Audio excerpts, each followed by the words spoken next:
Alright, hello. I'm here to do some story There are better quests ways and to also seek out my our enemies dailies than, because well, standing those are here. important. Although I think I've gotten my stuff for this week. I have.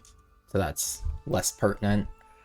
But I still like to get my dailies done, and it's Saturday, so I can spend my stuff to get Baiju's books.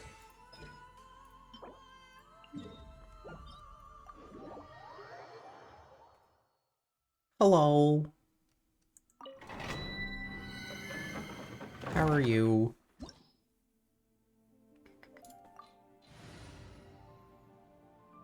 Yeah, Benny's not gonna do a whole lot. Happy to oblige. Just okay? Is it a long day at work? Hi, Marcus.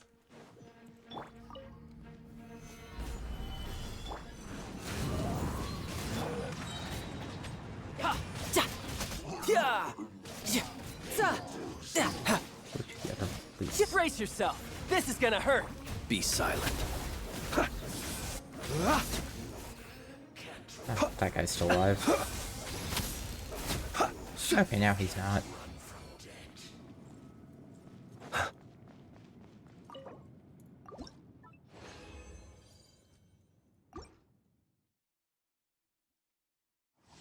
Would you like some pet snacks? You look so annoyed as you're staring at me because I'm not petting you.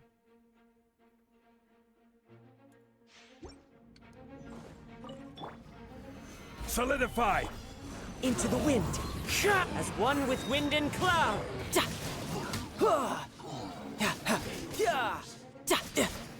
Shouldn't let your guard down.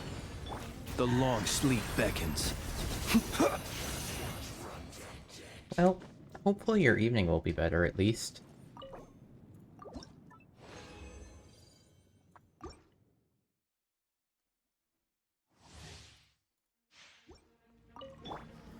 Stabilize! One with nature. Fallen leaves. Adorn my... You're mine. They're there. Huh. Oh, contour, Observe. but man, do I get lost in his twirly bubble.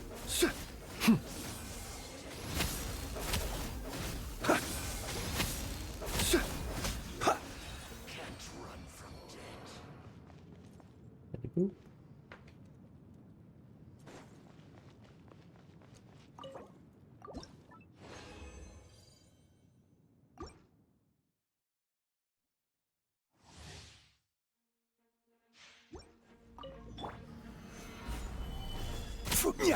Clouds hide. The birds call. You can run, but you can't hide. No time to lose. Yeah. Close your eyes.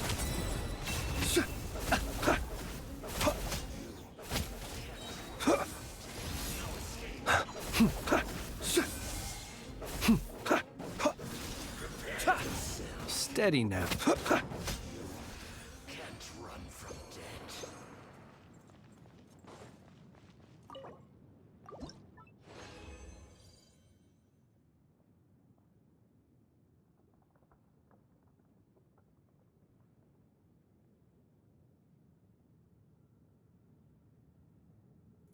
Welcome back.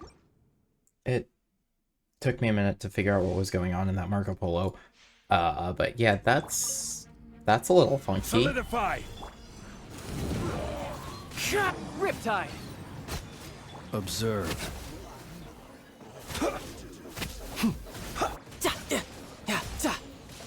The night cometh.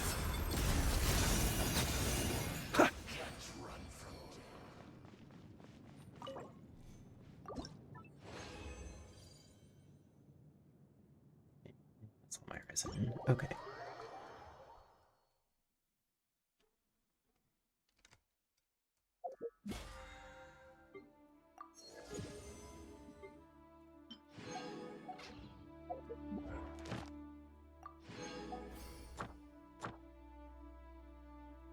Oh, yeah, I should really do that Ascension quest, huh?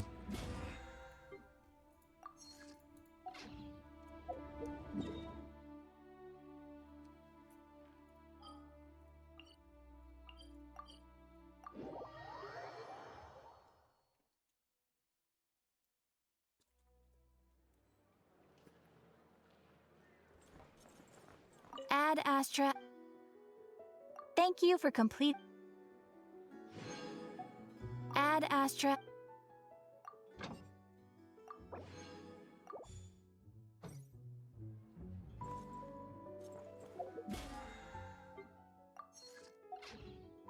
Okay. Off to go actually do story quest things.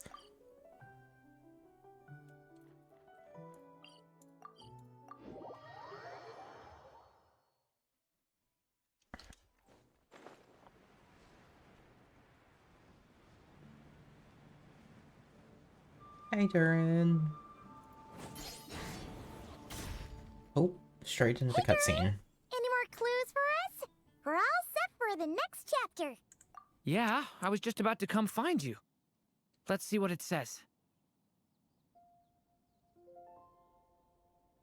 Oh, you're not on auto. I'm like, why were you just sitting here? The story's seeds, stirred by wind-born melodies. Then on that breeze the music leaves, fading into distant memories.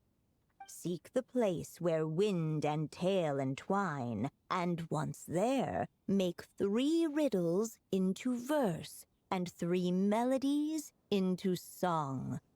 For in poetry and song will this story start to blossom. Come on! Another riddle?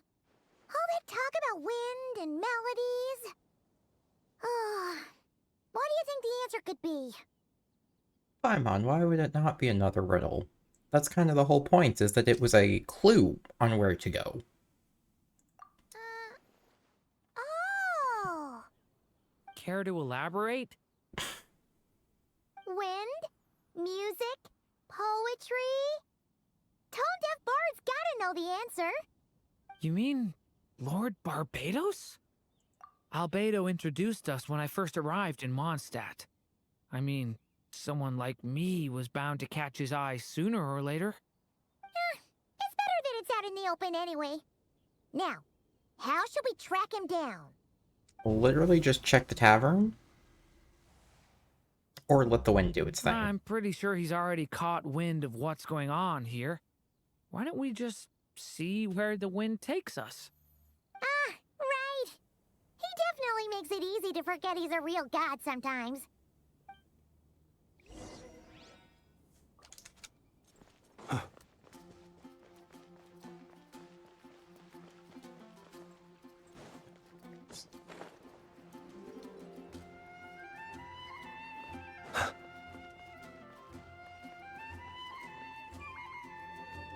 Traveler, Paimon! What a sight for sore eyes! Ah, and the little dragon from the fairy tale world. I heard your voices calling out to me on the wind. Something about needing help with a riddle? Sorry to disturb you, Lord Barbados. Disturb me? Not at all! To tell you the truth, Could you I'm really just be as calling curious him about that this riddle as just you are. Let me take a casually in look. the middle of Mondstadt?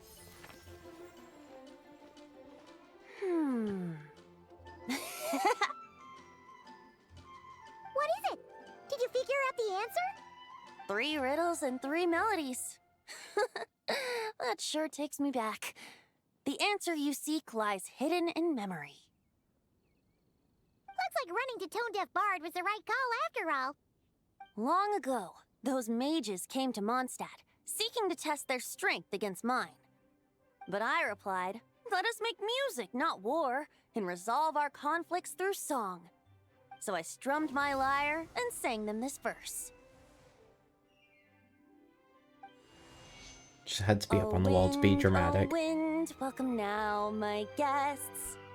Pass through verdant leaves unseen, where shape your formless self may take, and offer up a graceful scene, a fleeting gift for welcome's sake. Leap at the edge of a sea of clouds, where land meets sky and sky meets ground. There frighten off the noisy crowds and bring my guests a calm profound. Fly beneath the stars up high, where mortal noise is swept aside, that my dear guests with starry eyes may share the dreams they hold inside. Now go to where I vowed to keep a quiet spot for them to sleep. No clash, no contest bars the way, just tea and mirth to fill the day. There you have it, the 3 melodies. As for the answers to those 3 riddles, I trust you can guess them by now. The woods, the edge of a cliff, and the sky? Correct! Funnily enough, your mother was also the first to solve it, all that time ago. There must be some kind of special rapport between those who write stories and those who sing them. The woods, a cliff, and the sky. Oh! So that's where it is! I suppose the spot that answer points to is where you're headed next. You should know, after solving my riddle, the mages even accepted my proposal and made that location their official meeting spot. And going by what your book is suggesting, once you found it, you might want to try playing the melody I just shared with you. Guess you can be pretty reliable when it counts, huh? Great Animal Archon? Thanks for the help, Lord Barbados.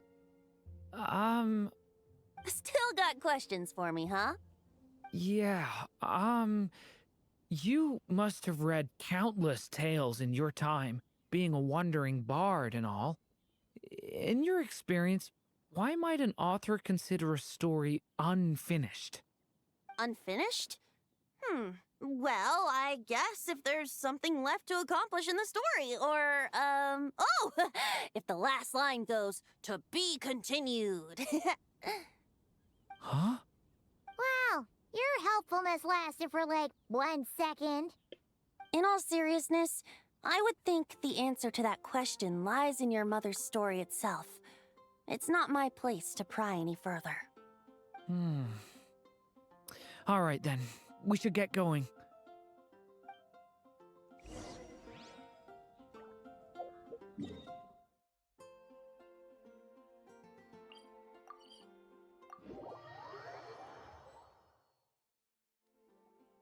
Okay, we're here!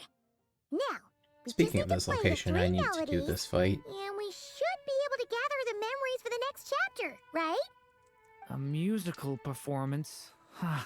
Out of all the things Miss Lisa has taught me, that's the one I'm worst at. Oh, you're gonna make me actually do this? Okay, I can just click on them. Cool.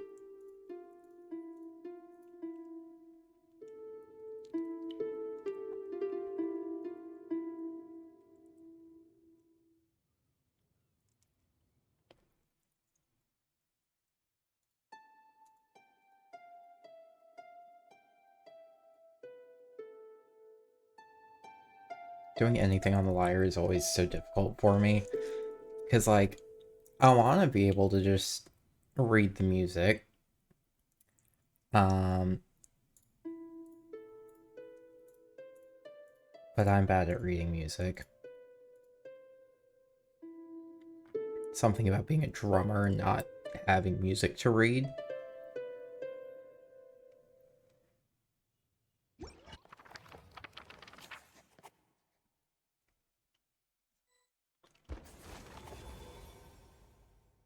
Even a war that shook the world could not halt the witches' gatherings.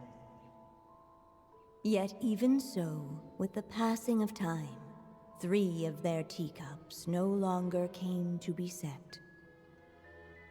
The witches did not linger long in sorrow, for the story witch had brought glad tidings of her own. I am indeed. I just hit Born drums was her with dragon sticks. child, safe and sound.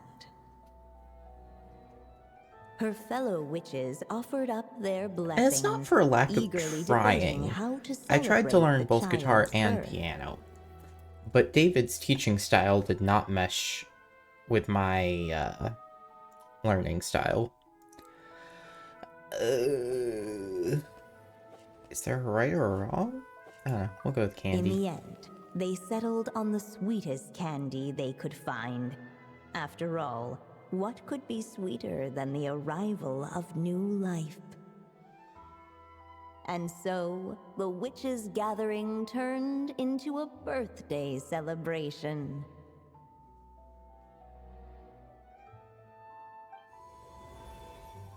So, we're back in the story world, huh? As if from nowhere, new guests appeared at the witches' table. Perhaps they too had come to celebrate the dragon child's birthday. Yet while everyone else was busy thinking about what kind of gift to offer, these three seemed to have come. This is true. And that is one thing that would have also been a struggle with David teaching me, because he couldn't read sheet music either. He could read a chord chart because he started on guitar. A gift? But he never figured out, as far as I know, how to read sheet music. While the guests voiced their complaints and grievances, perhaps they should have been wondering what kind of gift to give instead. So, we need to bring a gift to advance the story? Ugh! But where are we supposed to get something like that? Perhaps it would be a good idea to have a look around. Why didn't you just say so?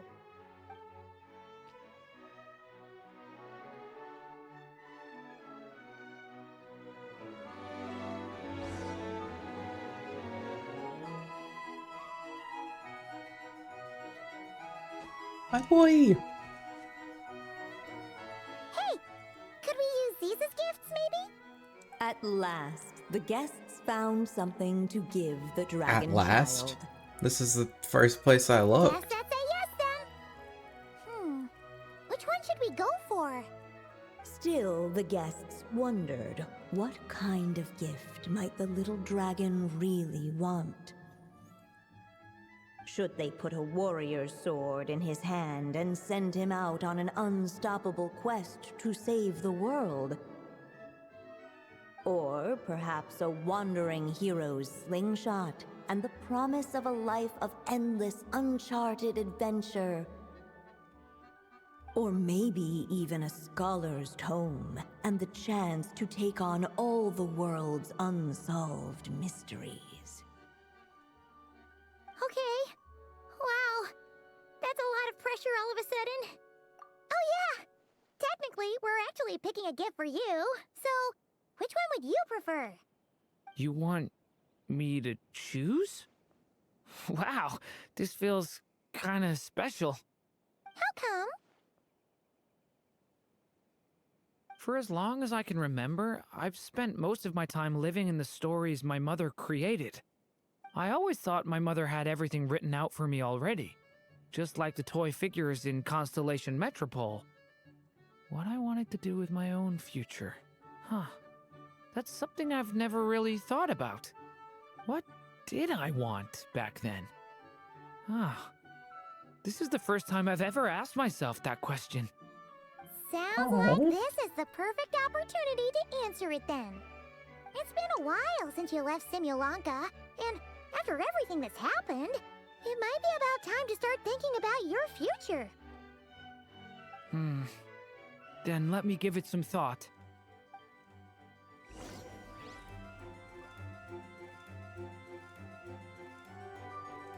Okay, but I want to look around and see what else is in here.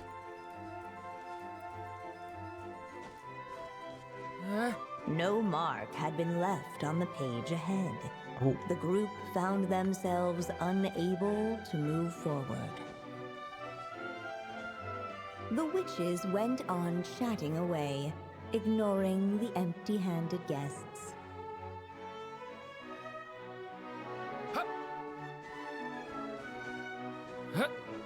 No mark had been left on the page ahead.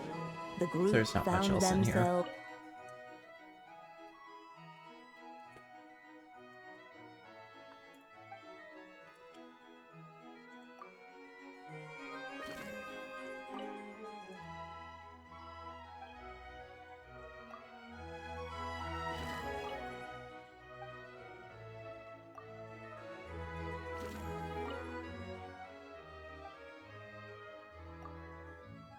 The guests hesitated, and not without good reason. Welcome Given back. how much this gift would mean to the little dragon, a bit of careful thought could go a long way.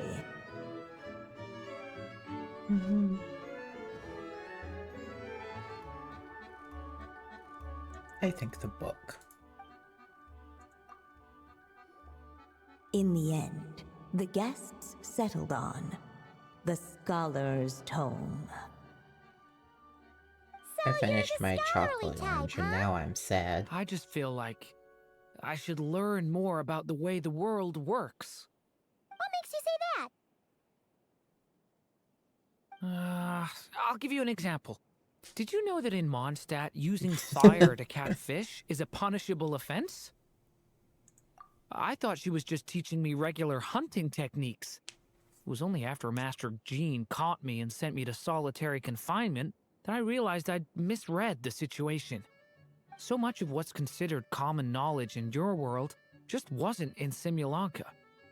So I have to learn, or I'll keep causing trouble for everyone else. So I finished not my sure that chocolate. counts as I finished common my chocolate knowledge. orange. That's why I'm sad.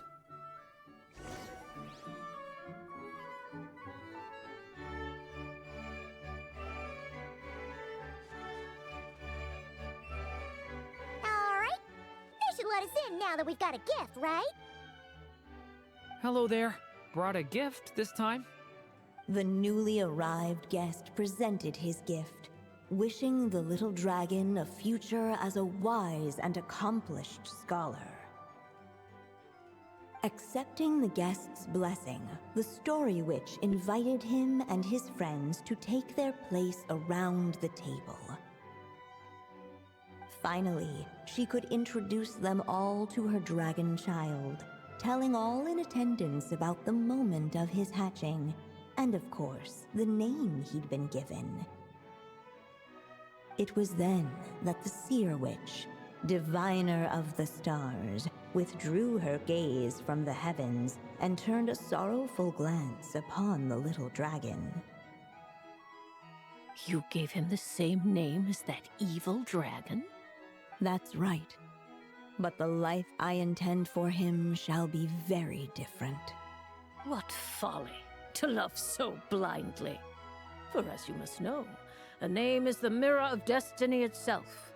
He who bears an evil dragon's name must also inherit the fate of its previous owner. His fate has been foretold. Then I'll rewrite it. The witches at the table fell silent, for they knew the Seer Witch's words had never once proven wrong. Yet, just as clearly, they recognized the Story Witch's resolve, for there is scarce a force in this world more fearsome than a mother's love. At last, Why are the you Merry falling Witch that stepped far? forward, dispelling the uneasy silence. So be it. Then we'll all lend a hand. Together, we shall rewrite this child's fate. You mean to defy one of the fundamental rules of this world? I refuse to be shackled by such rules. Besides, this is a witches' gathering, is it not? What could be more fitting a subject for this occasion than to defy them? Oh? Sounds like an interesting experiment. I suppose, were we to succeed in this endeavor, we might bring a touch of wonder to this otherwise dreary sky of stars. The Merry Witch finally talked them all round, just like she had done many times before. If they use the stars warm and strong as a message the of sun she as was, a message, so as a much method of so, seeing in the fact, future, that those who her light are they shined looking down at the upon actual had no stars or choice the but to fake bask sky in it. that Tevat has? And so the witches readied their gifts, 3 marvels of the cosmos. For this child, I shall decipher the ravings of the heavens and lay bare before him the trickery of fate. For this child, I shall leave a formula powerful enough to unravel the very origins of this world, that he may seek another solution for the conundrum of his life. For this child, I shall call upon wondrous magic to make possible his impossible wish.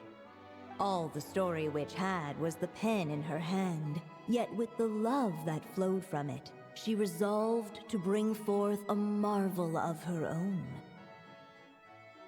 For this child, I shall leave behind the last story I will ever write, and with it, a path to an ending yet untold. With the witch's blessings given and received, the little dragon's fate at last began to turn. In the midst of the dragon child's birthday celebration, the seer witch proclaimed her prophecy. The child had been given the evil dragon's name, and with it, the burden of its fate. But hearing this, the Story Witch vowed to rewrite it all, for such was her love and resolve. And so the other witches offered their gifts in turn, marvels as rare as any in the cosmos. Together, they sought to test one of the fundamental laws of this world, in part to support a mother's love, and in part to sate their own curiosity. Oh, and I almost forgot. Our new guests came bearing blessings of their own. Who knows? Perhaps this extra dash of wisdom might be all the little dragon needs to change his fate. Bringing a book does feel a little bit lackluster after the others are like, hey, defy the rules of the world, and we're just... book.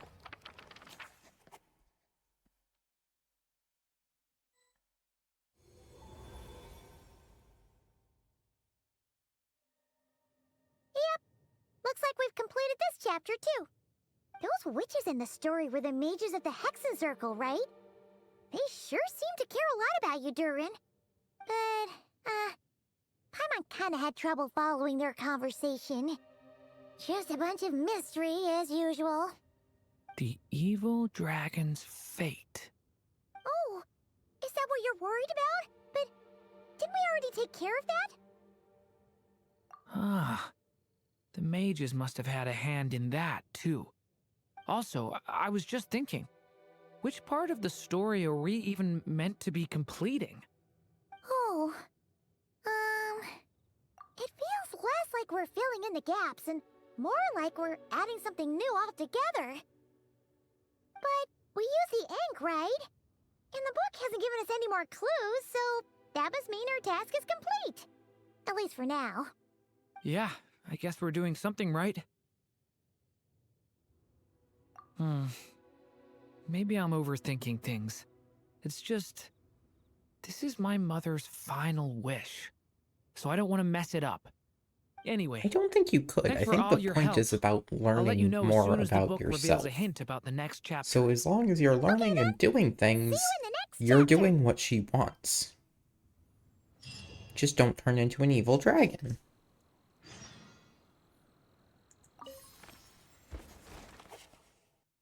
Okay, that's just that. Alright, while I'm here...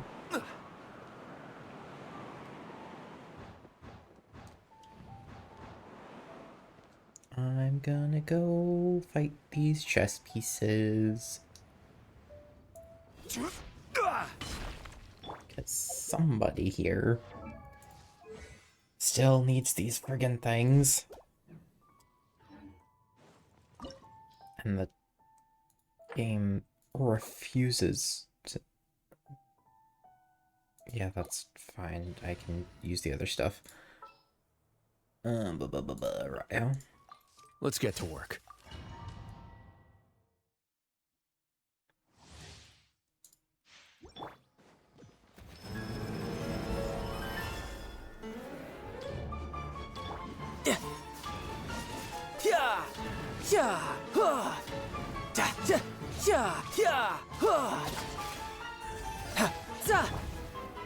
Into the wind.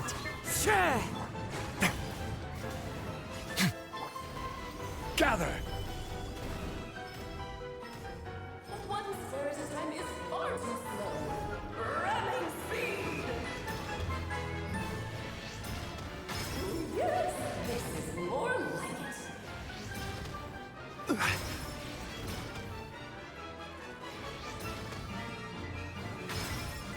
Solidify! You can run, but you can't hide. Yeah.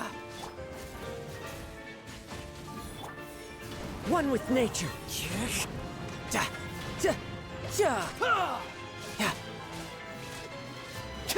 No time to lose.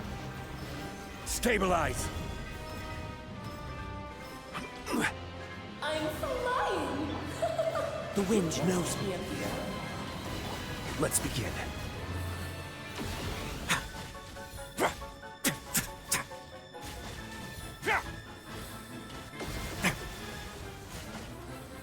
Ow.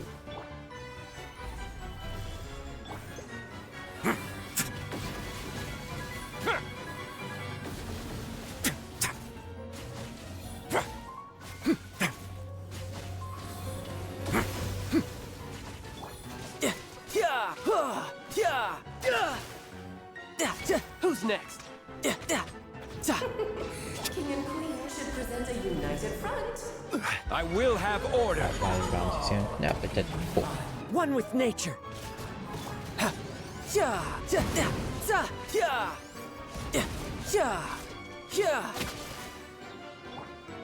was the wrong button. The wind knows me.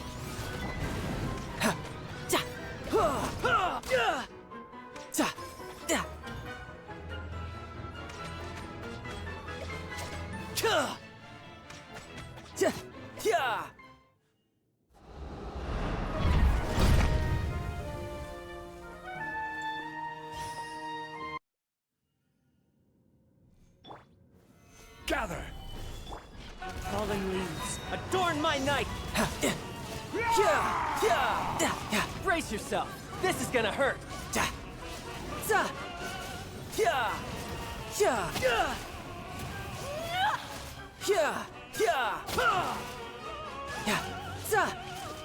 Let us dance! Solidify!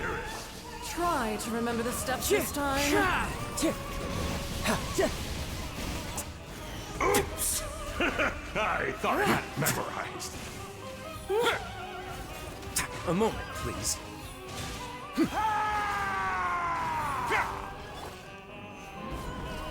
It is time to slay our foes! One with nature. This calls for some pomp and ceremony. Face your guilt! Good lord, always I've forgetting your lost my lines. place. Where were we? Into the wind. Gather!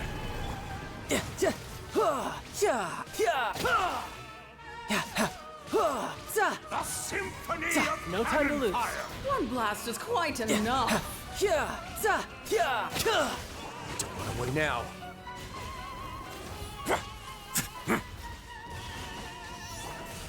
Solidify!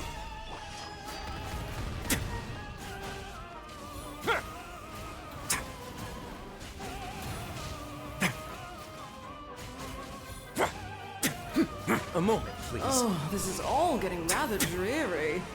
Allow me! One with darling. nature. Gather! Ow! A little too toasty.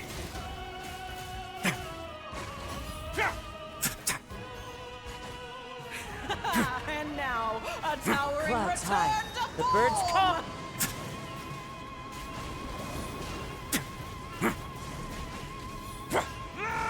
Oh no! Sorry, my dear. Tidal wave.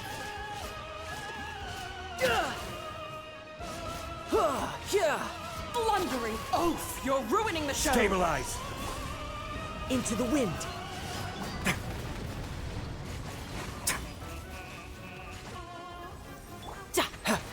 You're mine.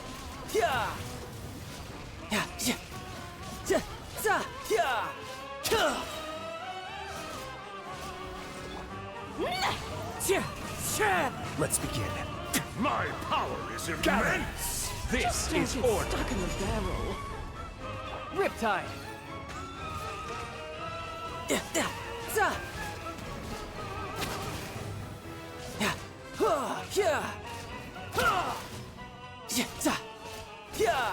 It is time to slay our foes with one Way now. almighty This calls for strike! some pomp and ceremony. Good lord, always forgetting your lines. There you are. The final act is upon us! No time to lose.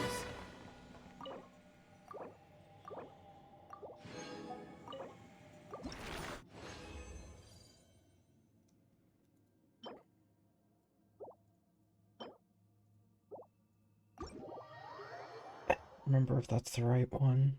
I think it is. That's ones. It is!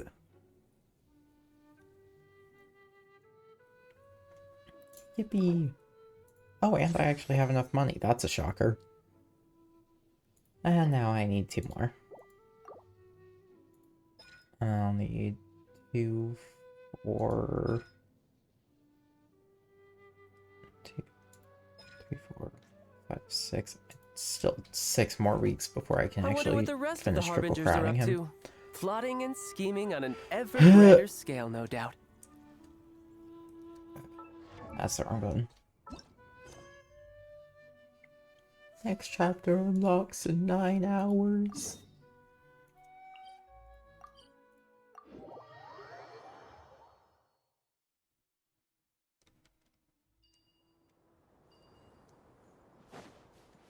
I should put Flens back on my party. Hey, Flens.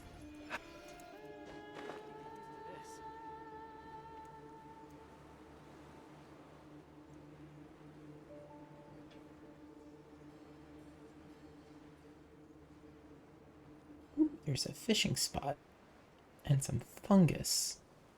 Let me stop and kill these fungus real quick, because I need those for Baiju.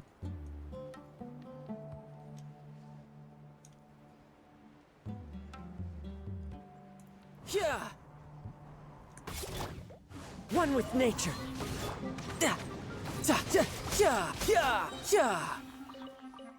Yippee!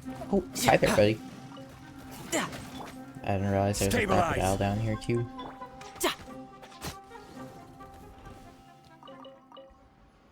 Okay, anyways.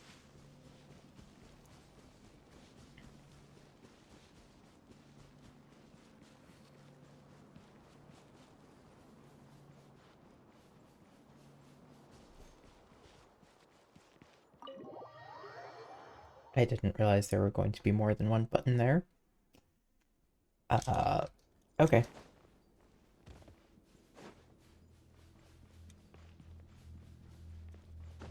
But yeah, the chess pieces are basically putting on a play. Because the witches are dramatic. So of course their magic chess play, chess board is also drama.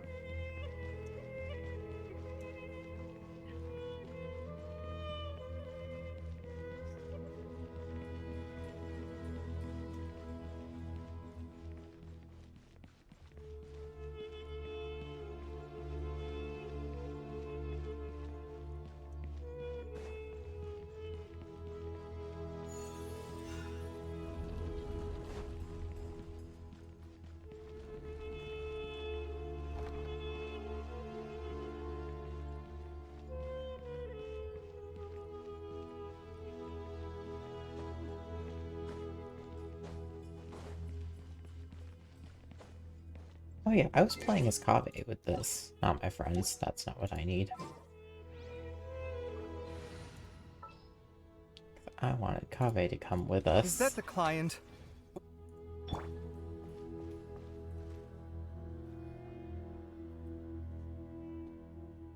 I've taken some time to reflect on this. If I had to guess, Professor Cyrus came to the desert knowing that he would almost certainly never return. He's a stubborn man who tends to double down when he feels strongly about something. We won't get anywhere trying to convince him to escape. I agree. My master Nephis says the same thing. Once Cyrus makes up his mind about something, he won't listen to reason. So that's one thing. A few other things come to mind too. You've heard all you need to hear about the Temple of Silence. So on that, I don't have anything this to add. morning and now my back's My all own itchy. memories of this place are hazy though. Probably something to do with the overpowering presence of the Ba fragments. That might explain why I suffered from constant headaches and fevers as a child. I do remember having some fleeting moments of profound emotion when vague images would appear in my mind. But I don't recall much, only bits and pieces. I was still young then, and all I could understand was that there was a strong will inside my mind. Thinking back on it now, I suppose it was Anubis's way of trying to encourage me, even if we couldn't communicate.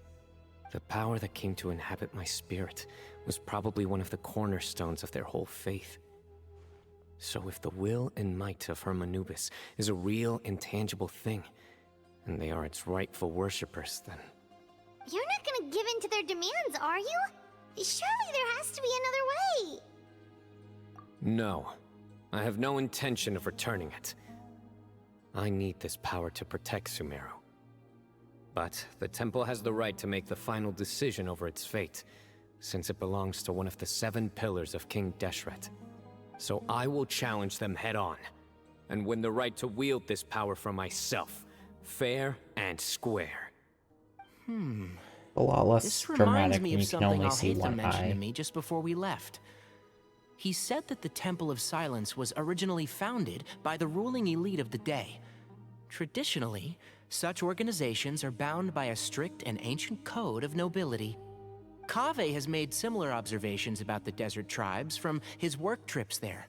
He says many of them have their own internal rules. They talk about the importance of never dishonoring their tribal bonds, or the rules laid down by their ancestors.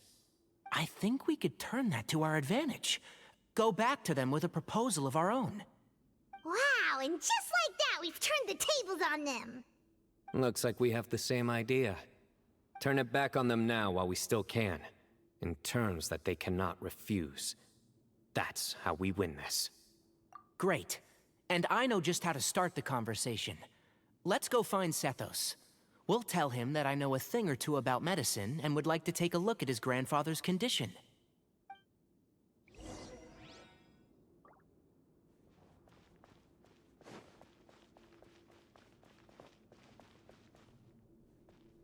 This does not go where I thought it did.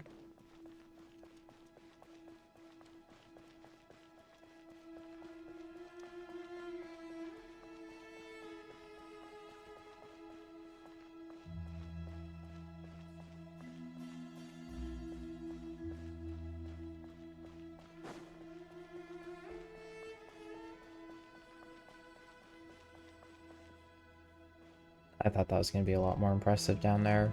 That's just sand.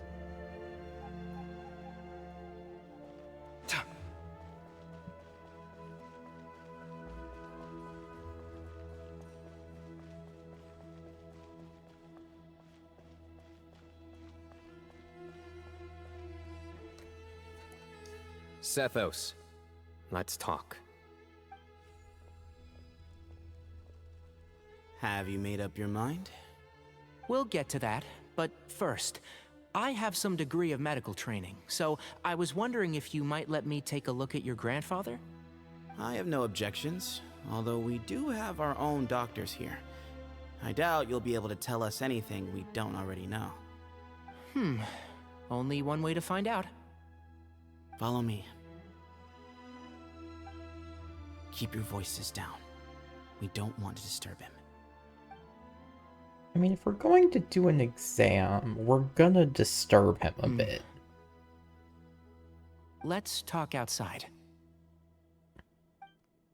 Bamoon has fallen into a deep coma, and his prognosis is quite grave. I'm sure that your physicians have come to the same conclusion. He appears to have sustained a serious injury in his youth, which has been exacerbated over the years by the heavy burden of work and now by the effects of old age. Regretfully, I must inform you that, based on what I've seen with patients in a similar condition, he doesn't have long left. A few days at most. Yeah. I've known for a long time. You're his heir, aren't you?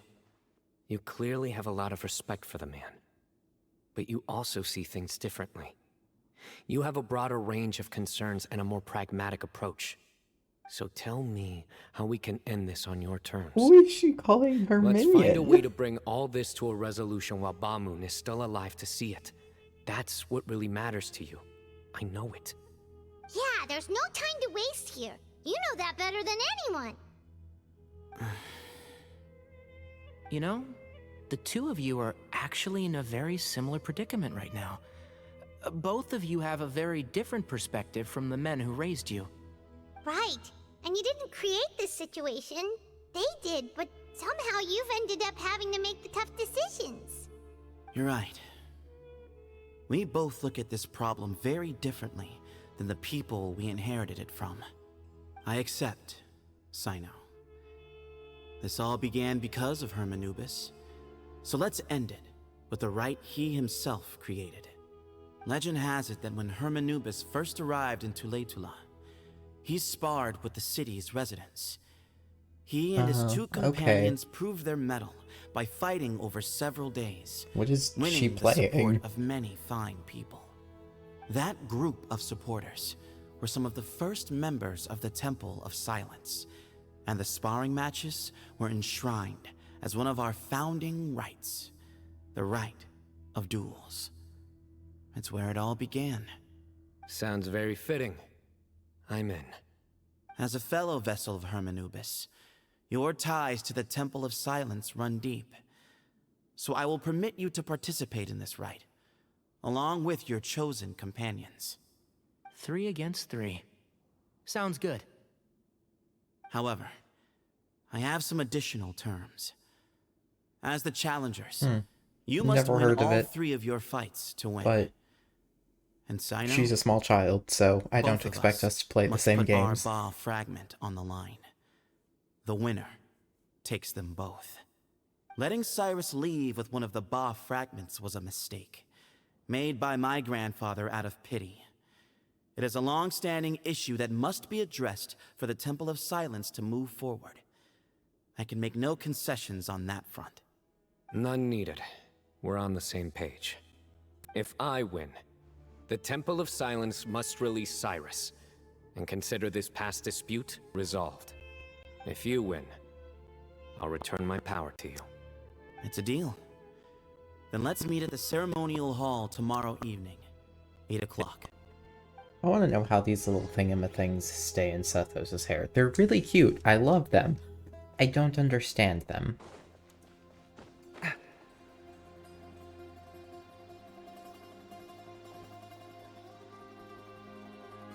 Well, after how that went, there's definitely no turning back now. There never was. Turning back hasn't been an option for me since the moment the professor slipped away to return to the desert. You have to win. You need this power, both as General Mahamatra and for yourself. Yeah, that's right. Besides, it stayed with you ever since you were a small child. Surely that's a sign it thinks of you as its rightful owner. Both as General Mahamatra and for myself. Yeah, when you put it that way. I've had to overcome a lot to tame this power and claim it for myself. Not everyone could have done that. Exactly! The Traveler and I will never lose. And neither shall I. The desert was home to an ancient and great civilization that, for a variety of reasons, fell out with the civilization of the rainforest. Yeah, you better leave that It's cord just alone. as Dia said. You mess up my headphone Prejudice cord, has I'm not pushed gonna be people happy. apart. But there must be personal factors at work here too. I can't shake the feeling that Bamoon cares for many more things than he lets on. And I don't think that Sethos is any kind of villain. He's just doing what he thinks is best. Tomorrow, everything will be resolved.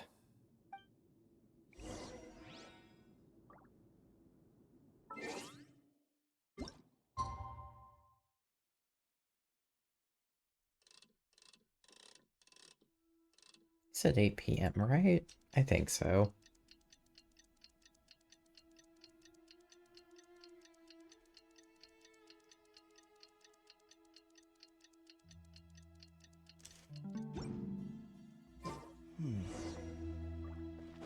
Yeah, go to the ceremonial hall. I love how sparkly the sand is.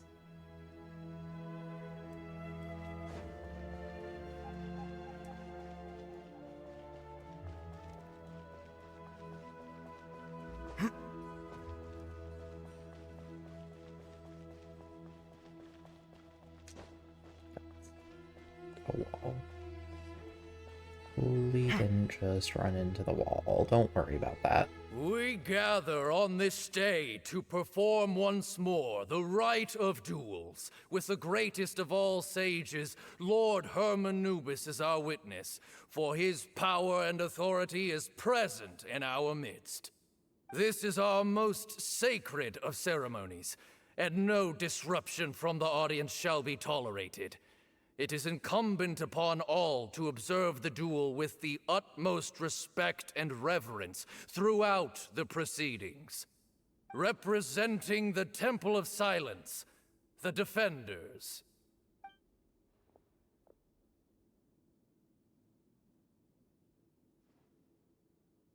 Grandfather, you're here. A rite of duels after all these years. What happened to I him am being in a surprised by your coma? decisions, Ethos. I know what I'm doing, Grandfather. Just leave it to me. Representing the Academia, the Challengers. Ready. We will fight to have our voices heard. Warriors, take your positions and decide on the order of battle.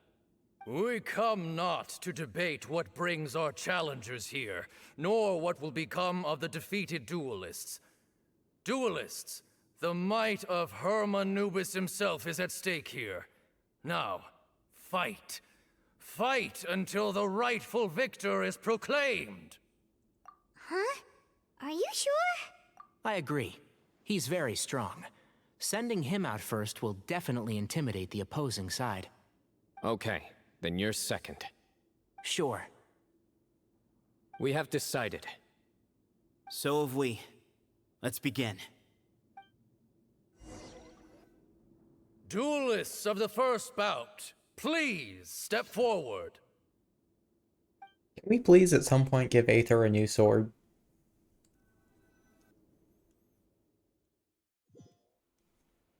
Don't forget, safety first! Hey, you there! These you are better just play nice mushrooms. Or Paimon will make you regret it! Little bit too much chatter from the audience over there. Hey!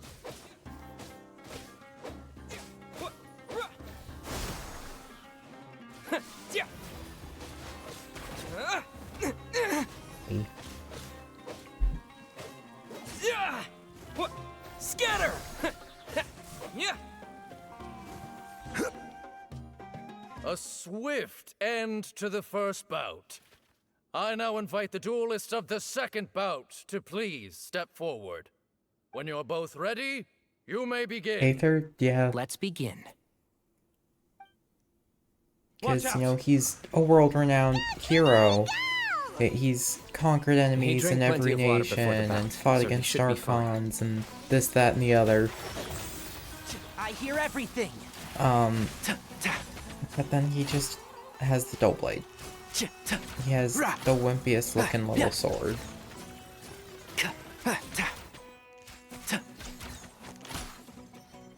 Keep up. Hey.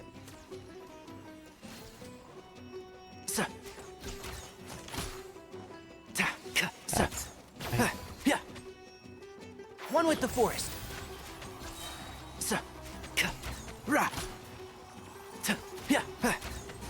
Let's nip that in the bud.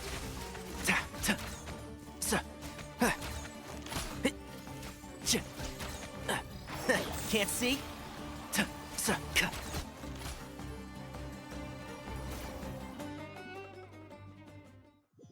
I do wish I had Tainari. Thus ends the second bout.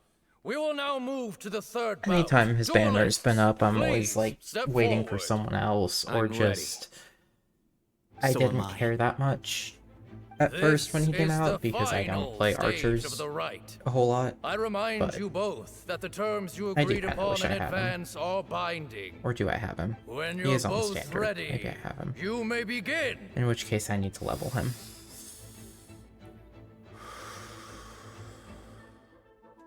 I am Sethos, vessel of Hermanubis, grandson of Bamoon, the leader of the Temple of Silence. For many years, we have kept our covenant with Lord Hermanubis by guarding the secrets of King Deshret.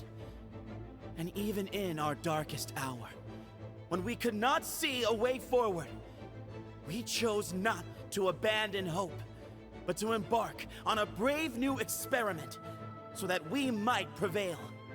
We earnestly sought Lord Hermanubis' wisdom and power, longing to see his spirit and his light descend upon us. Now, I will fight to become the rightful wielder of that power! I am Cyno, General Mahamatra of the Academia, student and successor of Cyrus, the Sage of Spantamad. I fight in defense of my power, my professor, and my nation. And you, I think you left some things unsaid. This is a sacred duel, and Hermanubis is watching. So bare your soul. Everyone, old and young, fit and frail, they're all waiting to see how this duel will end. My grandfather No, is a they wise just leader. both like to He is also monologue. known to be a ruler who is not afraid to get blood on his hands. I understand his beliefs well, and I know what he expects of me. But our faith has held us back for too long. After I grew up, I went to the rainforest once, and I saw for myself the people of the city. Times have changed. The people of Sumeru are happier and more free now than in the past. I thought about this as I stood at one of the tallest points in the city, gazing down at the streets below. Then I thought of you, Cyno. You and I both wield the same power, yet the lives we lead could not be more different. Each Ba fragment of Hermanubis stands for something different. Might, glory, or one of many other secrets that have yet to be revealed. I once thought that the nature of our fragments must be what makes us so different from one another. But maybe it's that you've found your answer, and I am still searching for mine. I am more than just a warrior. I am my own person. Exactly.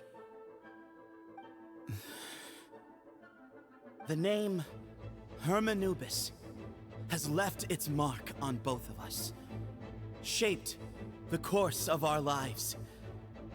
We are his vessels, and yet we are more besides. So show me your answer, Cyno.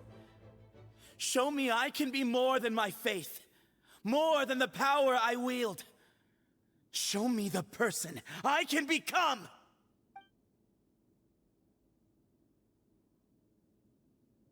Bring it on!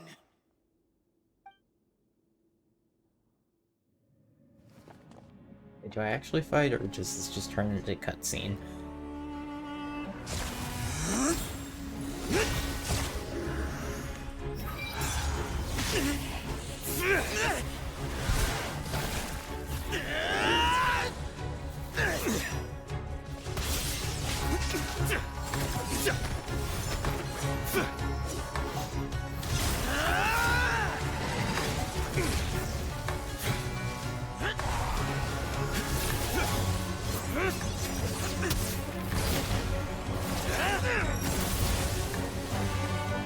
all you've got?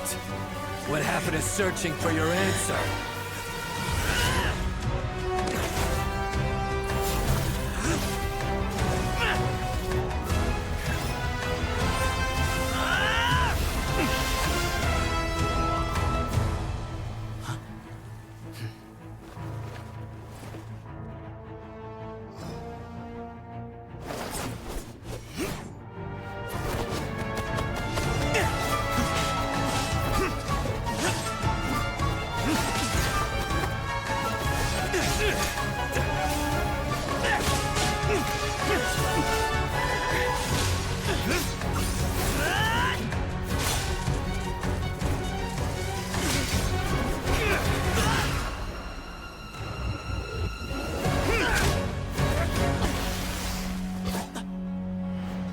Fight's over.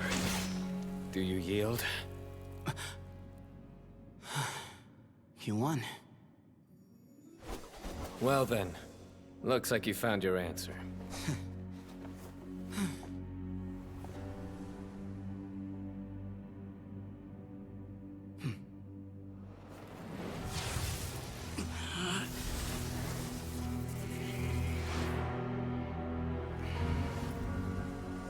I give his glory to you.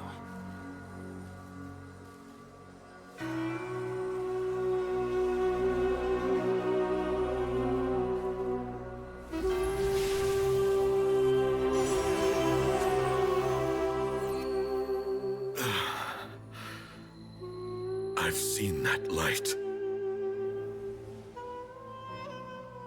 That is the light of our Lord, the great Hermanubis, priest over all other priests.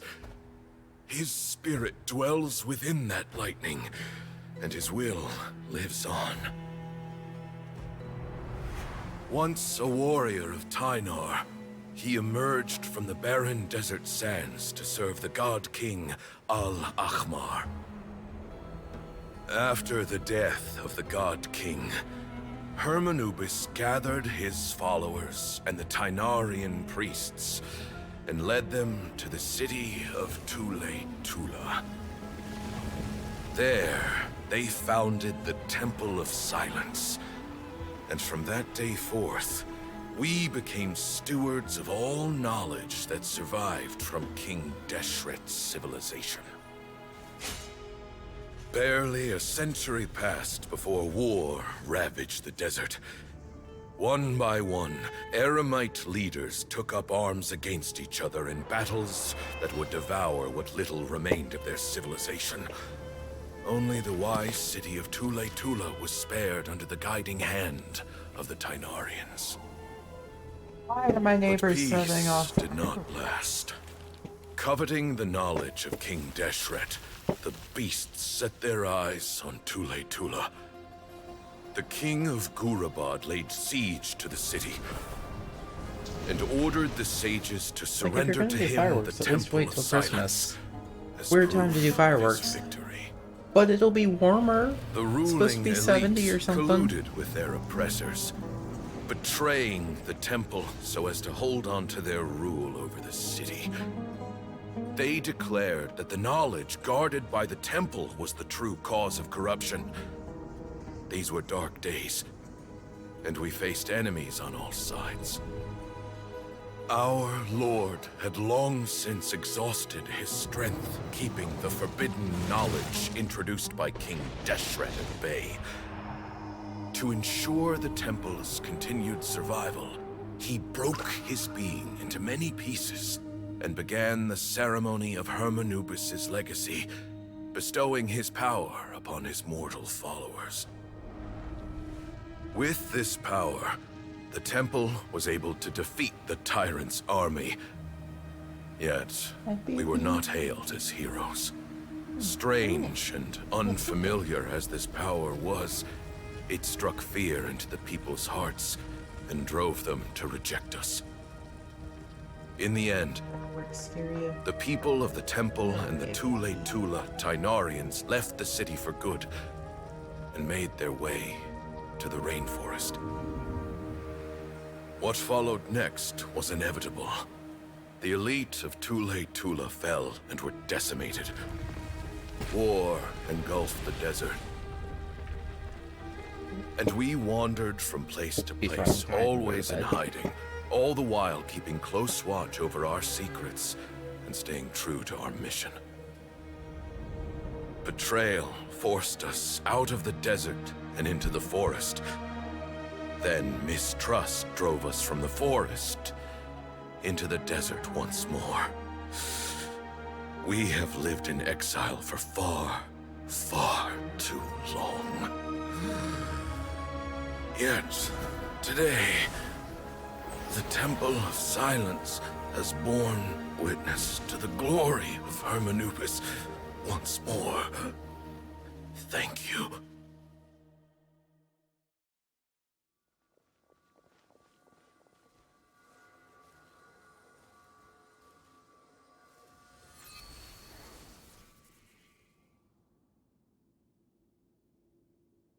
How is it? Do you feel okay?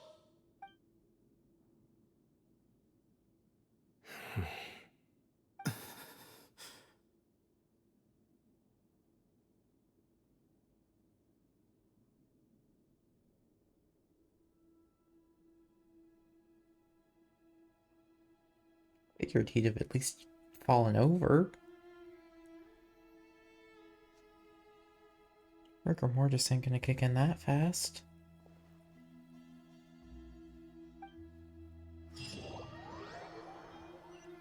I actually don't know how long that takes, but I know it's not instant. Grandfather.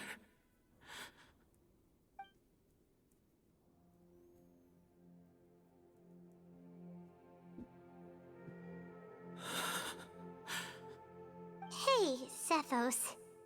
You'll get through this. I know. I'll miss him. I guess you were prepared for this. It's been a long time coming, huh? Yeah, he's been on death's door for a very long time now. I think it was only through sheer willpower that he managed to hold on to this point. At least, he was able to see this chapter come to a close before he passed. What's next for you?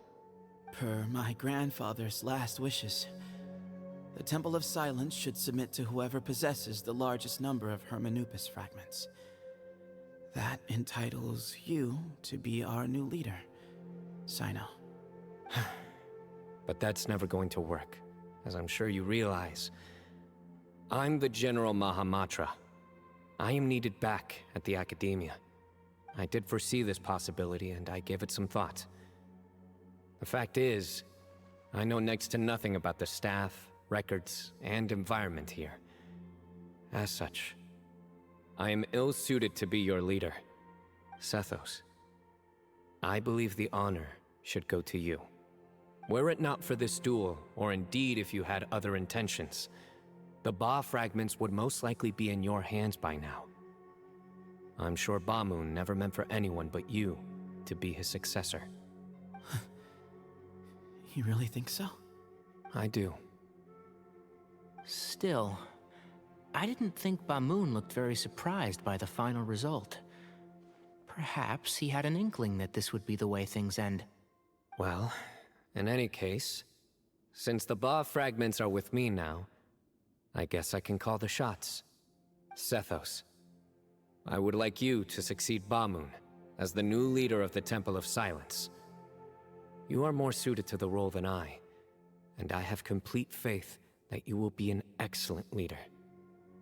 Just think of it as doing me a favor. But... Yeah, kind of. Doesn't that render everything that we've been through up to now meaningless? No, it doesn't. This experience has allowed us to become friends, which means that the Academia and the Temple of Silence will become partners once more. That's a much bigger deal than you might think, Sethos. You said yourself, times have changed. You have to believe that things can change for the better here at the Temple too. I will try. To be honest, I couldn't have asked for a better outcome.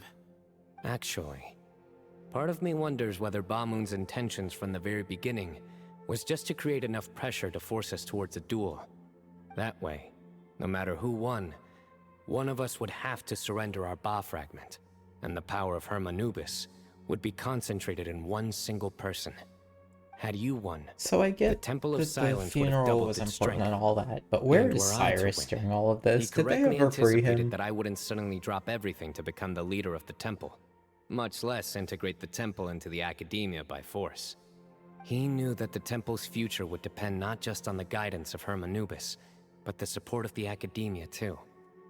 So he made it his responsibility to ensure his successor would be free from the burdens of the past. His plan meant that whoever ended up succeeding him, they would have an easier time interacting with the academia. With one single letter, he lured out the professor. No matter what happened after that, it would result in a net benefit to the temple. And here I thought the General Mahamatra wouldn't care for all these trivial details. You're absolutely right. Grandfather and I considered this from every angle. We had to find a way to mend our relationship with the academia. In that sense, the right of duels was just a means to an end. Thank you for everything, Cyno. As a gesture of our gratitude, to those that you and Lesser Lord Kusanali deem worthy, I will grant the honor of access to the Temple of Silence for their pursuit of knowledge. The Temple of Silence has a wealth of information on King Deshret's civilization, more than any other organization in existence today. In times when you need information that only we can provide, we will be here to support you. But you must be exceedingly careful with your selection of candidates, lest you lead humanity to repeat the same mistakes. By the way, Tainari, my grandfather was so happy to see you. You are a descendant of the Veluka Shuna, and we are the heirs to the will of Hermanubis.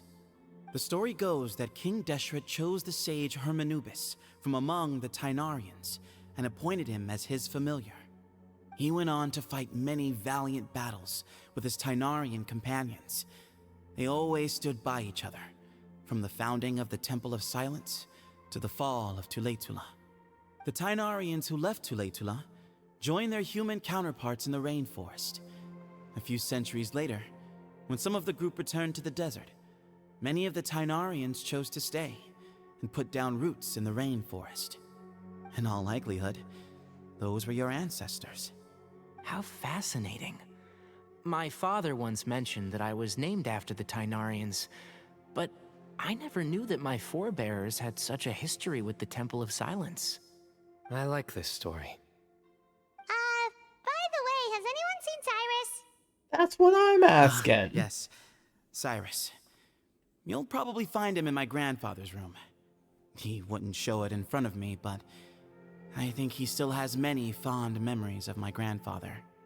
If it's true that you and your grandfather really planned for everything to turn out this way, then I guess he didn't really resent Cyrus as much as he appeared to. Who knows? Perhaps all of us. You, me, and Cyrus. We're all just pawns in my grandfather's plan to set things straight. He was awful like that. Someone's got to make the decisions when history is at a crossroads. I will make a detailed report on all of this to Lesser Lord Kusanali, and arrange for an official delegation from the Academia to come and meet you in the desert. I'm sure you'll have lots to attend to in the days ahead. But once things return to normal, please come and visit the rainforest again. You should stay for a few days this time, and start to build some relationships. If we're going to work together, both sides have to get to know one another better. I will. All right, well, bye for now, everyone. I'll be seeing you. See you soon. Come hang out with us anytime.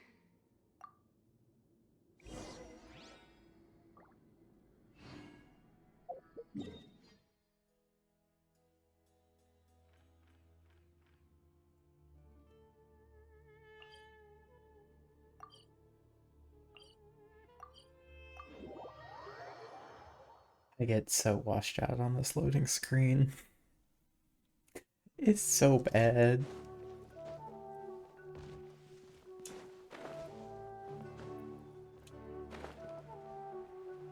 I think I'm on the roof of the Academia.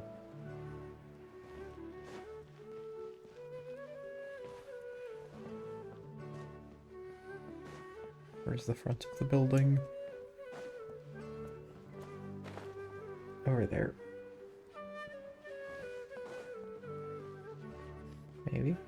No? I'm going the wrong way.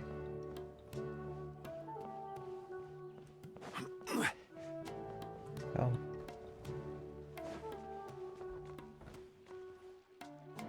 I didn't know that door was there. That's the front door. That's the door I was looking for. But, okay.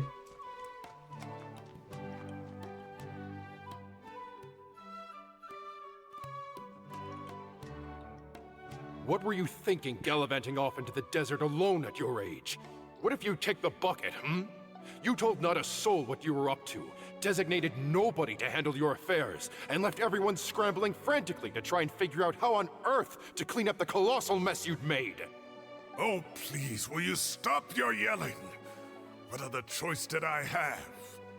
What do you mean, what other choice? You could have at least left a After note. all your years of learning, and sagehood no less, the only idea you could conjure up in that white-haired walnut of yours was to shoot off into the unknown like some hot-headed 20-year-old adventurer? A one-man suicide mission, hmm? That's the best idea that one of the finest minds of a generation could come up with, is it? It astounds me that you survived the journey, and you're lucky that Ba Moon didn't finish you off when you arrived. All right, all right. Honestly, the way you're going off on me, it's like you wish you'd been there to lend him a hand. Does it mean nothing to you that I'm your colleague and former classmate? I've got nothing more to say. What's the point of berating an old bag of bones? What do you mean, bag of bones? I'm a flesh and blood hero who, despite his old age, saved our General Mahamatra from being stripped of his powers. Okay, look. Did you, though? Fine, I admit it, I was in the wrong. How can I make it up to you? What about, a month's work at the Academia? 1 month? Try 3. Inari's master is really laying into Cyrus. Let's give them a wide berth. Professor brought this on himself. Don't pay any attention to him. Wow, I haven't seen Master get this riled up in a long time. The last time he chewed someone out like this must have been back when I was still a student. I think I'll go around and update everyone. Tell them the situation's resolved. Want to come with me? Yes. We can go Let for me dinner see afterwards. Kaveh. My treat. You in? Makes sense.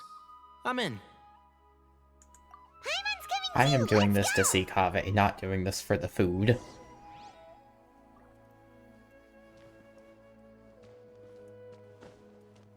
Oh. Hardly had to go anywhere. It just yoinked me into the cutscene. Arle. You're back! Well, look who we have here. Would you mind explaining to me what has been going on this past few days? I heard you all ran off into the desert and got embroiled in a major catastrophe. All taken care of. That does not answer my question. How could you be so careless? That goes for you as well. Yes, and you too. When you run into problems, you really ought to ask for help, you know? I've been around the block. Don't you think it would have made sense to involve me? And let's not forget, I know the desert like the back of my hand. Now would not be a good time to attempt to argue with Farazan. You're right. Mm-hmm. It's not the first time that I've had to talk to you about this sort of thing either. You need to learn that there are times when the right thing to do is get a more experienced member of staff involved. Do I make myself clear? Because if you don't, Kale, please do something. He's giving me the signal.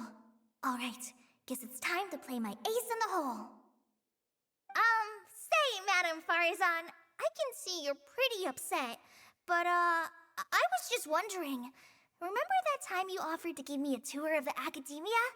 Does that offer still stand? Huh? Wait, did I hear that right? Kale, you remember? Wonderful. Well, of course the offer still stands. Come on. Madam Farazan will show you around the old classrooms. Yeah. Farzan and Sweet Lolly are two characters that I don't really like how Genshin made them, because they're supposed to be older upperclassmen types. Huh? What? But then they act just the same as anyone else and look just the same as well. And You need a cup. I can I get you a don't cup. like it. Oh, it's nothing. Just Master's way of reminding me to stay hydrated while I'm out and about.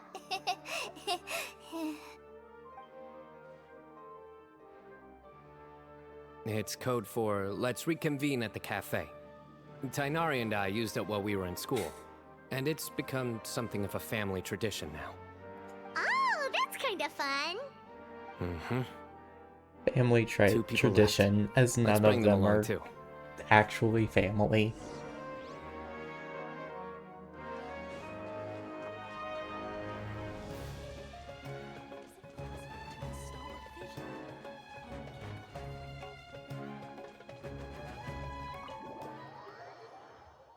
Cafe!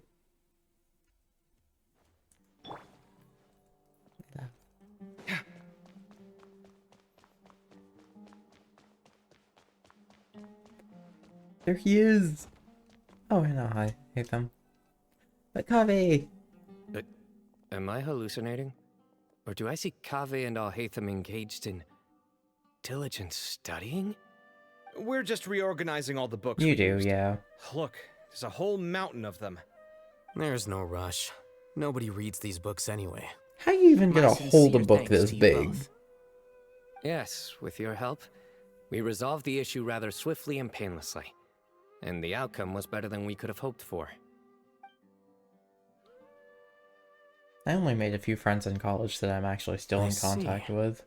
The Temple of Silence resorted to rather unique means of self-preservation. Actually, I think it might only explains be how they one, managed to really. remain hidden for so many There's a years. few that, like, I And it kind of sounds talk like to they here managed and to there, preserve a but whole load of ancient documents as well. I'd love to go check those out if I ever had the chance. well, I suppose That day two. will come. The I Temple was of thinking of Silence is a ones that hugely stayed outside the important family organization, anyhow.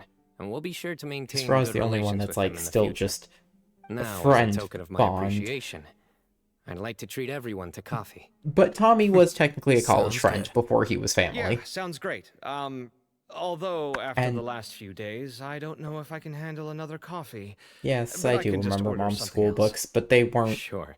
quite go. as thick as her head like some of these are.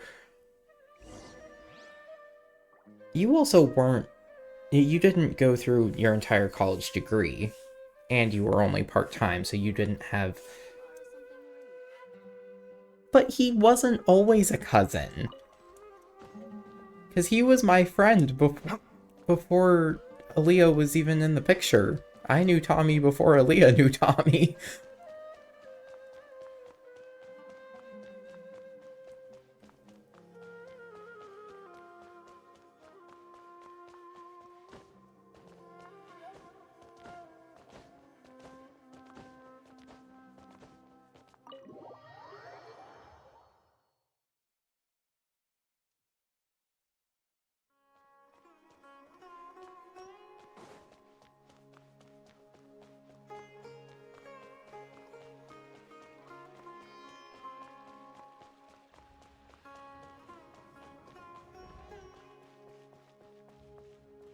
Oh, I'm out of stamina. Ow.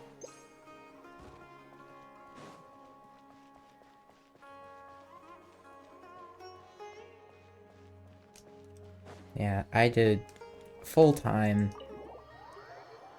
and was at least decently outgoing. Because I was in Unity and I was in Lee 20 and I went to theater events and stuff. We ended up winning all 3 bouts! Whoa! Part of me wishes I'd been there to see it, but I'd have been biting my nails off worrying about you guys. A truly edifying account of the events. Bereft of detail, but it has livened up the room all the same.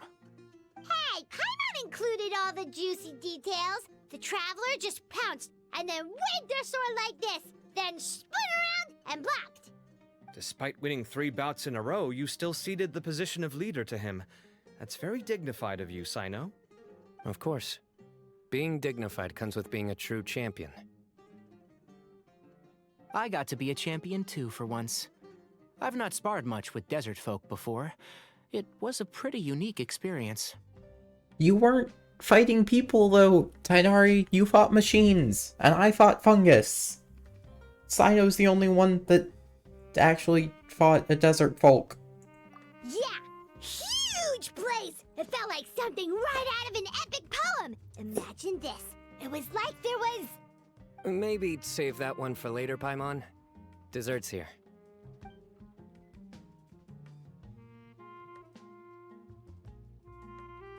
I think that'll do me for today. Shall we stop off at the House of Dana again before heading home? We should probably finish putting all those books back. My thoughts exactly. See you around. Oh, they're so diligent. I should being get sure going to as put well. their books away. See you all later. Make sure you get some good rest tonight. I need to go say thanks to the Core 30 for their help. Also, Sir Nephis says he wanted to introduce me to some of the Academia's work processes. So, I gotta dash too.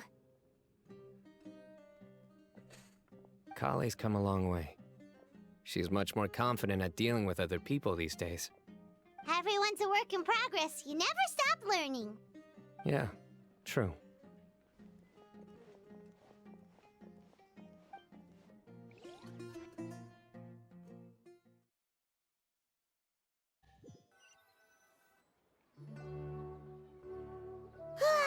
That was good. It feels like everything's finally wrapped up now. Life is all about these moments when you can finally relax and hang out with good friends after a job well done. And also, those desserts Cyno got, they were really good.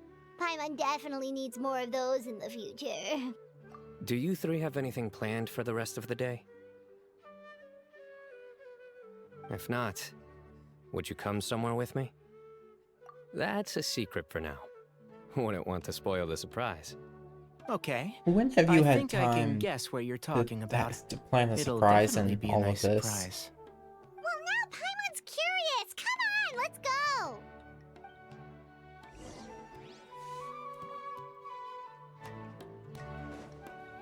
How far am I going? Okay, not that far. Yo, we line up. Show me where I'm going.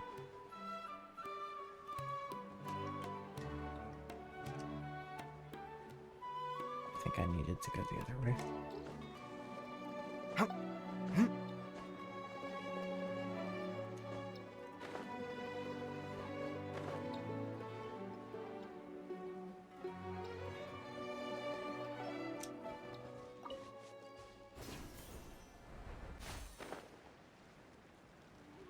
Oh, I need to be up there.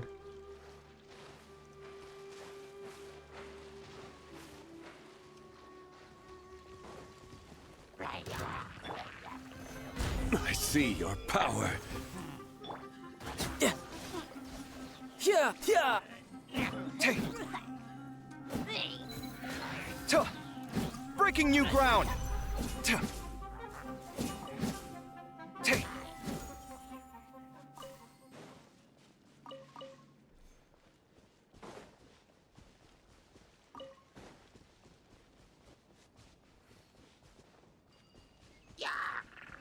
Sight clear. You can run, but you can't hide.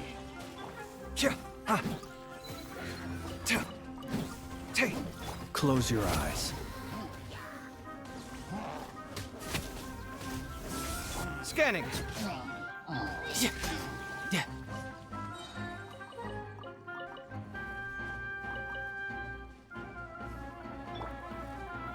Gather.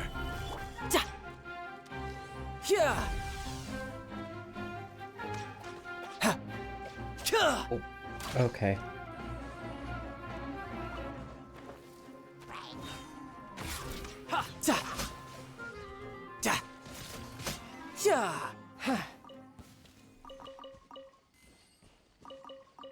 I have so much raw meat now.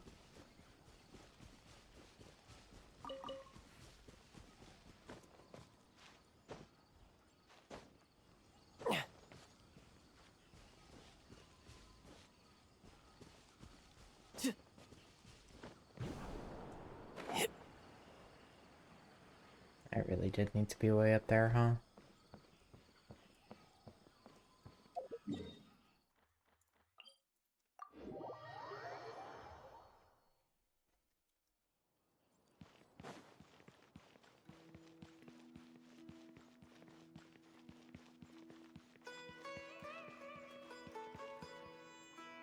Welcome back.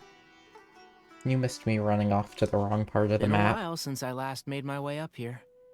Wow, look at this place! We're so high up! Need any help?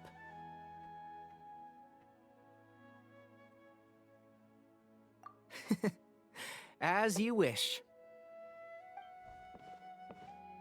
It's a nice spot, isn't it?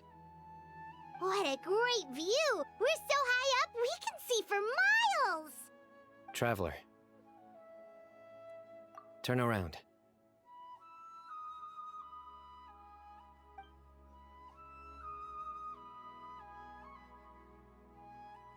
This is my secret base. Somewhere I only bring my best friends. When I was a student, I used to slip away and climb up here all the time, just to clear my head. Just the scenery, basically. Just Samara being pretty. Back then, I had a lot of the same questions that Sethos was asking. Who am I? Why do I have this power? And what should I be fighting for? Our gifts help us to find our rightful place in the world. That was my experience. And I'm sure Sethos will figure things out in his own time, too. You two really are like brothers. I feel the same way. Of course. I see no need to be humble when it comes to the facts. I still remember one time when we came up here to chat and do our homework. Cyno accidentally dropped a fruit. Luckily, he has fast reflexes, so he caught it just in time. That was the one and only time. Nothing will ever slip through my fingers again. Those were good times. I kinda miss the student life. You know, Paimon really shouldn't be able to imagine Cyno doing something like that, but for some strange reason, the mental image is coming through clear as day. Then make it stop. There's somebody there. It's Professor Cyrus. He's literally just standing on the path. I'll be right back. Okay. And you're jumping off the tree. Hey, you're not supposed to jump down! Be careful!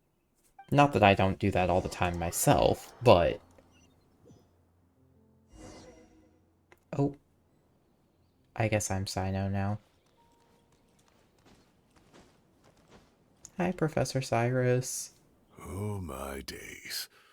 I can't believe how stupid I look in this one.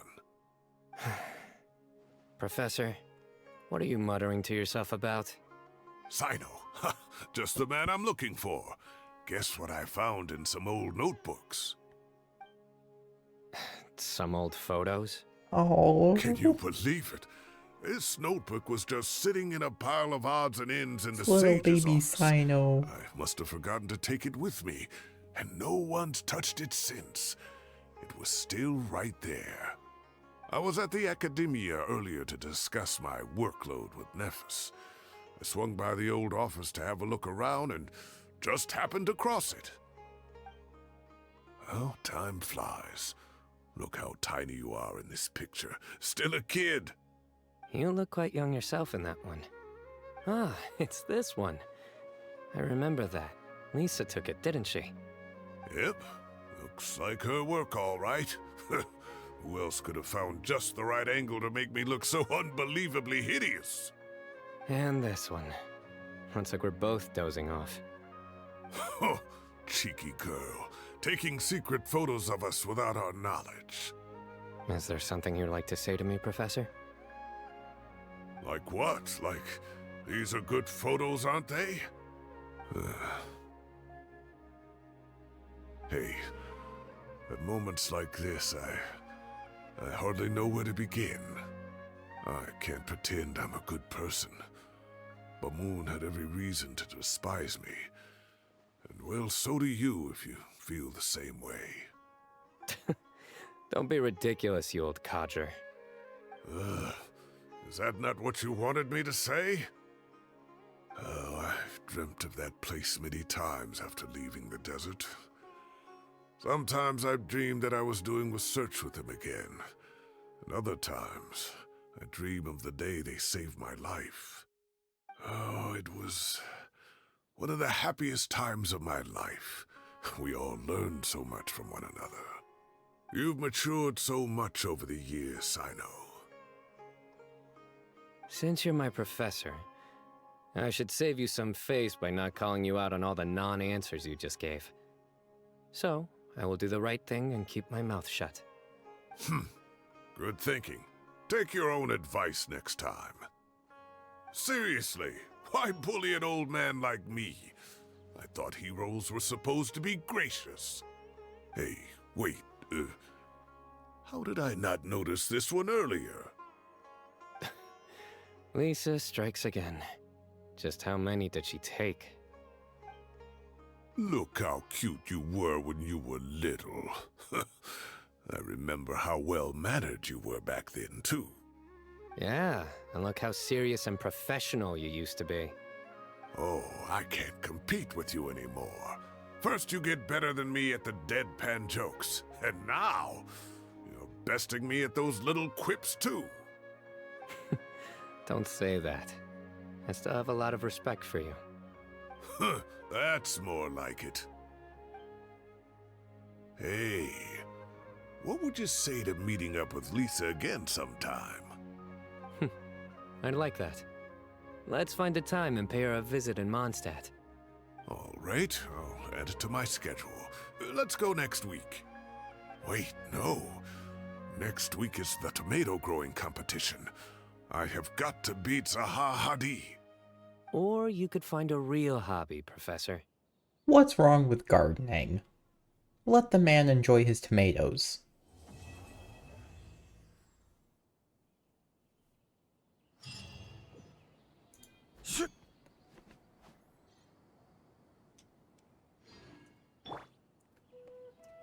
I want to zoom in and look at my boy. Okay. I'm gonna pause for a minute and go get a refill on my drink. And put my dinner leftovers away because I'm pretty sure they're still sitting out. I'll be back. I'm back. I got some more food on top of putting away my leftovers. Can't do that yet.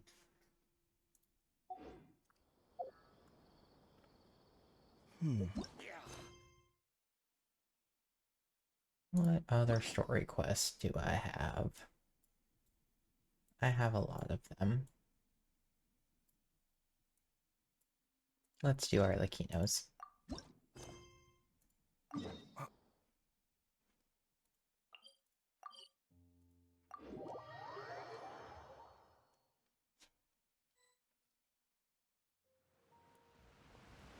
Hey, Traveler. Lenny! Paimon. Oh, Paimon knows that voice! Over here.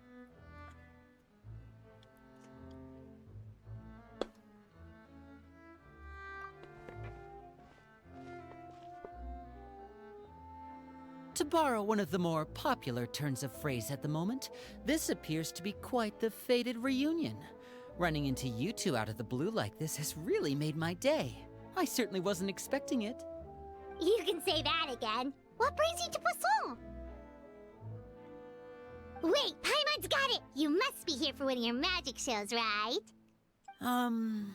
Actually, we've run into a bit of trouble on the home front, so Father arranged for us to stay in Poisson for the time being. Oh, are Lynette and Fremine here too? Yep, along with most of the other members of the House of the Hearth. You may have noticed Poisson seems a bit more crowded than usual. So you're saying nearly the entire organization has moved to Poisson? Sounds like you've run into way more than just a bit of trouble. What's really going on? Well... Since the two of you are so curious, perhaps I can fill in the gaps. You scared Paimon half to death! Hi, Arlecchino. Father, you're here. You know... On second thought, maybe we don't need to know? It's all probably super confidential House of the Hearth stuff, right? We totally weren't trying to pry or anything. No need to be nervous. I could sense your genuine concern from your conversation just now. Of course, I can also understand your confusion. Sending so many Fatui here to Poisson, it's only natural that some might suspect an ulterior motive to be involved. Still have our reservations. No, I have no reservations.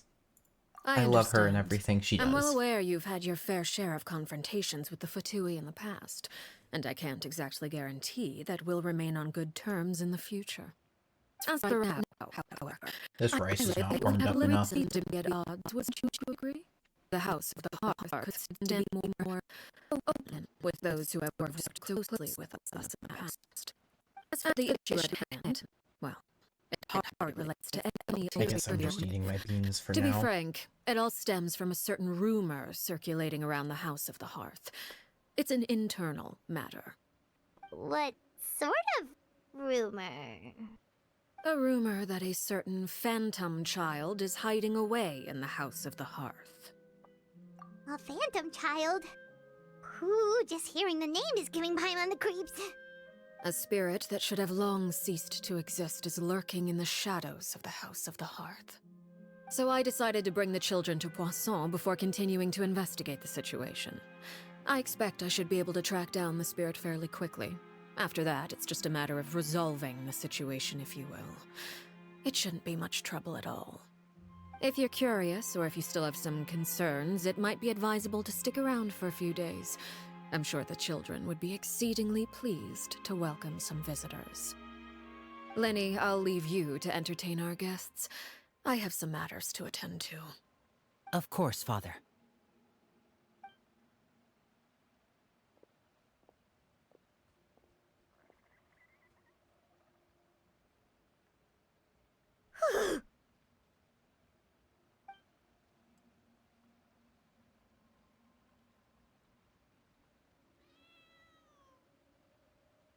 Doing this after Nod-Krai is kind of funny because this puts Paimon and the Traveler being all intimidated and scared of Arlecchino. But in Nod-Krai, she's just helping us out. We're just having fun. I mean, we're not having fun. We're fighting one of the 5 centers, but we're just working together totally fine without really having any concern. It has long been a dream of mine to invite you to our home and introduce you to my other siblings. You're quite well known in the organization already. A lot of people have been talking about you, especially after everything with the prophecy. If you're willing, why don't you stay a while and have a little chat with us? I would love to meet the rest of your family. We don't have anything else to do right now anyway. But let's be clear, we're just gonna be there as guests, okay? Don't get any funny... Oh, wait a second. If we're your guests, that probably means we'll be treated to lots of yummy food, right? Of course. During our stay in Poisson, we've been helping out the locals with some fishing. We bring in quite the bounty every day. In fact, today is the perfect chance for me to show you what I can do in the kitchen. Let's go. I'll take you to where we're staying. Aw, baby.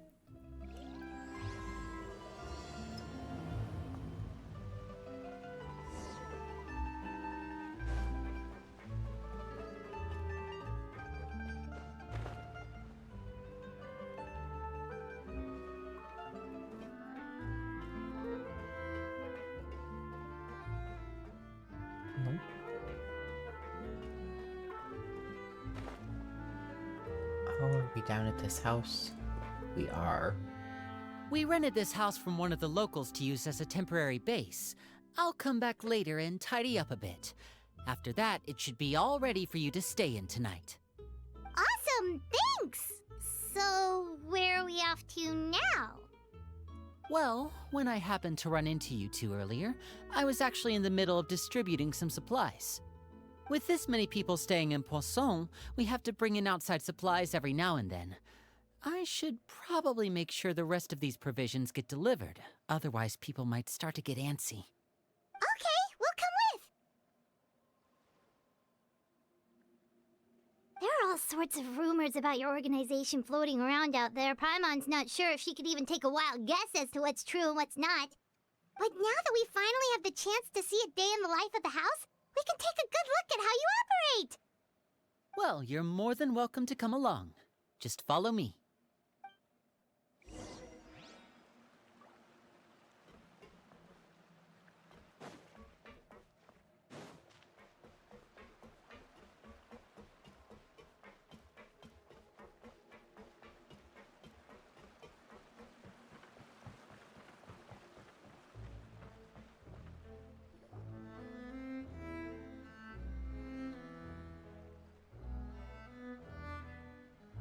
Linny! You're finally here. The supplies. I'm assuming you've... Brought them with me? Yep, here you go. Hello? Something caught your eye? It's the Traveler and Paimon! No way! Come here, everyone! Hurry! The Traveler and Paimon are here! Oh, they're so cute. They're so excited to see me. One at a time, please. Don't crowd around them all at once. We don't want to scare off our guests now, do we? Oh, it's all right! Gotta say, Paimon didn't realize we were this famous. Of course! Father and Linny have told us so much about you. Father told us about how you helped Linny.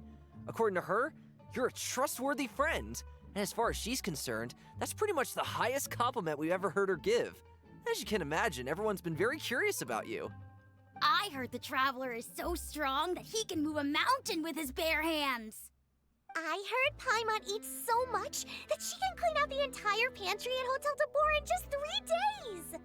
Wait a second! That's the rumor you heard about Paimon? Oh, not cool at all! Oh, wait! When guests visit, you're supposed to give them gifts and stuff, right? Oh, we don't need something like that. Besides, we don't have anything to give to you! Come on, we insist! I can give you some of my new potions. Just pick your poison. And by that, I mean medicine or actual poison. I've got both. Huh? Yep, that tracks for a... Or maybe Shaplo can teach you guys about stealth! He's super good at it! He's never been caught. Ah, now that's not a bad idea. I know you usually prefer to fight head-on, but it never hurts to expand your bag of tricks, right? When it comes to eliminating your enemies, staying quiet can go a long way. Trust me, I would know. I was poisoned not too long ago, and I'm still dealing with the after effects. So I'm not quite as good as I was before, but I can still give you some pointers. Were you poisoned by the child? When you said gifts, Paimon didn't think you meant poison and stealth tactics. But those are the best things we can give you. You don't like them? Ooh, how about this? Tell me the name of someone who really annoys you, and we'll teach him a lesson for you. I love these tiny figurine children. Fold, Selwar. I think that's enough suggestions for now. When it comes to being a good host, it's the thought that counts. You don't need a physical gift to make our guests happy. In fact, pestering them with suggestion after suggestion might make them more annoyed than anything. I would say your enthusiasm has certainly gotten across. Really? Awesome! It's been so long since we have had guests to play with. If there's anything you need, just let us know. Yeah, especially if it's poison or something. I've got all sorts of potions for that. Well, we'll talk to you all later. We've still got supplies to distribute. All right, see you later.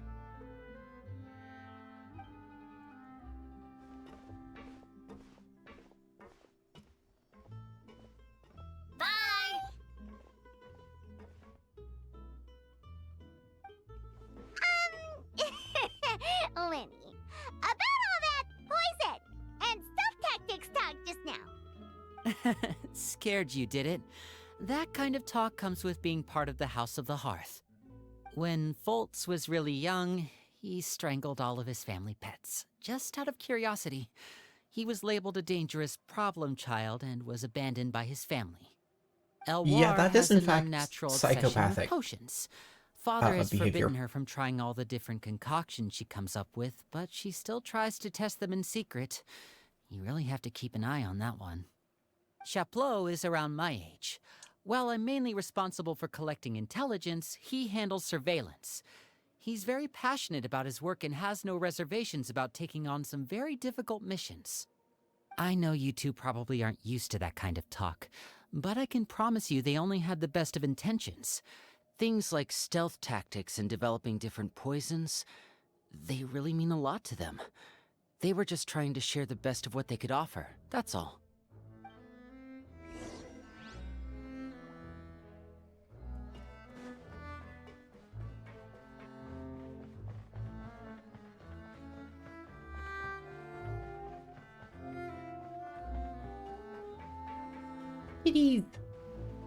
Filial, supplies are here. Thanks. And who are these two? Outsiders? Allow me to introduce you. This is the Traveler and Paimon. Oh, you're the famous duo I've been hearing so much about. It's nice to meet you. I heard you've traveled to all sorts of places. Is that true? Of course! We're making our way all across to that! Oh, good for you. You must be pretty familiar I don't with know what Fontaine by happened now. to this one Andy's men in particular, but it's all sorts of started crush. running recently. I think it's called The 4,000 Thieves. Oh, this is the first we've heard of it. It seems like it's going to be fantastic. From what I've been able to tell from the posters, anyway. You should definitely check it out if you have the time. Oh, and there's the Blind Maiden, too. That one is supposed to have audience interaction. Seems pretty interesting. After this mission is over, I think I'll go get a manicure. Oh, maybe I should dye my hair. Wonder how much it'll cost. Is it just Paimon, or do these two seem much easier to get along with than the others? Looks like the House of the Hearth has some normal members after all. I heard that. Oh! Oops. I'm guessing you're referring to Foltz and the others? Yeah, we're definitely not all like them. I bet those crazies are practically foaming at the mouth right now. I'm sure they just can't wait to get back to Snezhnaya to carry out the plan. That's enough, Filial. Don't talk about family members behind their back, right? Whatever. Let's go. Fell asleep. But hey, guess this is goodbye what then. plan? If you ever have What's some that time, about? we should go see the opera together. I would love to go see the opera with you guys, though. Especially the one with audience interaction. That sounds fun. Well, that's it for the supplies. We should probably head back as well.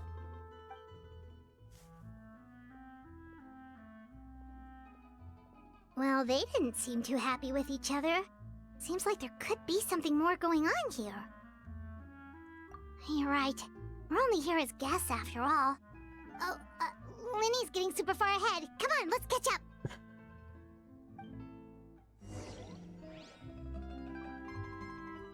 Let's go this way. Alright, back down to our house. Hope I didn't just kill Kaveh jumping off like that. What do you think of the members you've met so far? Well, Father is always encouraging us to be strong-willed and independent. So if there's one thing we've got, it's people who aren't afraid to speak their mind. Well, I should probably get cooking. Wanna join? Yes! A cooking date Then with my let's head out. boy? Uh-huh. Fremine, what are you doing here? Well, Fremine, nice to see you again! Oh, you too. I heard you're here as guests of House of the Hearth. Welcome. We were just going to make some food. Why don't you come along? I could use some help in the kitchen, and I seem to remember you mentioning you wanted to make seafood soup for the traveler in Paimon. Seafood soup? Oh, Paimon's drooling already. Were you looking for something just now, Fremine? Maybe I can help. It's nothing. I just wanted to see if there were any extra supplies. Yeah, we've got some left over. What do you need? Some food and water, and some clean cloth, if possible. What have you found that you're No taking problem. care of from an Give me a second here. Food, water... What kind of food? Wait a minute. What do you need all of those for?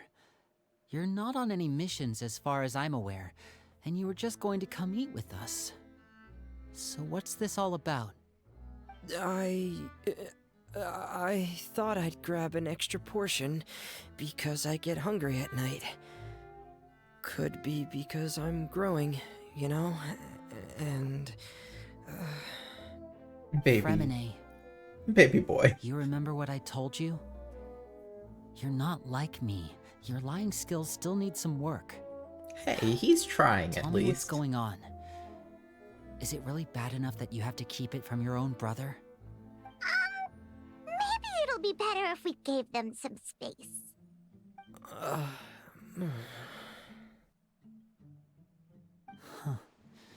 This is the first time I've seen that kind of look on your face. Whatever happened, does it have something to do with Father? Yes. Just follow me.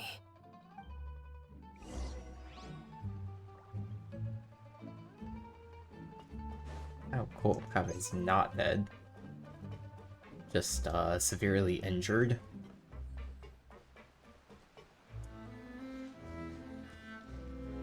Oh. You're back! Oh, and you've brought some friends with you this time. Hello, my name's Linny. I grew up in the House of the Hearth. And you are?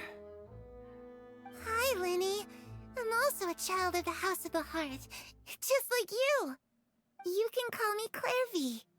Clairvy? It's nice to meet you. Does that name ring any bells, Linny? No, not at all. That's not a name we have on our roster, I'm sure of it.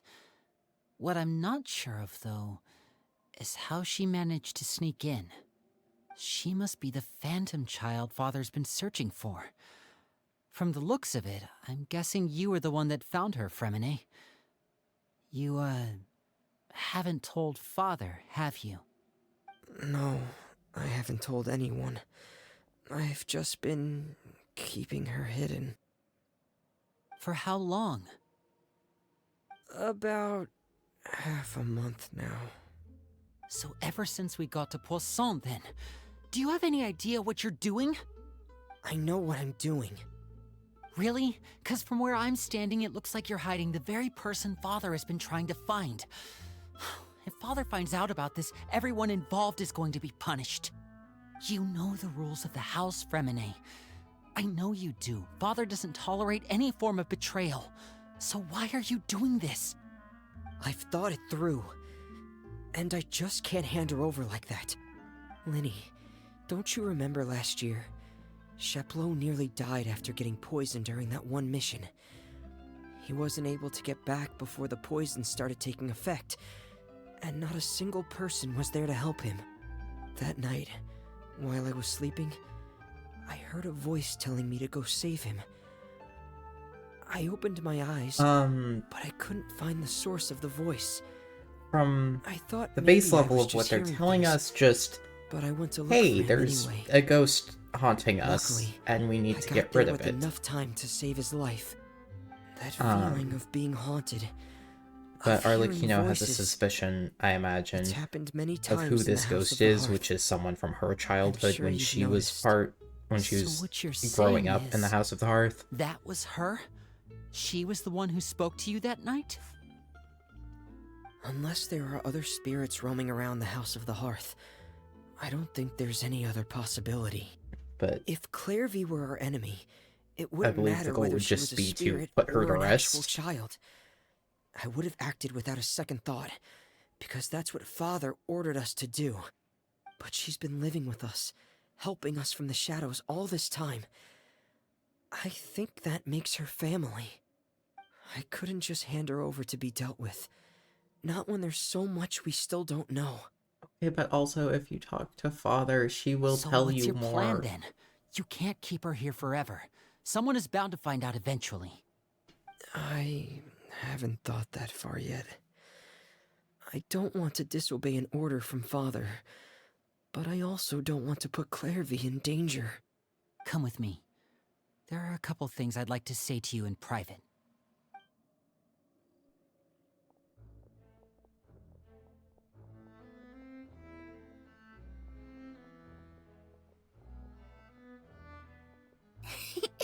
Those two sure care a lot about each other. Well, they got a funny way of showing it. From where Paimon was floating, it sure seemed like they were about to bite each other's heads off. No way! They have a really deep bond. I could tell right away, because I also have a friend like that. I just don't know how long that kind of bond can last. The darkness in the house runs deeper than you can imagine. No one can get out alive. That's sorry, not Lenny. eerie. I really didn't mean to drag anyone else Like, into I know this. what she means, Oh, but... really? You didn't mean to? 'Cause I, for one, wish you did. Huh? What do you mean? You know, when we were younger, you didn't call me Linny. You called me brother, just like Lynette. We grew up together, the three of us. We were all orphans, all rescued by Father. Of all the siblings in the House of the Hearth, I think our bond was the closest. Later on, when you started calling me Linny, I wasn't actually surprised. After all, Lynette and I are related by blood. We've had to depend on each other to survive long before we joined the house. Linny, The darkest and most difficult moments of my life happened before you and I had ever met. I'm sure that's true for you as well. Even so, Fremine, we've stood by each other for all these years now, and to me, that means more than blood. You and Lynette are the most important people in my life. No one can replace you. So I won't let you face anything alone. Not if I can help it. Oh, looks like things are getting kinda heated between Linny and Fremine. Maybe we should go check on them. Let them talk. They walked away for a private conversation. I should put my clothes away.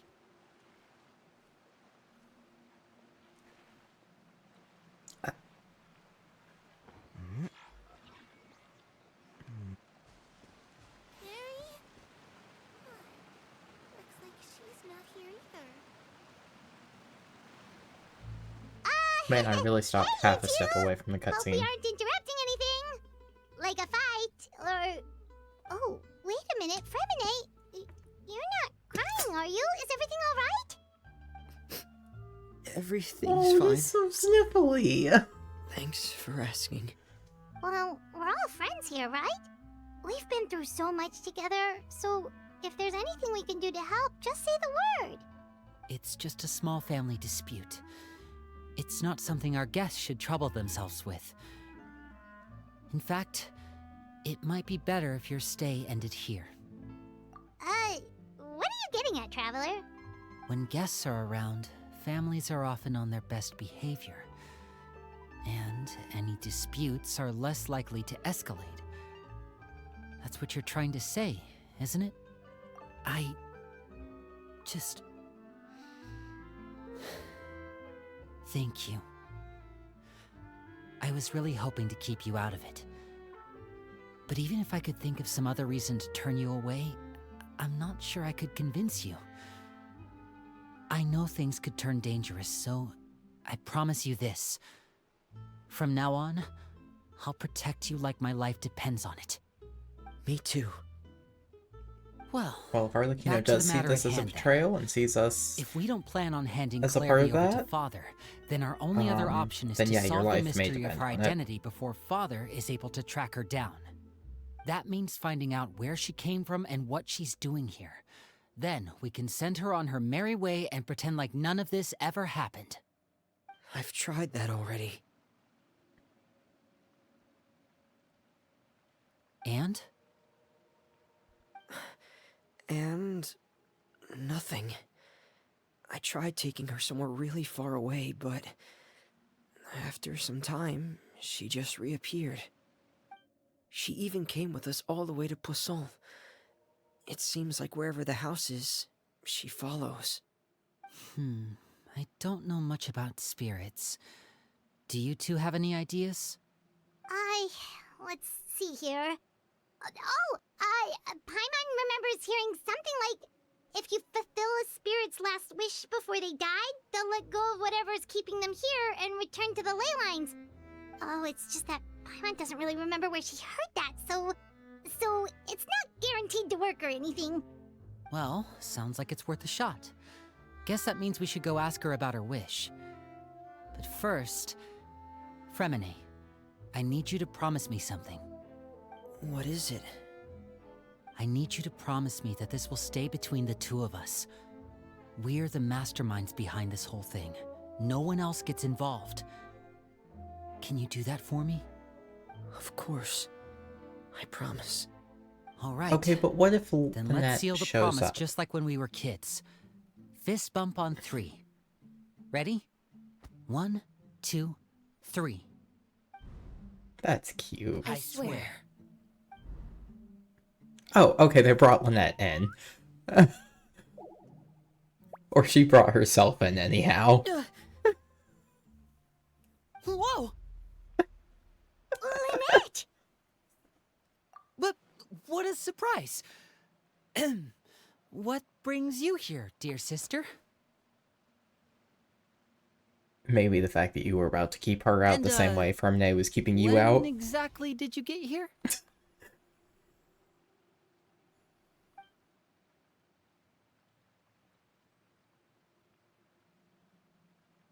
You're an idiot, brother.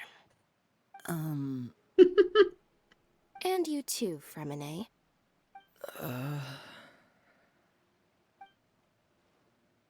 You 3, Traveler. And you 4, Paimon. Wait, what did we do? I've seen Clairvy around the House of the Hearth before. I hadn't seen her in Poisson, so I figured she must not have come with us. But it turns out, you were just hiding her. I heard you talking about your plan. Rather than steering clear of the situation, I'd rather fully join in. That seems like some funky weather. If you don't agree, I'll have no choice but to report everything back to Father. Simple as that. You're not giving us much wiggle room here, Lynette. Well, I guess think we're all that's in the this together point. then. After we talk to Clairvy, we'll figure out our next move. There's no time to lose. Let's go.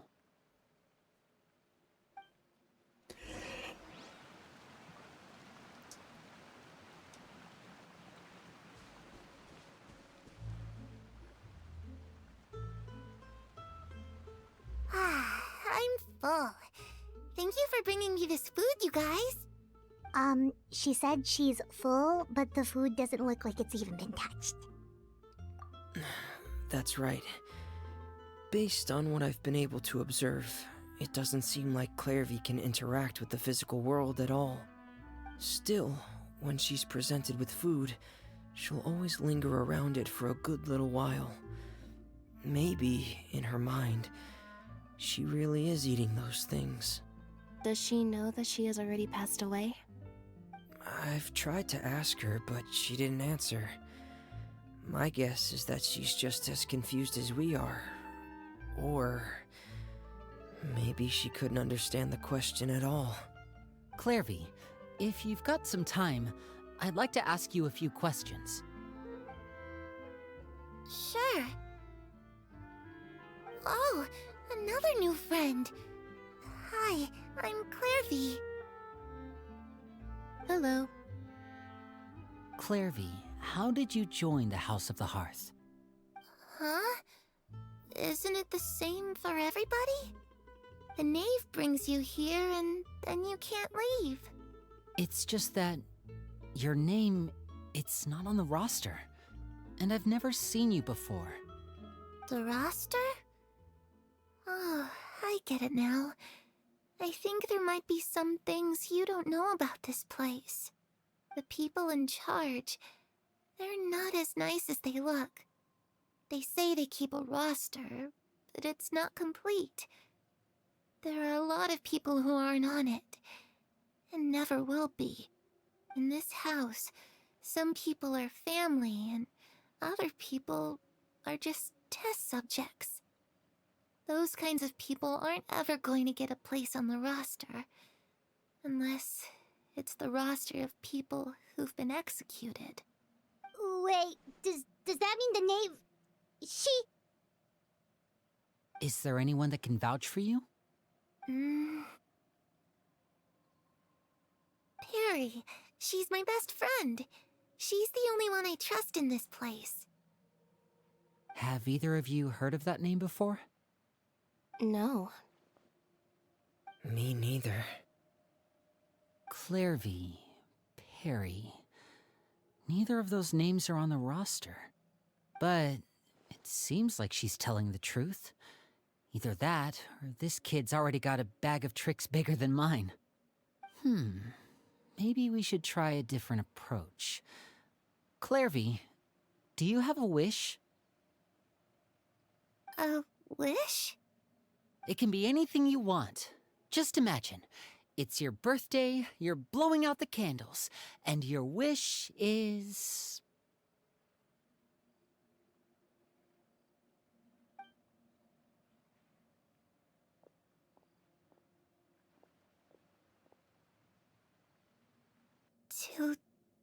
To go outside, where the sun can find me. That's it? Well, that sounds easy enough. Except that if she's living in a delusion, she may not In the house be runs able to deeper go than you can outside. imagine. No one can get out alive.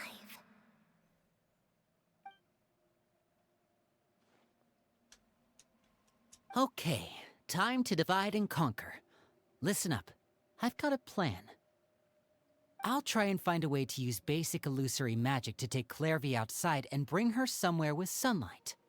Lynette, try and find the list of executions that Clairvy was talking about, and see if her name is on it. Fremine, you stay in Poisson. We can't be the only ones who've had run-ins with Clairvy. I need you to collect intel on everything she's said and done. Understood. I'll try my best. What about us? What should we do? I really appreciate your willingness to help, but this is a family matter. I don't want to drag you in too deep. It's too risky. Let me think. Since Father considers you to be guests, maybe you could stick by her side for a little while.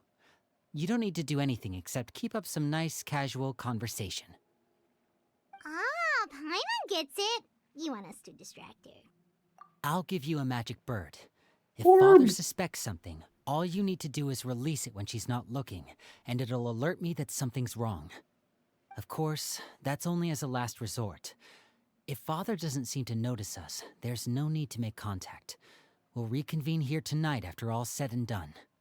If the worst-case scenario happens and we're discovered, just tell Father everything. We're not going to let our guests get punished for our own actions. That's where we draw the line. You too. Okay, this is where we part. Father should be at the beach nearby. Ooh, beach date with Arlecchino? I really hope this goes well. No, it has to go well. That's the only way this can get resolved.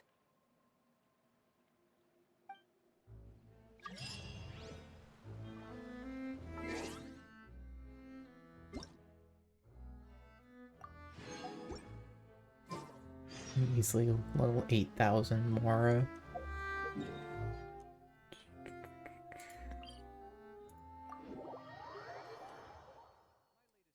Getting there, but there's still room for improvement. Better make my finishing touches before the deadline creeps up.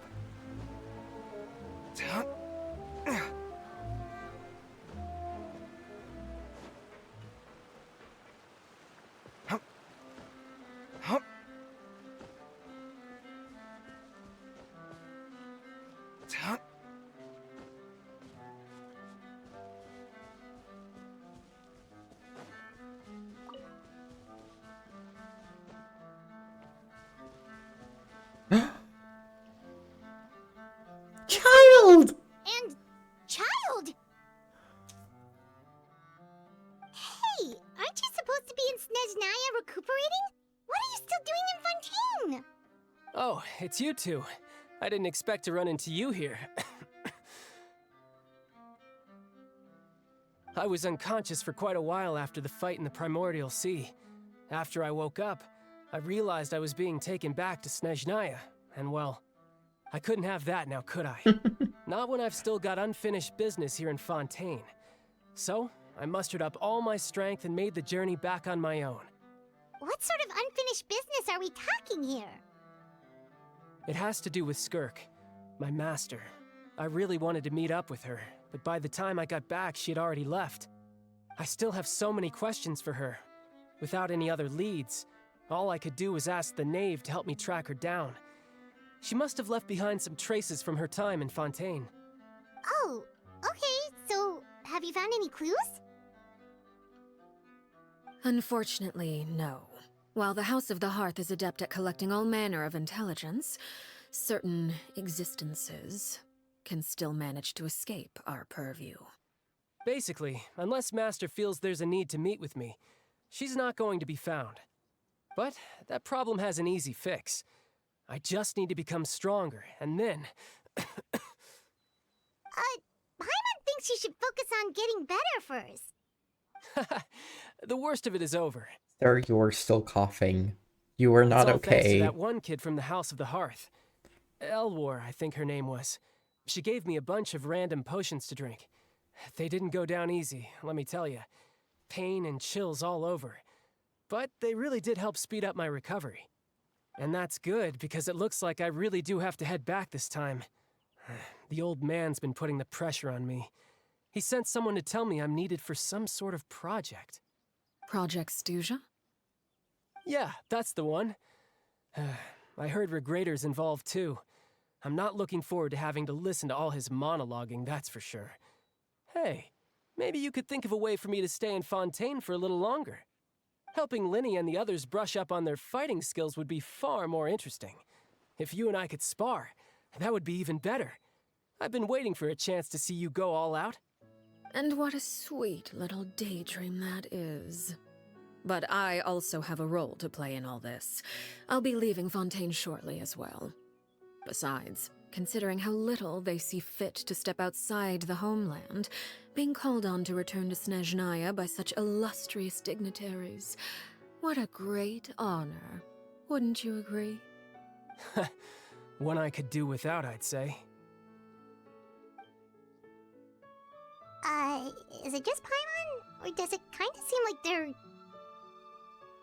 So, dear guests of the House of the Hearth, to what do I owe the visit? Well, we just... Right! We're super close to Linny and the others, but we still don't know much about you! Is that so? Introductions have already been made, have they not? Girl, there is more to you than just introductions. You see? There's only so much you can learn about someone from a short introduction. At least tell us something a little extra, like... Why do you call yourself father? Huh, good question. I'd also like to know. Really? You've never The asked? fact that you have to ask tells me our intelligence work has been quite successful. Telling you the answer to that question would only serve to undermine that success. And we can't have that, now can we? Spoken like a true diplomat. That was some expert sidestepping right there. Well, if there's nothing else, I think I'll take my leave. I still have a small matter to resolve at home. Wait, don't go!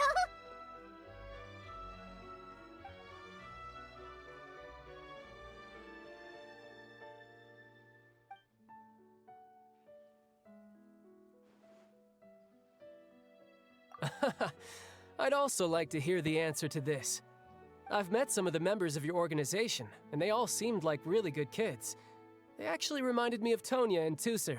I want to meet Which, by the Child's way, family so if you bad. ever betray them, I'm just letting you know, I won't let you off easy. And why would I betray them? Well, you've already betrayed the House of the Hearth once, haven't you? At least, that's what I heard.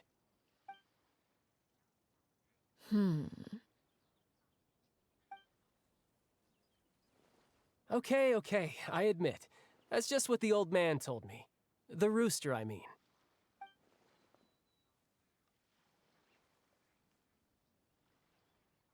Oh.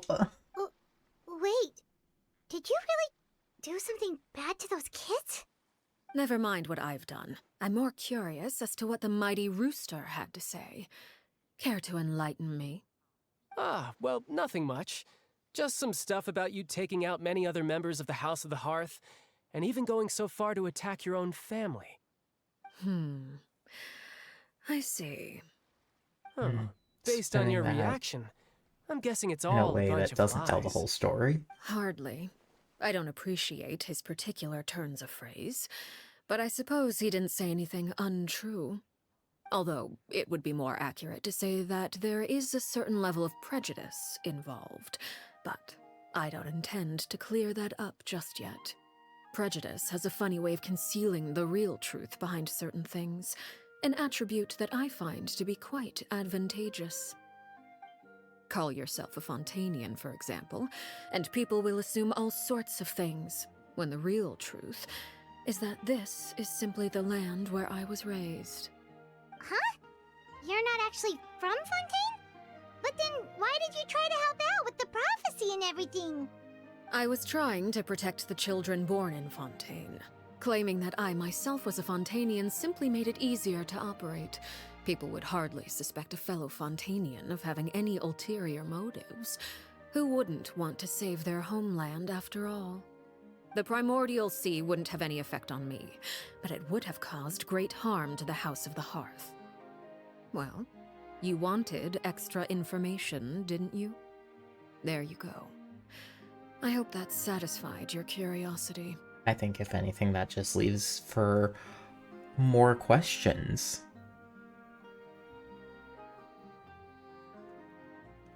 So, you stayed in Fontaine for the kids. I guess I was wrong to believe you'd betray them. Apologies. Looks like I was holding on to some prejudices myself. Good. Like I said, I like it when others have misconceptions of me. Actually, while I was recuperating at the House of the Hearth, there was something else that really caught my attention. I heard that members always resolve disputes and arguments with a friendly spar, and the loser has to back down. Seems pretty cool if you ask me. Would also give them plenty of opportunities to hone their skills. Well, that's only a recent development. In the past, such spars weren't nearly so friendly. The losing party would lose everything, including their life. They were that high stakes? Whew, at least that's not a thing anymore. Well, the current atmosphere's not half bad. I'm a bit jealous, actually. You've got so many family members around you, and you even get to live with them. Having a lot of family around means dealing with a considerable amount of bickering and scheming. Once Tonya and Tusser enter their rebellious phase, I'm sure you'll understand. Just imagine. Tusser becomes obsessed with plucking out strands from the rooster's mustache, or Tonya decides to dye her hair 42 different colors. Okay. I get the picture. That's so many colors.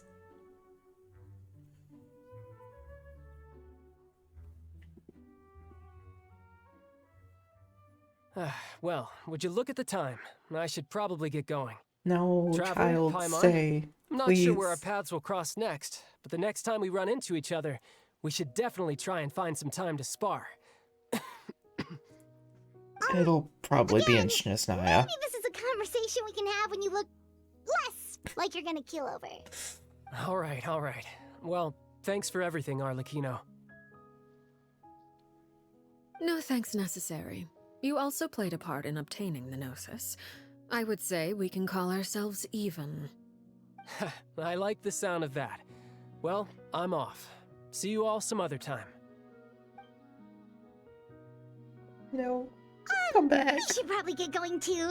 Do you want to head back with us? Oh? You want me to leave so soon?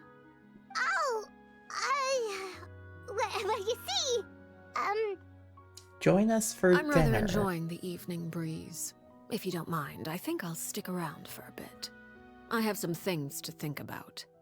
Apologies for not attending to you like a proper host. Please forgive this slight. I do hope you'll have a pleasant stay.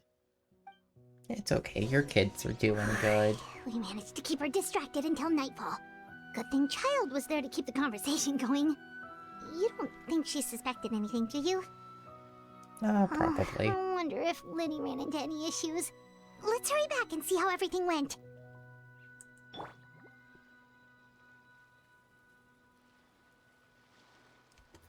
No time to lose.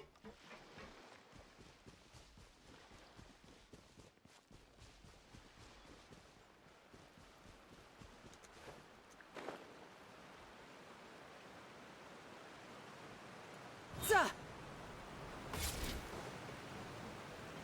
Yep.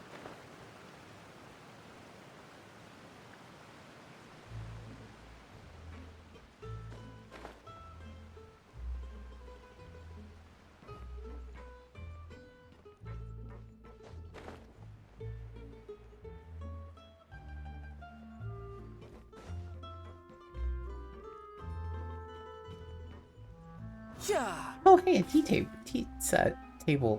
party thing. Hey, how did everything go? I didn't know what sentence I was trying to say there. Well, long story short, we ran into a small issue. Clairvy can't go into the sunlight. Everything was fine at first. She followed me up to the surface just like I told her.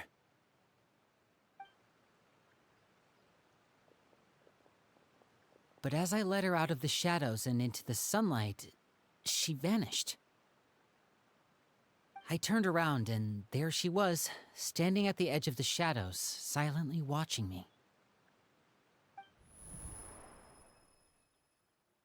Huh. Maybe she's afraid of sunlight, or... No, it wouldn't be her wish if that were the case. Well, we could always try pushing her into it. Oh, true. I've pretty much tried it all already. Nothing worked. Eventually, the sun went down, so all I could do was bring her back here. Oh, hi, baby. How did it go with you, Lynette? Good. I've got the list. It's right here. Really? Well, what are we waiting for? Let's take a look!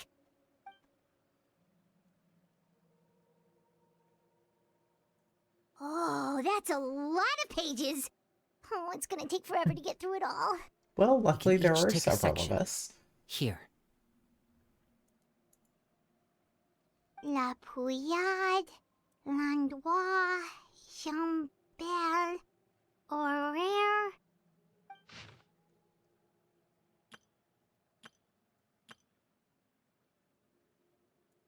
Oh, yikes. That Horaire guy has a huge scar on his face. He's kinda giving Paimon the creeps. Ah, I've met him before. The scar is from an injury he received during a mission. I still remember him joking with me about it. He said any future lover would take one look at him and then lose all interest. Did he say anything else? They have bad Well, taste. I asked if there was scar someone he was is interested gonna turn in. them off. He said no, and that's where our conversation ended. It was only later that I learned he really did have someone he liked. He risked everything to escape so he could be with her, but it didn't work.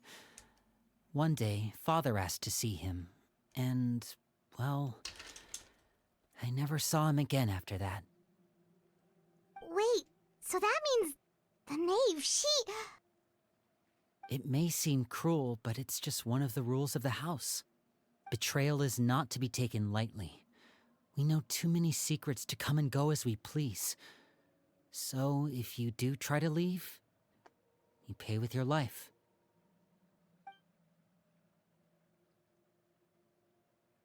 Her name's not here, huh? Well, that's not too surprising. It doesn't seem like this list is complete. It only contains records dating back around 5 years. Let's shift our attention then. Fremine, were you able to find anything out? Fremine. Sorry. I was thinking about something. Literally. I managed to talk to quite a few people, but I couldn't help but notice that the atmosphere in the house was a little... strange. Strange? Yeah, I mean, I know there have been arguments in the past, times when people haven't gotten along. Chaplot and Filiol are a good example of that. Oh, those are two of the people that we met while delivering supplies. Paimon can see how they might not get along. They had very different vibes, and their, interests seem to be pretty different as well. That's to be expected, actually. Father brought us all here, shared her knowledge with us, taught us how to fight. That's one thing we all share. But that's also where the similarities end. Not all of us feel the same desire to stay here. As members of the House of the Hearth, we're also considered part of the Fatui.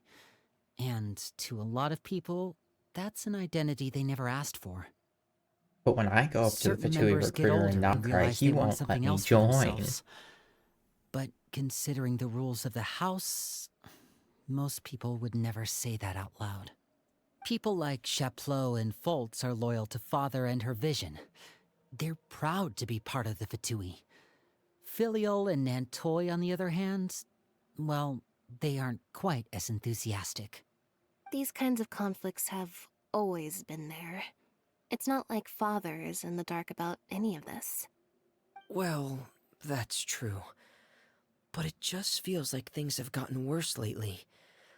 Filial and the others, it seemed like they were meeting in secret to talk about something.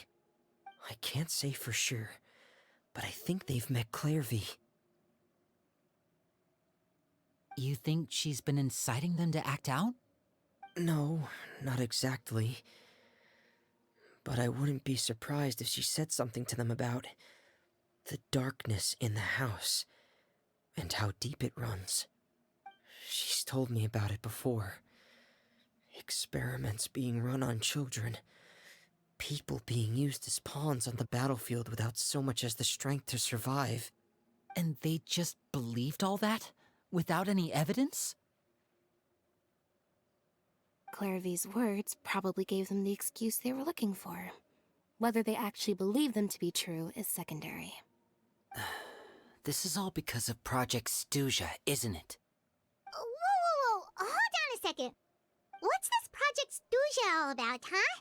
This is the second time it's come up now. Third time, Sorry, actually. But I'm not sure of the details. First time we just either. didn't hear the name. I only know what Father has told us, which is that it's something the Rooster and Regrader have been working on together. Apparently, it has to do with the Fatui's strategic plan for the future. Because the House of the Hearth was so successful in obtaining the Gnosis, we now have the honor of playing a key role in Project Stuja. Wait, but isn't that a good thing? Key role is just another way of saying dangerous role. To us, the whole thing is an inconvenience. Father thinks so too, but she's in no position to refuse. Their plan isn't exactly unreasonable, and they've been funneling the house a lot of funding. It's just that we'll lose a lot of members in the process. Participating in the plan, it's an honor in name only. What they're really trying to do is subdue us. The existence of an intelligence organization outside their control makes them feel uneasy.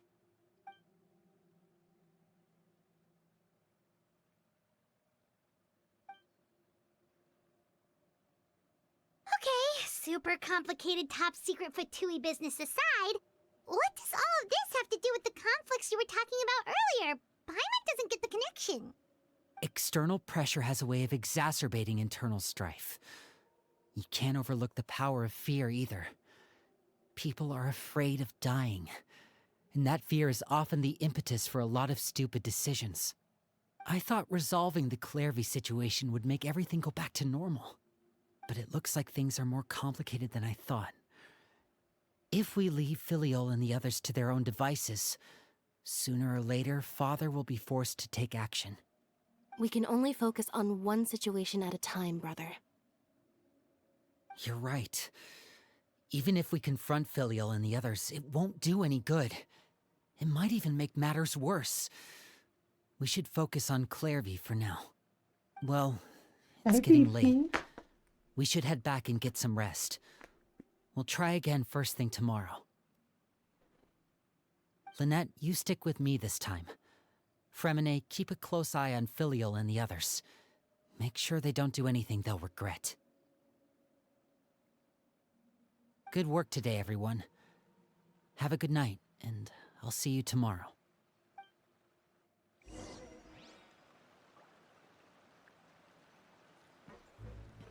Stairs are over here.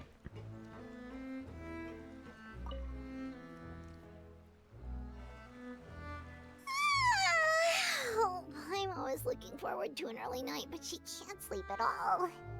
Hey, you don't think the knave will be too angry with Linny and everyone if she finds out about all this, do you? She's even scary when she smiles. If she were to actually get angry... Ooh, you have to protect Paimon if that happens, okay, Traveler? Oh, well, in that case, we should just plan on running away. We'll grab Linny and the others and we can make a break for it as fast as we can. Look! Look over there! Quick! Let's catch up with her before anyone sees!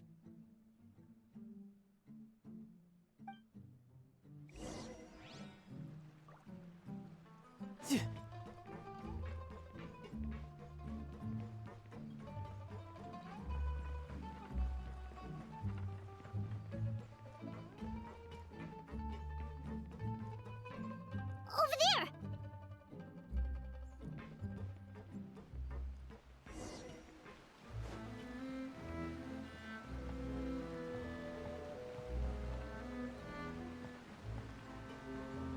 Oh, where is she going? Oh, if someone sees her, we're toast!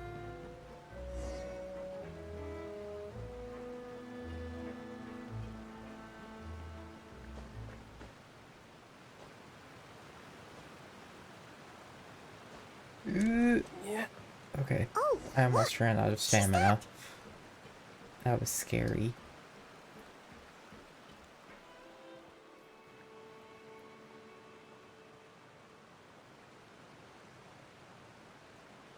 Clairvy! Shh. I opened the window while no one was looking. Look how pretty the outside is. If only I could have more than this. You probably think I'm being silly, huh? All this hopeless resisting. It's better to dream of what I could have than try to make it a reality, right? Please, help us get on the same page here, Clary. We need you to tell us what you know. Can you do that? Sure. Although, after you hear all this, I think you might regret that decision. Everyone in this family is nothing more than a tool. Something to be used and exploited. We're all expendable. Including me. As long as you're useful, you get to stick around. Lose your value, and you're handed over to the doctor, experimented on, and given a fate worse than death. I've seen it happen again and again, and I've had enough. You're saying the knave did all that? It's just, that doesn't seem like something she would do. She's scary and all, but it seems like even she has lines she wouldn't cross. I knew you wouldn't believe me. Everyone thinks she's a good person. They all think of her like a real mother. Mother? But she doesn't deserve that title. She's disgraced it and tarnished it. And if I had things my way, I'd never see her again. If only Perry were here, she'd understand. Perry? There's that name again. Also, Paimon's getting a strange feeling. It almost feels like she's not really here with us. Paimon can't tell if she's actually talking to us or if she's mistaken us for someone else. Well, in any case, it seems like she really needs someone to talk to. We should keep her company for a little longer. She looks so young. But it seems like she's been through a lot. It's getting windy. I should close the window. Ooh, look at the moon. Isn't it pretty? Hey, Wanna hear a secret? I heard that if you look up at the night sky in Snezhnaya, you can see the aurora. It's supposed to be super pretty. Even prettier than the moon tonight. Perry and I promised each other that once we're older, we're gonna go see it together. But I can't find her. I'm worried she's also been... No, that wouldn't happen to her. She's special. Mother likes her a lot. I should really go talk to Mother, but we just fought.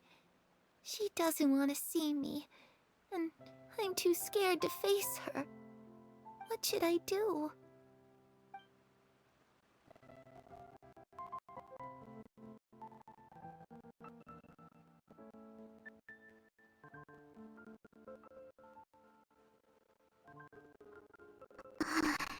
Grandma really doesn't understand what's going on with her. Well, let's head back. We've got an early morning tomorrow.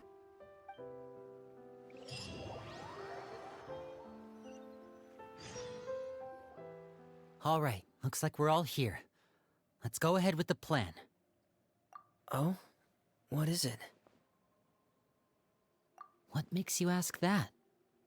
Well, we kinda ran into Clairvy last night, and that's what she told us. We met the doctor back in Sumeru. He's super dangerous, and he's done all sorts of bad things. It's possible that Father and the Doctor have had certain dealings, but I don't think Father would work with him.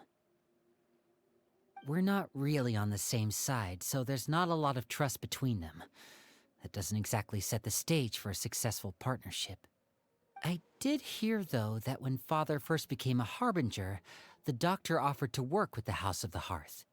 Father rejected most of his proposals, except for one. It had to do with some sort of secret experiment. Secret experiment?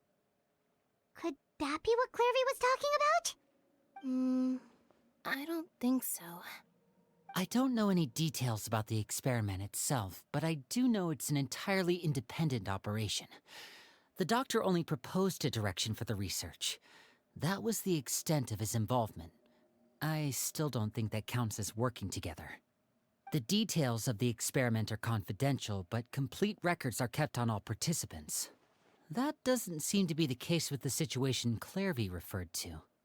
I know you don't agree with some of the Fatui's methods, and I'm not asking you to. But I am asking you to trust us on this. The House of the Hearth has its own principles. There are certain lines we're not willing to cross. Alright, that's good to hear at least. Clairvy seems to think the Knave and the Doctor worked together to do something horrible. If that turned out to be true, Paimon doesn't know how he would even face you guys. It's just that it doesn't seem like Clairvy is lying either. Perhaps if you bring up the mother thing. The easiest thing to do would be just ask the Knave directly, but Paimon doesn't think she'd tell us. Father didn't come back last night. She's probably still near the shore. We'll be counting on you to distract her. Lynette, you're with me. Fremine, you know what to do. Be on your guard, everyone. All right, let's get to it.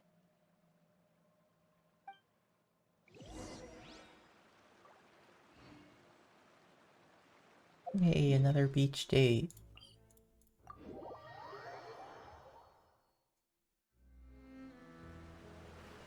Riptide! I didn't No mean time to to do lose. that. Yeah.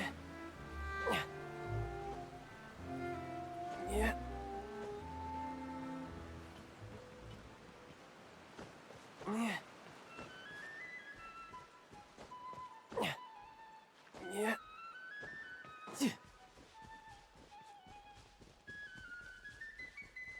Hello, my wife. Why did you not go sleep? Ah, it's you two again. I must say, you look a bit pale. Did you have trouble sleeping last night? A little. Perhaps if you had less on your mind, you'd be able to absolve yourself of such troubles. So what are you planning to do now? Catch up on some sleep?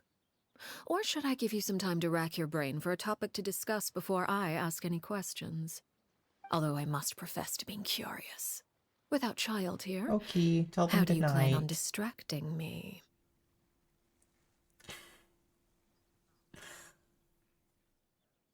Us? Distract you? A good one. They are, yeah. We were just here for a chat. Chronic Genshin issues. Looks like you could have used some extra time to think. No matter. If you don't have any other plans, why don't you accompany me somewhere? Don't worry. I'll be sure to steer clear of any scheming children. The ocean breeze is sure nice today. Children always think they can hide things from the grown-ups. But nothing gets past me. Least of all a little scheming. I think I'll let them have at it for a little longer. I can be very patient. Well, I'll leave you to think things over. If you're so inclined, meet me outside the Palais Mermonia. Good things come to children who do as they're told. So I do hope you decide to tag along. If only for your friends' sakes. What should we do? She clearly knows about everything we've been doing, and Paimon doesn't think it'd be a stretch to say she was threatening us just now.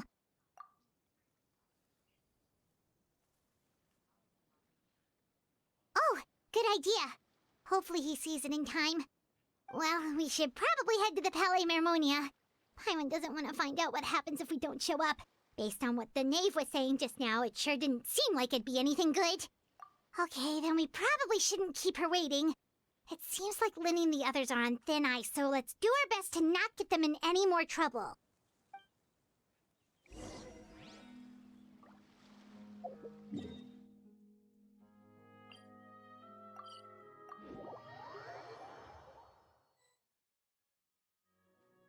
Seeing as we still have some time before my meeting, we might as well enjoy some pleasant conversation while we wait.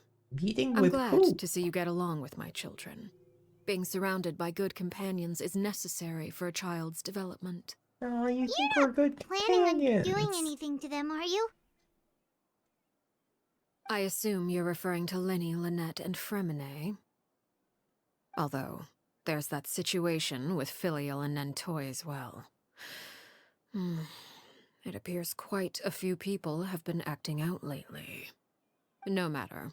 I'm not one to discriminate. All those who betray the house meet the same fate. There are no exceptions. Does that mean you're going to kill them? Oh, are you here to beg for their lives? I'm sorry to disappoint, but the rules of the house change for no one. In my organization, everyone is responsible for their own actions. But don't you care about them at all? They really respect you. They even call you father. You must feel something for them. Any organization in which feelings come before principles is one destined for ruin. The House of the Hearth is hardly an exception. You could say our principles are more stringent than most. Perhaps I can offer you this consolation at least. As our guests, you two will not be held accountable along with them. I would imagine Linny, Lynette, and Fremine will be able to keep their lives. As for Filial, Nentoy, and the others, I'm afraid there's little I can do. They can try to escape, but once you know our secrets, there's no getting out alive. But that's awful. Ah, you seem concerned. Out of consideration for my guests, I suppose I could turn a blind eye for a little longer. If Linny and the others manage to dispose of Clairvy in the meantime, all evidence of their wrongdoing will be lost. In that case, I could hardly punish them for something I couldn't prove. If their efforts are unsuccessful, on the other hand, all will be held accountable, and the punishment will be severe. Of course. Oh, and here, I believe this belongs to you. Do try and keep better track of it next time. It takes a considerable amount of time to train a bird like this. It would be such a pity if you were to lose it. Permanently. Don't kill the Where did bird. you get that? To be fair, you didn't exactly wait long for her to walk away. I'm afraid that's all the time we have to chat. Now, for the matter at hand. I asked you to meet me here because I have business at the Palais Mermonia. It has nothing to do with you, but I think it would be prudent for you to stick by my side for the time being. There will always be time later to run off and tell Linny what you've learned. Well, time to go. Looks like we wrapped things up just in time.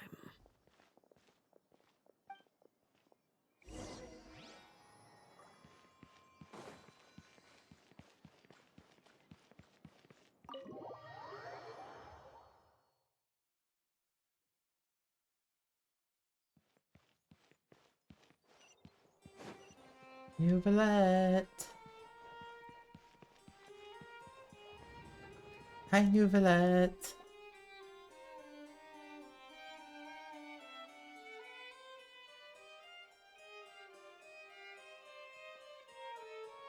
It's been a while, Monsieur Neuvillette.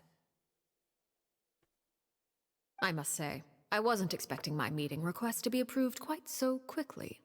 The Palais Mermonia operates with an efficiency worthy of admiration. It is only right that an esteemed diplomat such as yourself should be afforded the proper level of respect. Although, if I may speak plainly, I must confess that I did not anticipate we would have the occasion to meet again after presenting you with the Gnosis. I see you've brought the Traveler and Paimon with you as well. If I may inquire as to the purpose of your visit. We're just along for I'll the be departing ride. Fontaine shortly. There is, however, an outstanding matter that I would like to see resolved before I go. It requires a rather lengthy explanation, I'm afraid.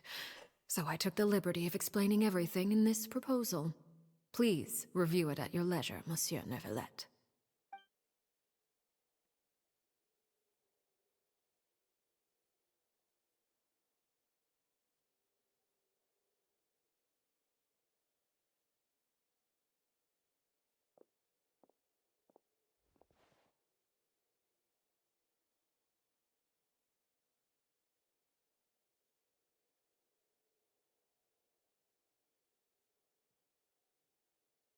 But he sounds nice.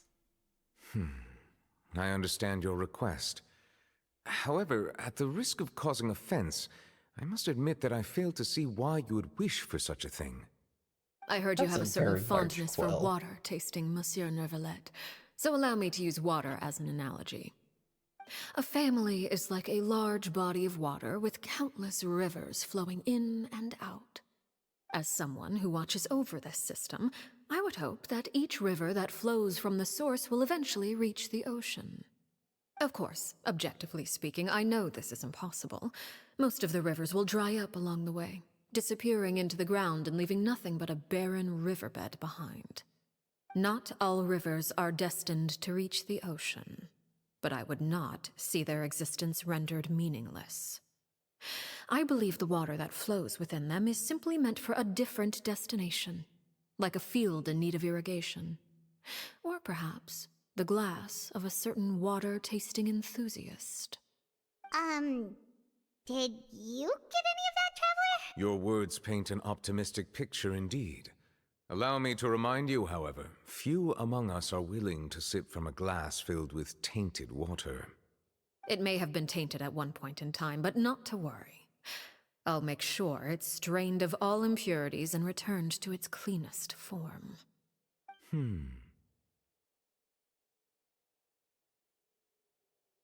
I seem to recall there being a transactional aspect to your proposal.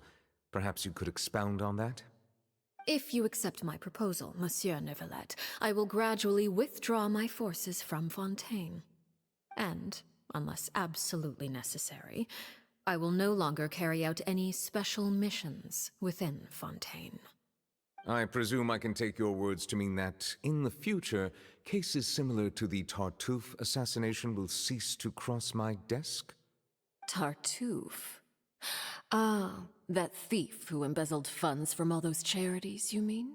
My deepest condolences to his family, but without any evidence, I cannot imagine how the House of the Hearth might have been involved in his passing. Welcome back. Of course, if you accept my proposal, We're Monsieur talking to Ray Neuvillette, Chase. I'm sure certain measures could be taken to reduce the frequency of such troubles. You choose your words carefully indeed. In that case, I am inclined to accept your proposal. My thanks for your generosity, Monsieur Neuvillette. Well, with that settled, we should be going now. I took the liberty of bringing along 2 bottles of spring water from Snezhnaya for you to enjoy. I do hope I get the chance to hear your impressions. Perhaps at our next meeting, yes? Indeed. It's just I spring trust water? you You would didn't not want to bring him any of the overlook your fire commitment water? in the meantime. All right, Traveler Paimon. Time to go.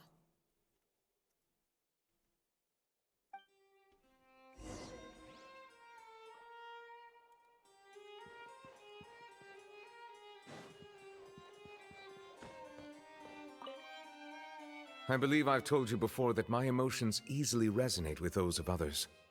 Yet in the few meetings I've had with that Harbinger, I haven't been able to sense any aspect of her emotional state. Her mind is like a still body of water. Who knows what darkness lies in its depths, and the lack of ripples on the surface gives nothing away. It's unclear whether this is her natural state of being, or whether it's an incredible strength of will that gives her the ability to master her emotions.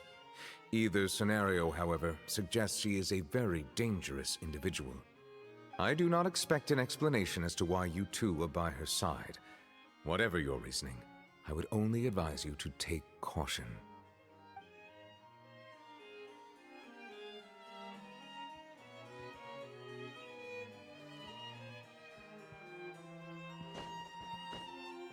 Goodbye, Neuvillette.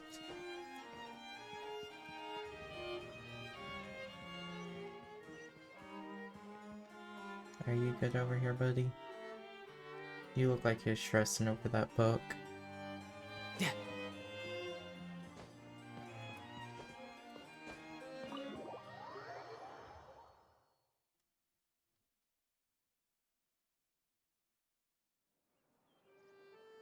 So, what exactly were you talking about back there? Paimon only heard you mention some rivers, a large body of water, and then some kind of irrigation scheme. It was a metaphor, Paimon. You really want to know? I would imagine there might be more pressing concerns at the moment. Winnie, Paimon really hopes everything's going okay.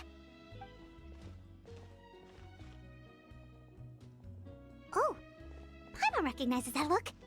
You've got your thinking cap on, don't you, Traveler?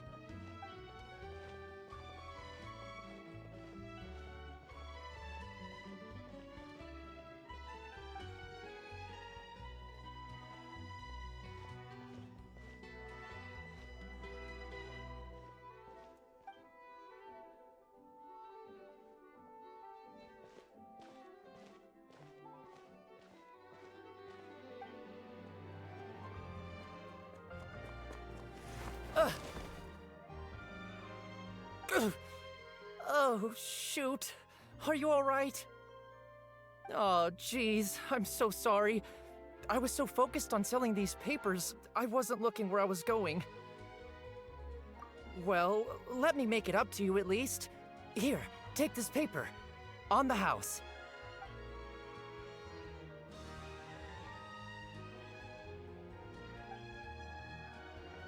Oh, you don't have to give us anything. Please, I want to. It's not like I'm short on supply. All the extras will be useless come tomorrow anyway. It's my fault, really. I was just trying to bring home some extra mora for the family, but I bit off more than I can chew. I haven't had many takers today, so I'm still swimming in papers. What's going on here?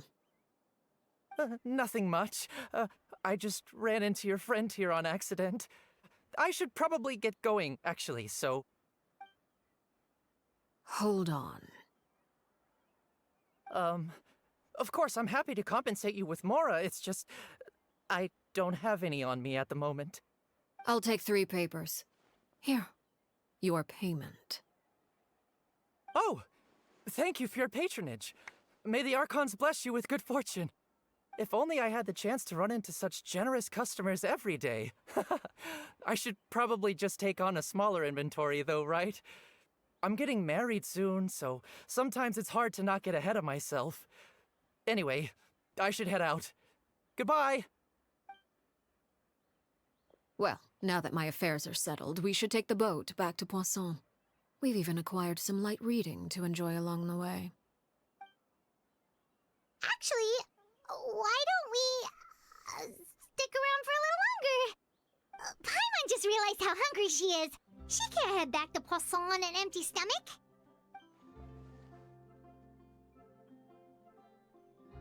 It appears you two are under the impression that delaying our return will somehow alter the situation in your favor. I'm sorry to ruin your fantasy, but your efforts are meaningless. That being said, I could be persuaded to give Linny some extra time. I just have one condition. If you agree to my request, I'll even answer some of your questions. You're quite curious about Clairvy, are you not?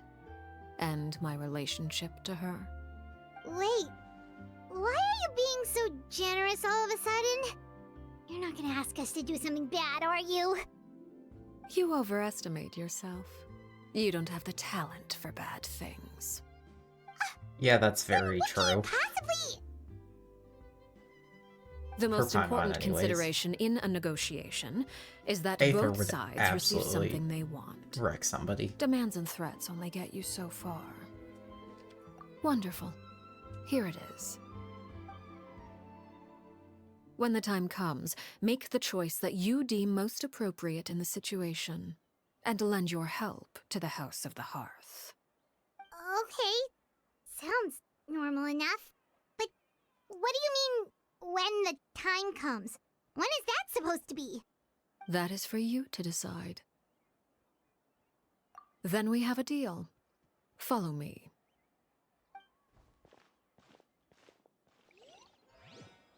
Where are we going for lunch? Oh, Famous Ruins.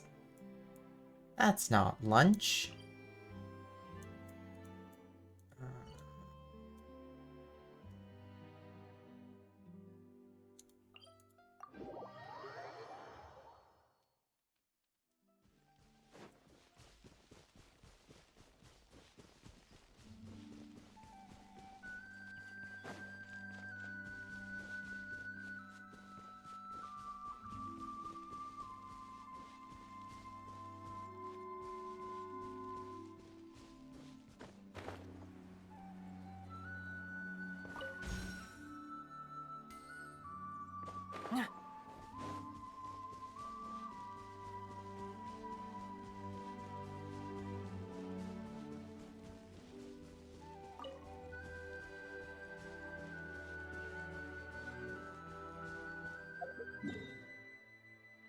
Is this turning?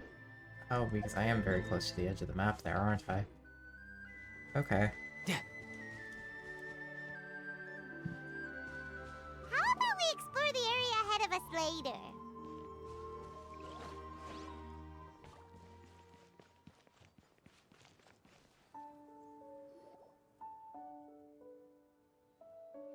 What is this place? Somewhere long forgotten by everyone. It used to be a grand building. Now it's nothing more than a pile of rubble. No one comes here anymore, nor does anyone care about what once happened here. Although, this place does have something to do with the story I'm about to tell you. It was before I became a Harbinger, and before Linny and the others joined the House of the Hearth.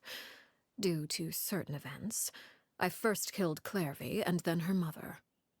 And this is where it all happened. You were the one that killed Clairvy? Patience now. Allow me to explain Clairvy's side of the story first.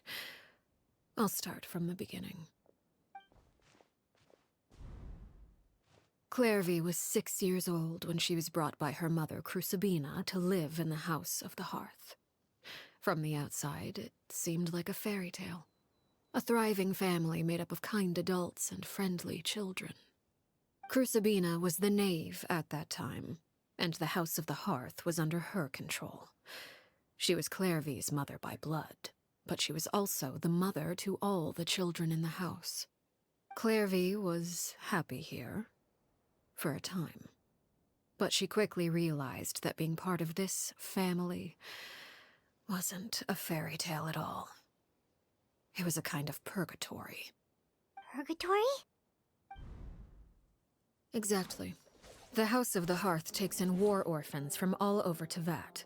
But as for how to raise them, that depends entirely on the person in charge.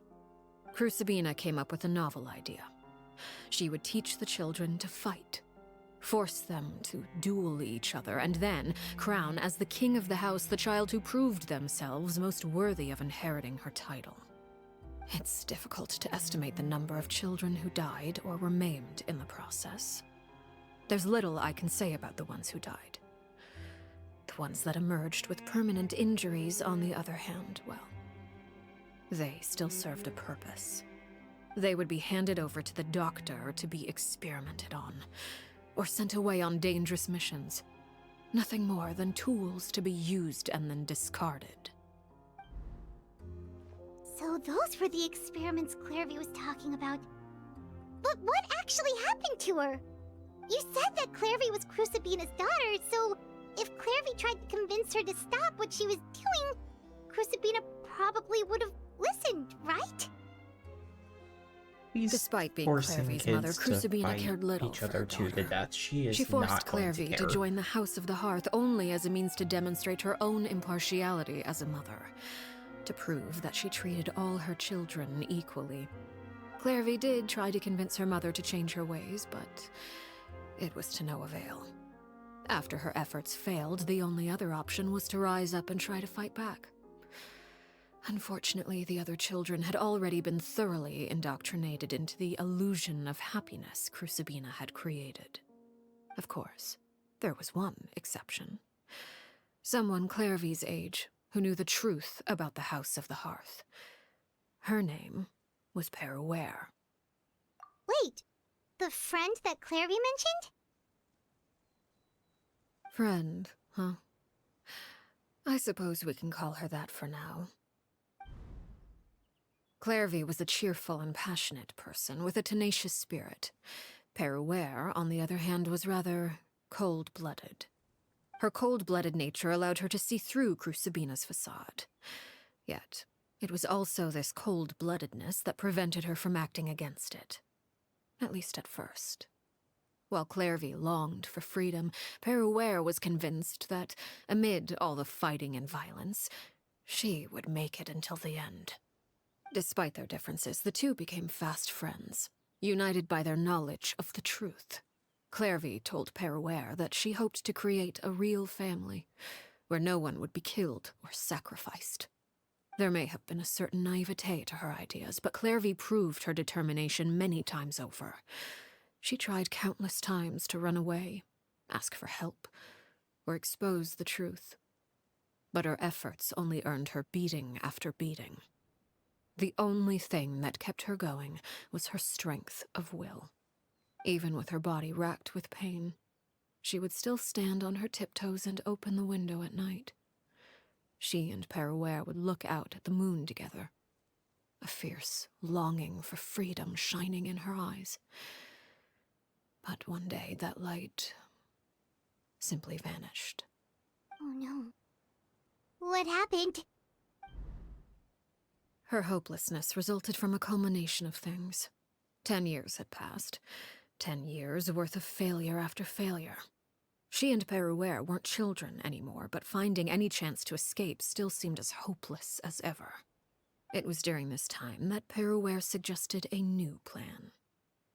If escaping was out of the question, why not take down the very person sitting on top of this throne of lies? Mother herself. Clairvy rejected that proposal. She claimed that, as a famous harbinger, Crucibina possessed an unimaginable amount of power. Trying to kill her would have an incredibly low chance of success. Clairvy never gave another reason, but Peruere could see it written all over her face. Clairvy still thought of Crucibina as her mother. Killing her own flesh and blood was a line she couldn't bring herself to cross. If she couldn't escape and fight back, then only one option remained. Precisely. Death was the only way that she felt she could be free. It happened during a duel. When she arrived at the dueling ring that day, her partner turned out to be none other than Peruere. The very person that had stood by her side all those years. It was a fierce battle.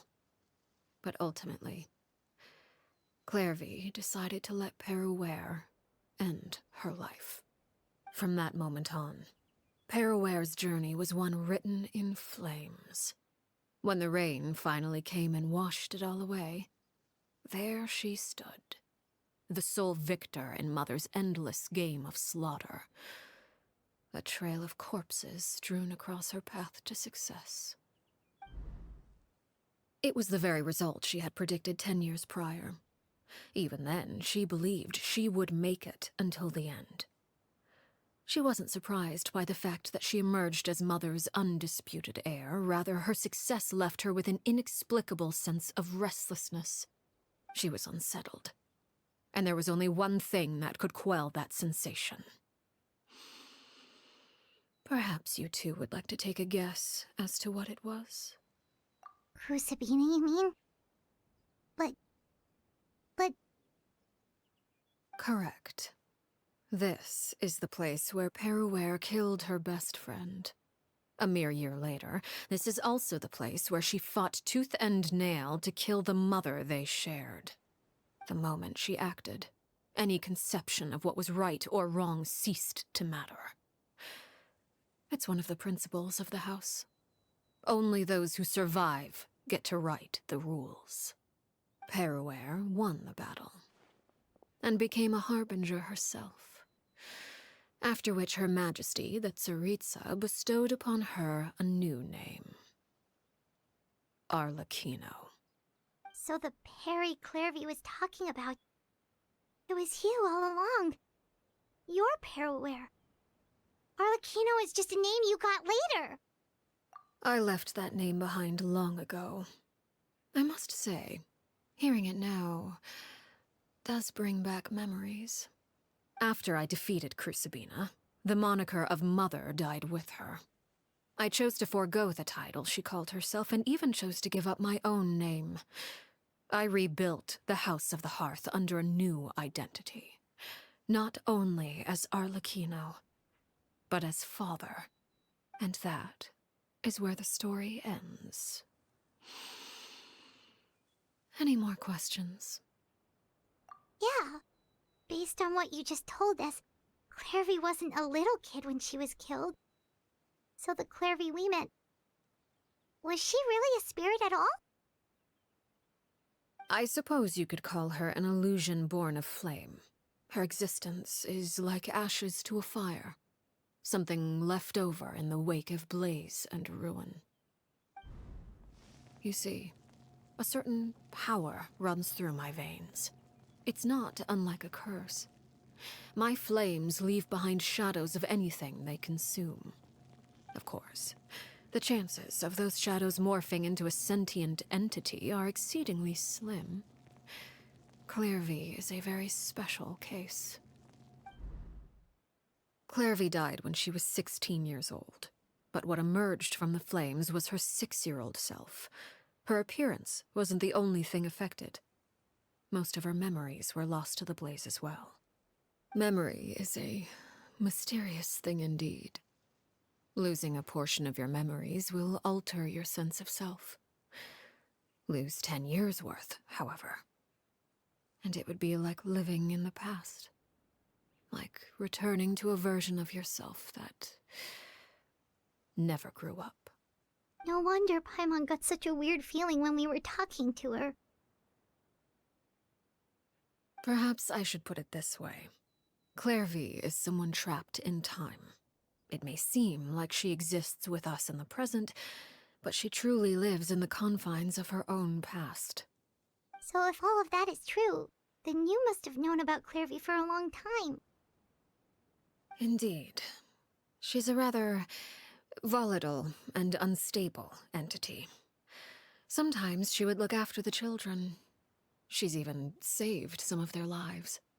But other times, she would hide from me and become obsessed with revealing the truth about the house to anyone who will listen. Shadows don't have the capacity to learn or grow. Any new information they encounter is quickly forgotten over time. Your attempts to expose Clairvy to sunlight. They failed, yes?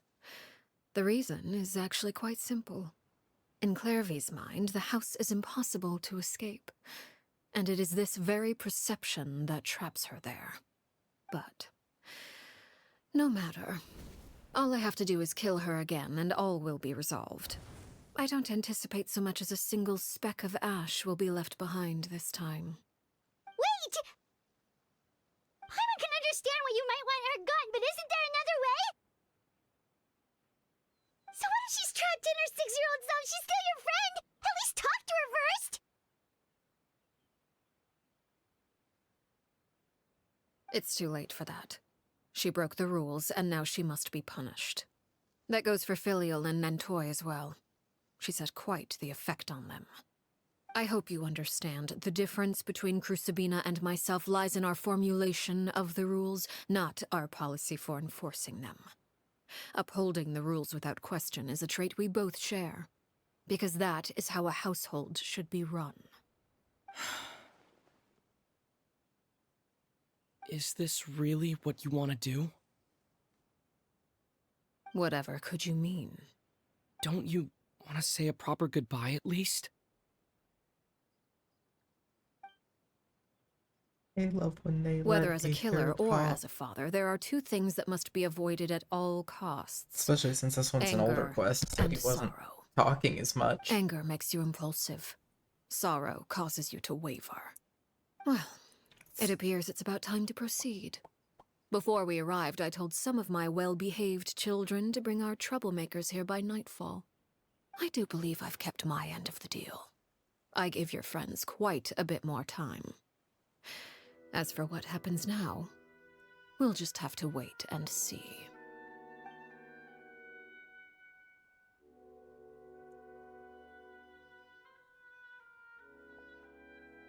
Here they are, Father. Oh, there's so many of You them. gonna execute him? Seeing something like that would actually be a first for me. Lenny! I'm sorry. I heard about how you helped buy us more time.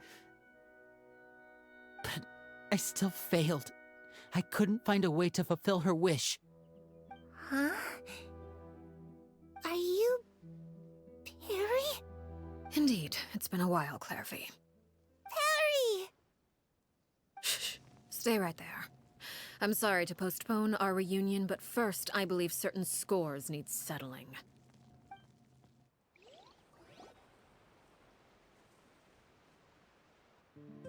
Father, let me explain. Out of my way. Father! You chose to conceal a threat to the house, and for that, you must be punished. Overall, however, I suppose your wrongdoing is hardly the most egregious of the bunch, so I'll deal with your punishments later. As for right now, the more pressing concerns are the traitors among us. By traitors? Do you mean us? Father, let me explain. We didn't mean to...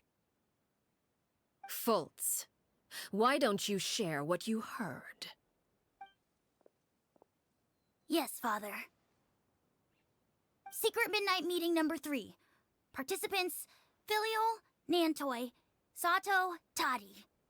Nantoy clearly said, if only Father wasn't the one who took us in. Sato added, I'm sick of this life. I just want to live as a normal person. Filial was the worst of them all. She called us crazies and said a bunch of mean things about Father. I did not! You're lying! Fultz is trying to frame us!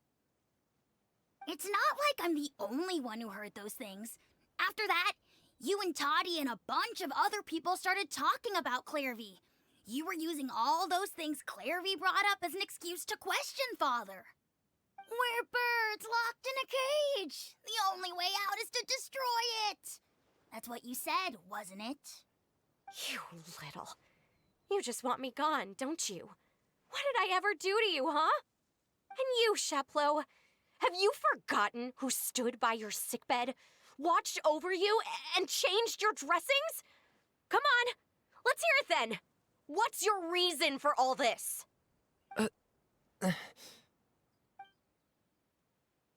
You're wrong, Filial. We don't want you to die. You're our family. Liar. You wouldn't be doing this if that were the case. Why So are you why? picking a fight with Why a have you backed child? us into a corner? We all live in the house Like, of the I hearth. get that you're You know the stressed type and of you work don't we want to do, die, Filial. but fight with father, not the Single child. betrayal can cost dozens of us our lives. It's not like it's never happened before. That kind of thing is hard to forget. That's why the House of the Hearth cannot tolerate any form of betrayal. Ever since we came to Poisson, you've had 7 secret meetings. A lot of the things you talked about really crossed the line. You've been spying on us for half a month? Wait a second. Now that I think about it, the move to Poisson was just a way to make it easier to spy on us, wasn't it? Because we were all in one place. You've had this planned all along. Filial, Nantoy, I'm sorry. I owe you both my life. I owe Clairvy too. If it weren't for all your help after I got poisoned, I wouldn't be standing here today. If this were any other situation, I would do anything to repay that kindness, even if it cost me my life. But rules are rules. I'm sorry. My hands are tied. Why? Why? That's enough, Filial. We made a mistake, and we should own up to it. We broke the rules, plain and simple. And now we have to face the consequences. I'm sorry, Chaplot. Fultz. I'm sorry, Father. We accept our punishment. Chaplot, according to the rules of the House of the Hearth, how should these traitors be punished? All those who betray the house pay with their lives. And so it shall be.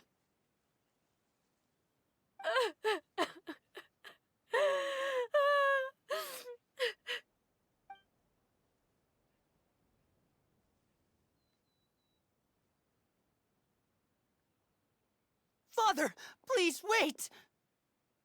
Something you want to say, Linny? Please reconsider, Father. What Filial and the others did, does it really count as betrayal? We all come from broken families. From the very first day we joined the House of the Hearth, we wanted nothing more than to make it a real home. But the truth is, none of us know what a real home should look like. I'm not saying I have all the answers. All I know is this. Killing Filial and the others may uphold the rules, but doing so will only bring us further away from being a real family than we've ever been. So please, Father, please reconsider. I agree with Linny. Father, please. Linny, you...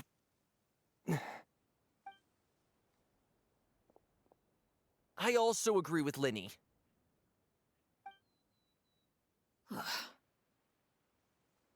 An order once given cannot be rescinded. However, given the extent of your determination, I suppose we shall have to go about this a different way. Draw your weapons and face me. Our weapons? Father, are you referring to a duel? Precisely. The rules of the house will not be altered. Traitors must be punished. However, resolving disputes with a duel is also one of our rules, one that also applies to me. Demonstrate a sufficient showing of strength, and I shall offer a concession. Wait. Beat Father in a duel?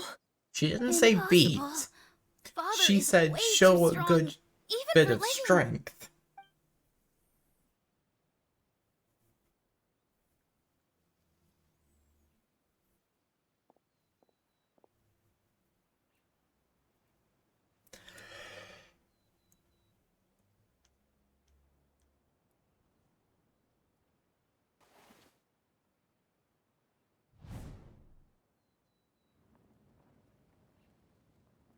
Compared Did to you the hear that, two with Traveler? swords, Lenny holding this little card really doesn't do a whole Can lot. we really win something like that?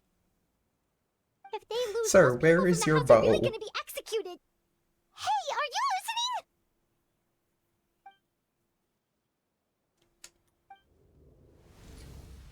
Don't you want to say a proper goodbye at least?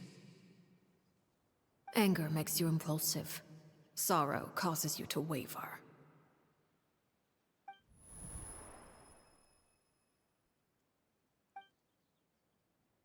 Oh, looking at that expression on her face, she seems really serious about this. Guess that means there's no chance she's throwing the duel on purpose, huh? When guests are around, families are often on their best behavior. And any disputes are less likely to escalate. When the time comes, make the choice that you deem most appropriate in the situation, and lend your help to the House of the Hearth. What's wrong, Traveler? Hey, where are you going? Traveler?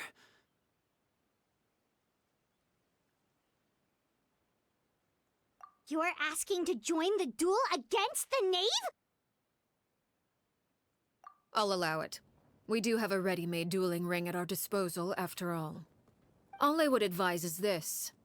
Keep a firm grasp on your weapon, and give it your all.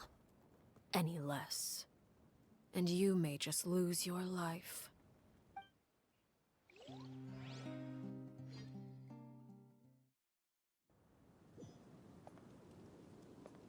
Oh. Man, I was hoping to get the others as a trial. Okay. Solidify!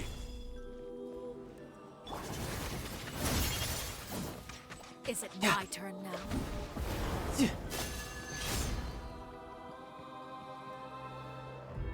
Watch out for Father's movements! Closer. Oh, don't worry, I'm watching.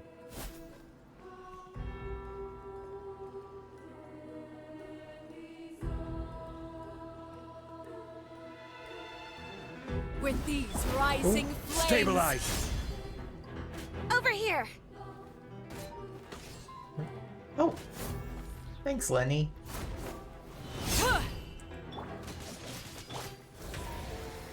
The long sleep beckons. Now that's more like it. Observe. Try to pace yourself! With these rising flames... Order guide you. With the fall of darkness, destruction shall rise. Oh. Have a taste of purgatory. Watch out for Father's movements!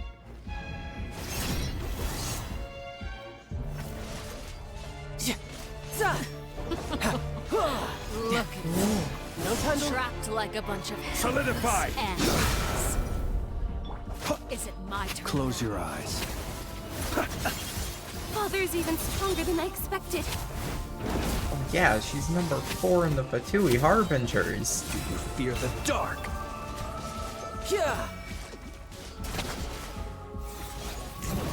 The countdown has begun. Like a fly Stabilize. tangled in a web. I really have to draw my blade. Then... With these rising flames... You broke my shield and it's not ready to come back yet. Ah! Gather! Have a taste of purgatory. Now's our chance! She's so cool. Look at you. Trapped like a bunch of helpless animals. It's Stabilize!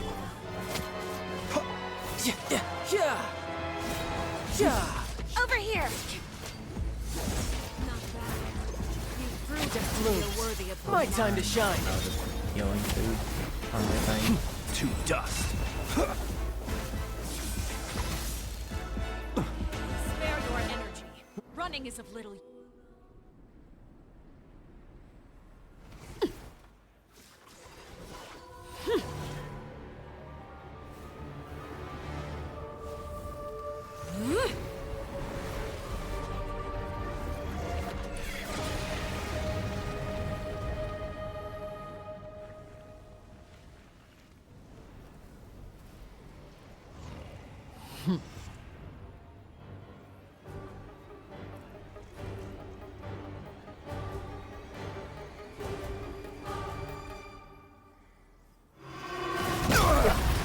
nothing to fear. My Hi. blade is all that remains. Okay. There's a stage 2. I need to fix my NRE. We'll go with this one.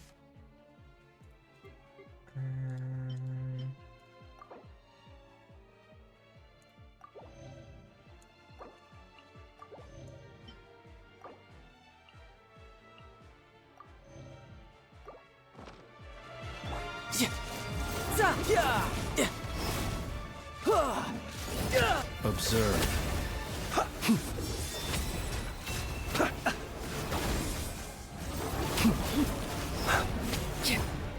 Stabilize. Now's our chance. Over here.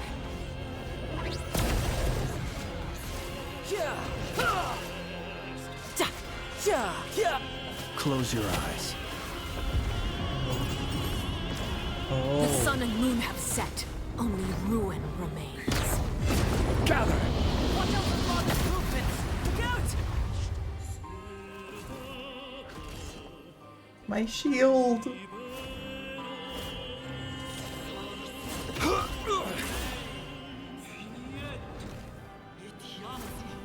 Solidify!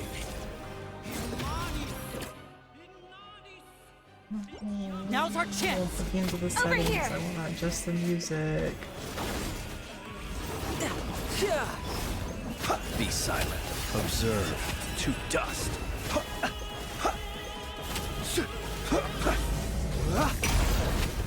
Sundown is only the beginning. Watch out for Father's movements. Look out!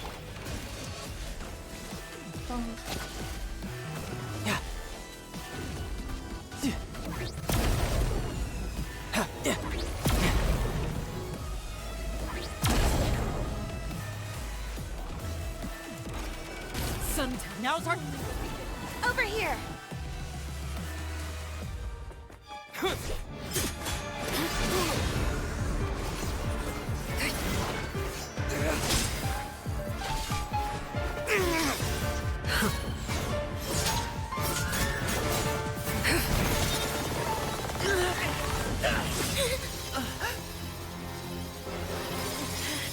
Oh, now Lenny has his bow out. You should know better than to crowd in one place.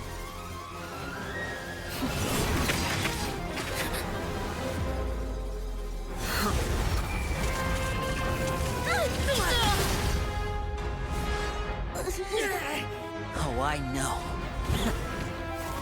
No! I'm sorry, Father!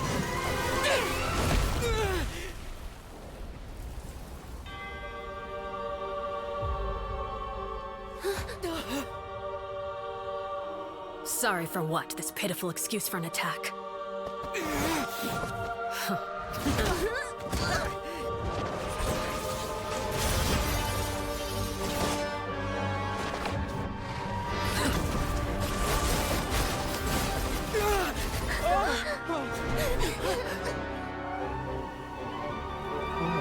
Look on Lenny's face.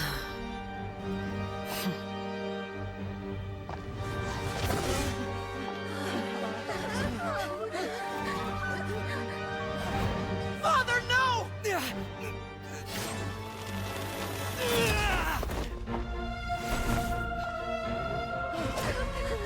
Made it out, did you? You're stronger than I expected.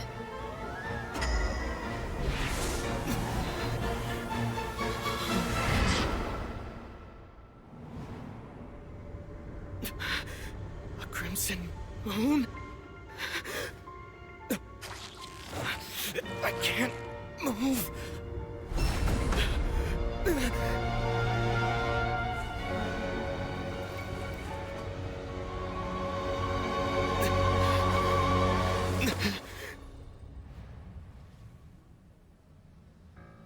Still, not strong enough to beat me.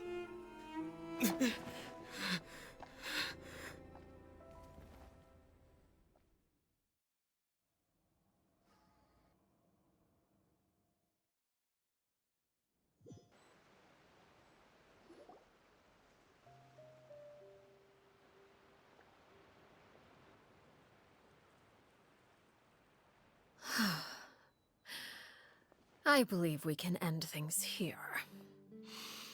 It's not often that we get to enjoy the company of guests, after all. We wouldn't want things to get too out of hand. Brother, Yeah, half of that I alright? was just staring at her Lily. outfit. Given that I am the victor of this duel, as agreed, the punishment stands. No!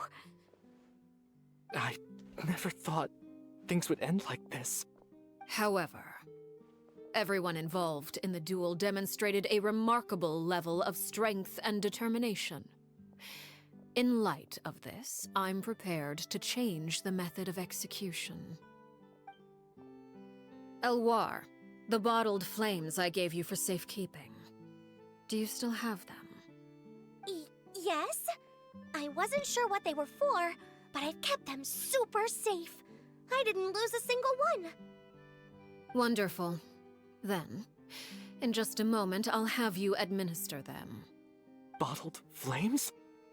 Indeed. They're the product of a secret experiment. Under certain special circumstances, flames can be extracted from my person and preserved.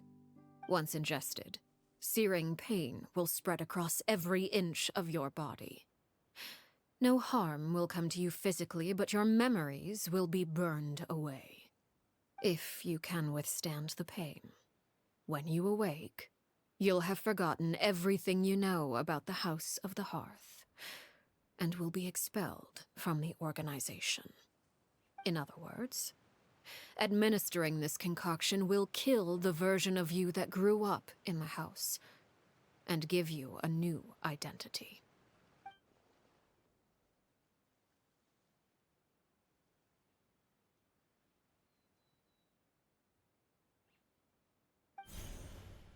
Memory is a mysterious thing indeed. Losing a portion of your memories will alter your sense of self.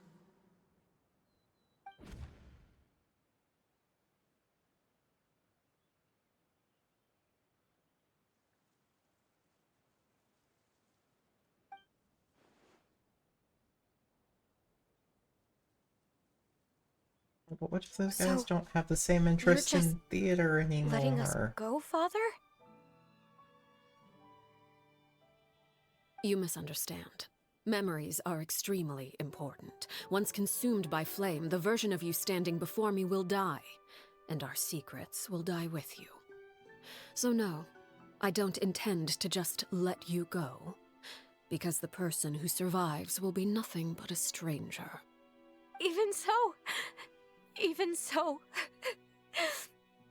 I won't have to live in fear anymore. I'm sorry, Father. I'm sorry I let you down. But I really... Don't cry, Filial. You haven't left the house yet, so there are still rules to be followed, yes? Remember what I taught you.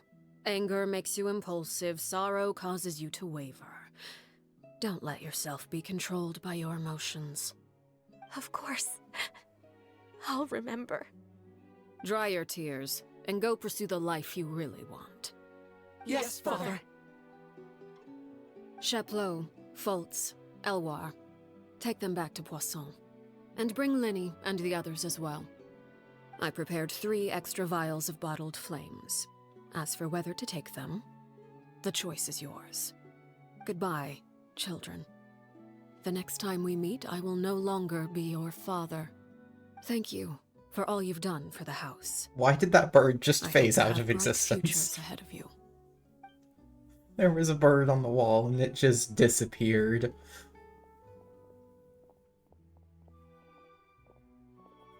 Father.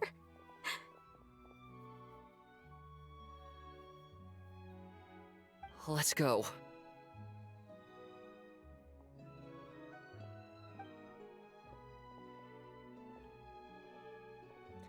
Here, grab my arm, Linny. I'll help you walk back. Thank you. I just happened to see it on top of the wall Clairvy. disappear.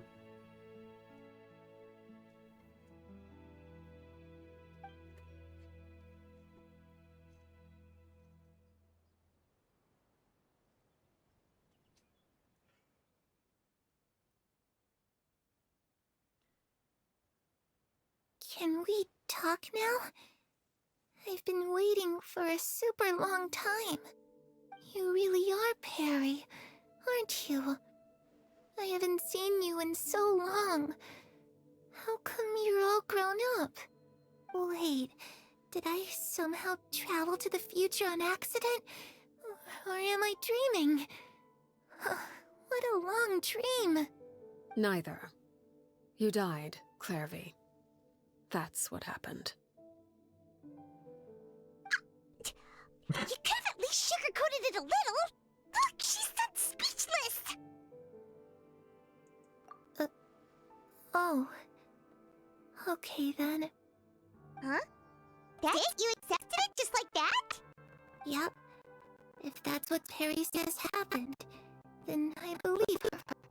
Perry wouldn't lie to me. Plus, I don't really need to know why I'm like this. I'm more curious about what happens in the future. If you're a harbinger now, Perry, that means Mother is gone, isn't she?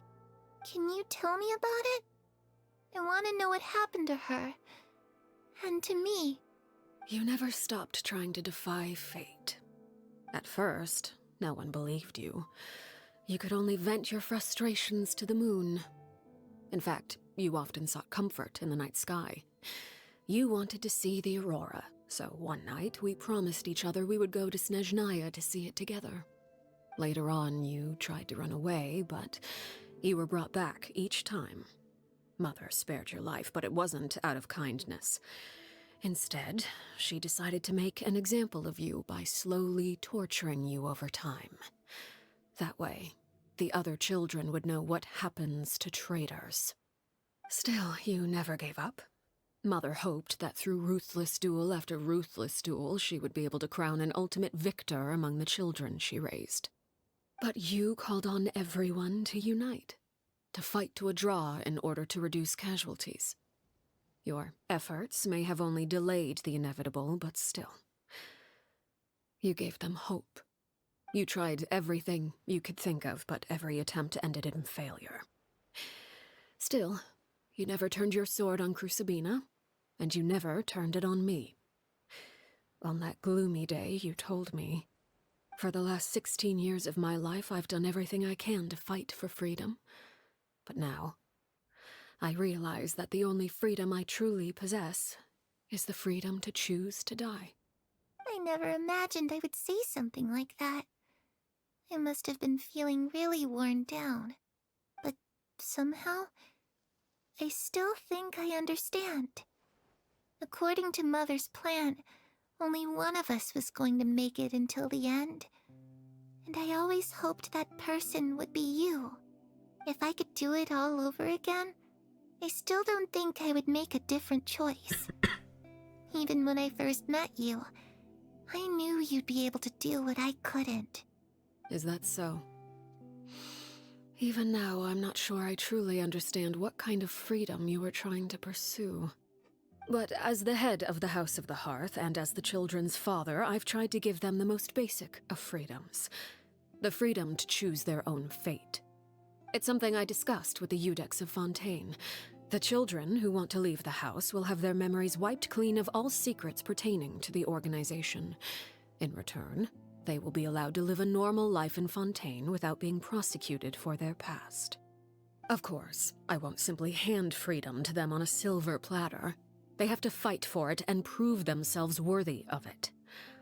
Only freedom that is earned has true value. That's more than enough. That's exactly the kind of life I was fighting for. You know, Perry, I think you're a pretty amazing king, and a really great father, too. I'm really happy that you're the one who took over the house. I guess I do have one regret, though. I still haven't seen the outside world. Well, it just so happens that our dear guests over here have been to many nations and traveled to countless places. Perhaps they would be willing to tell you what the outside world is like. Yeah, Really? that do kind of just be a standard anime thing. Of course!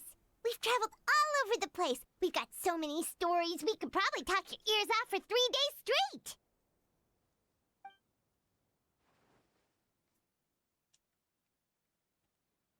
Ooh. I don't know if I get to go through all of these or if I have to just pick one.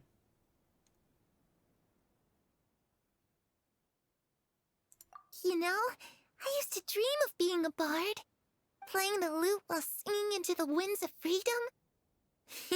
Even if there was no one there to listen, I would have continued to sing no matter what.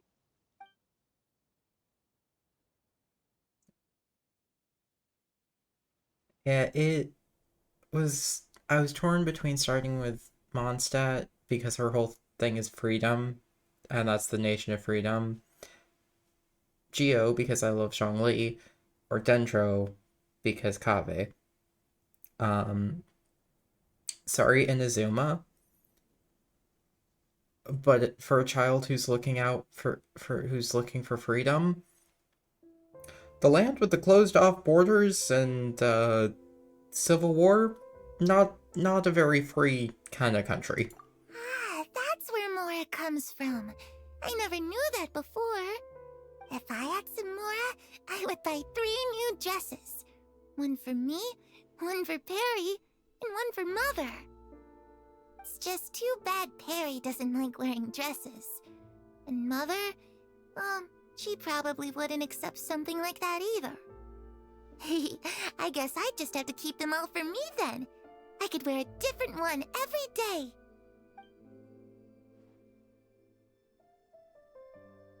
Oh, now it pulls up Fontaine, and that one has a different kind of speech bubble on it. Those yokai you mentioned, what do they look like? I once saw a drawing of this one guy with horns on his head and a super scary face. Are there any yokai like that? Oh, sounds like you're talking about an Oni. Yep, we've met one, and let Paimon tell you, they're not nearly as scary as they look. Ito is in fact a big old dummy. I love him though. I was always too afraid to skip Mother's fighting lessons. But at the academia, I bet you could do all sorts of secret things in class. Things that have nothing to do with studying. I'm just kidding. Being able to study whatever you want without having to fear for your life actually sounds pretty great.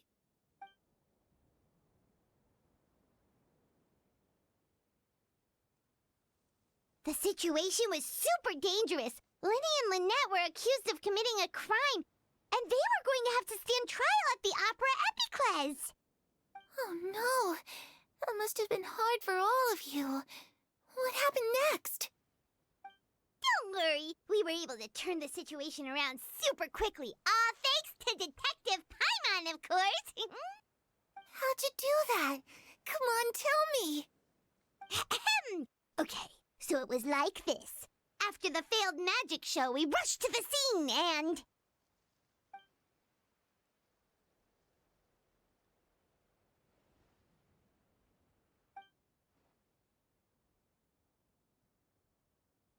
Shadows don't have the capacity to learn or grow. Any new information they encounter is quickly forgotten over time.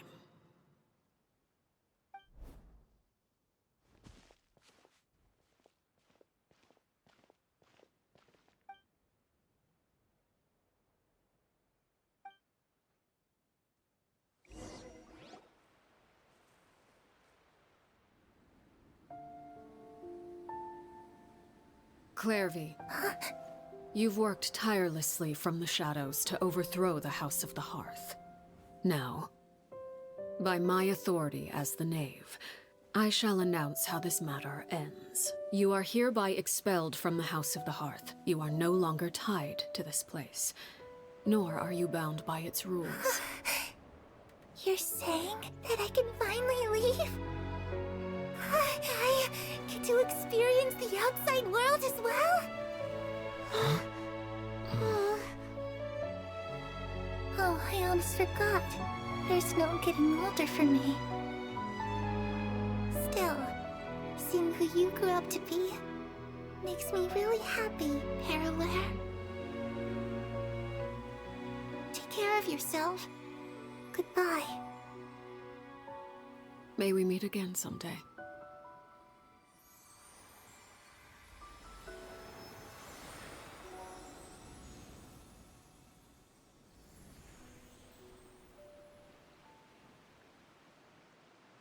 Harvey. She left so soon. Paimon didn't even get to finish her story. You were talking all night. I also have certain sentiments left unsaid. I wanted to tell her that the aurora I saw in Snezhnaya was just as beautiful as the ones in the pictures.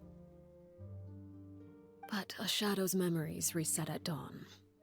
Had we delayed any longer, we wouldn't have had the time to say goodbye. Whatever regrets may linger, let them be lost to the coming of a new day. Lenny! Father? Why are you back?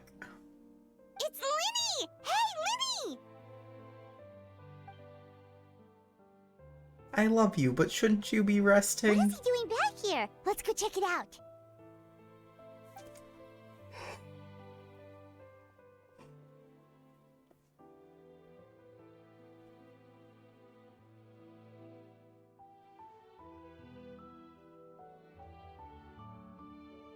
Father, the bottled flames have been administered.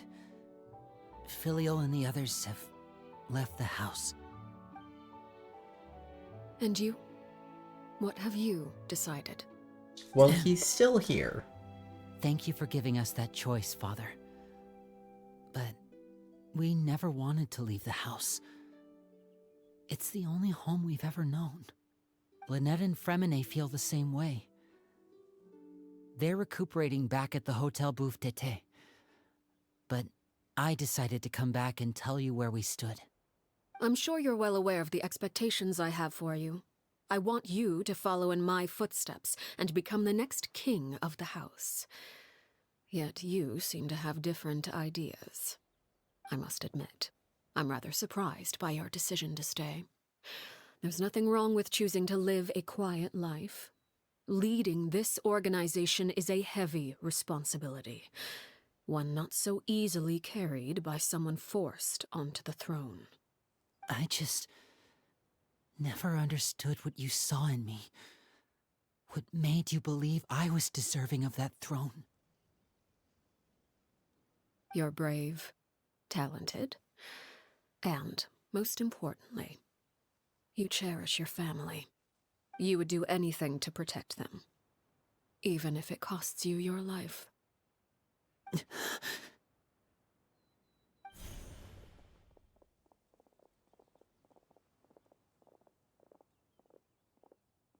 Speaking up back there was so brave of you, Linny.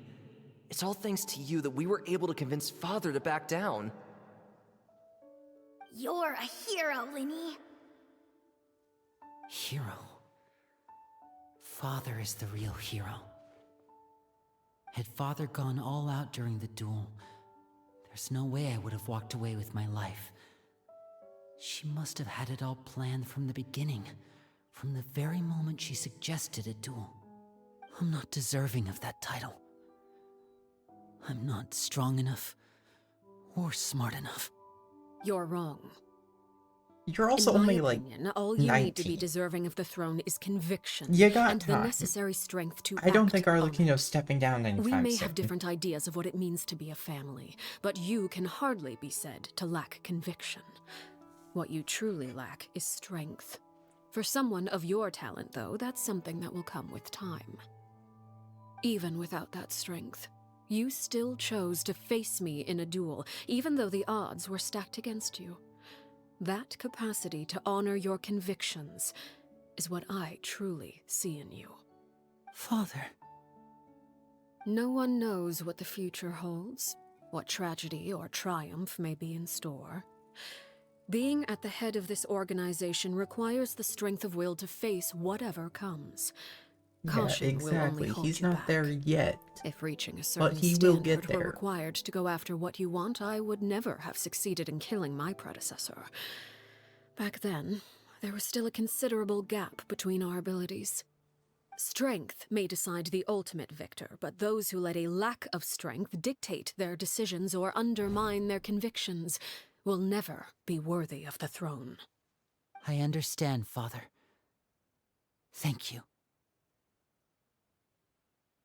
Children must grow up to surpass their parents. Only then can a family continue to flourish. The road ahead is not an easy one, so I'll ask you one last time. Are you certain you want to stay? You've done so much for me, Father, and that kindness must be repaid. Plus, with Project Stuja at hand, there are many dangers ahead, and I, for one, don't intend to back down. Protecting my family at all costs. That's my conviction. Then you're welcome to stay. As for Project Stuja, you need not be too concerned. If those cowardly businessmen and heartless dignitaries try to take us down, I'm prepared to teach them a lesson. Having members who longed for the light was our organization's last weakness. With those members no longer among our ranks, the House of the Hearth is like a spider hiding in the shadows. We need only wait for our prey to come to us. At present, our imperative is to use their plan to our advantage. In doing so, a crimson moon shall rise amid the frigid blizzards of winter. No demonstration of loyalty shall go unrewarded, and no sacrifice shall be in vain. As for the two of you, whether we meet again as friend or foe, I'll remember the camaraderie we shared in this moment. It'll be as friends. No matter We're gonna how see you arduous in the journey ahead, Nod-Krai. I hope we both reach our desired destination.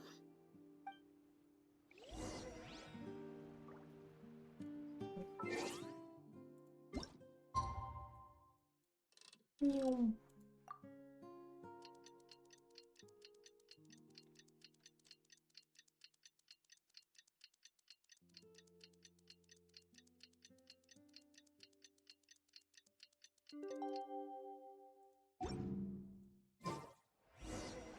Linny say that Lynette and Fremine were recovering at the Hotel Bouffe d'été?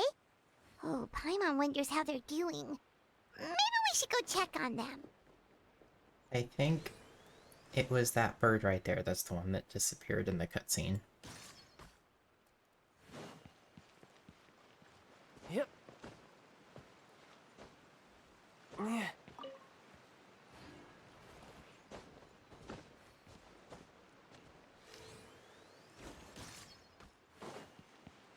Yep.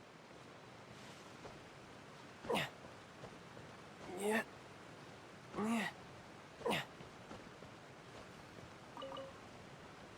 Where did the piece of fowl go?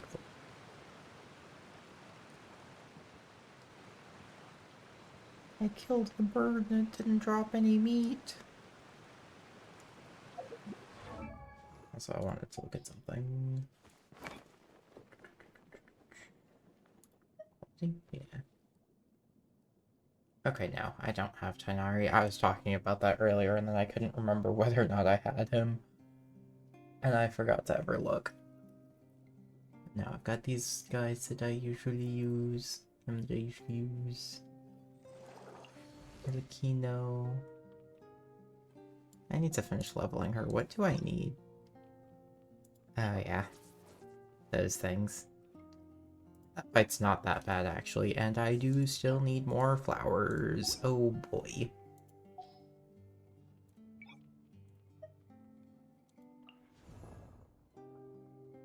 Ito, my beloved. Maybe one day I'll build you. Xiao, who is everything I should love, but somehow just didn't click with. Fenty, and then these are all standards that I don't ever use. I should. They're at least decent characters, but...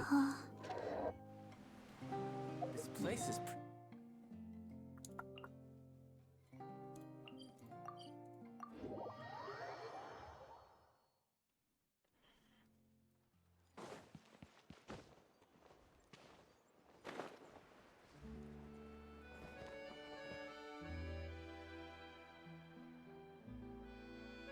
Lynette? Fremine? How are you feeling? Much better. Whew, what a relief! What about you? Are you feeling alright? I knew you'd come out unscathed. Us, on the other hand, well, We've been bedridden for 2 days. I couldn't even turn over. Oh, and I wanted to ask, is Clairvy gone? Linny and the other members have left Poisson and returned to the House of the Hearth.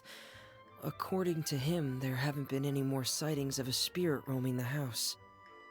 I see. I'm glad. Father came to check up on us 2 days ago and told us about what happened with Crusabina and Clairvy. Actually, I've met Crusabina before.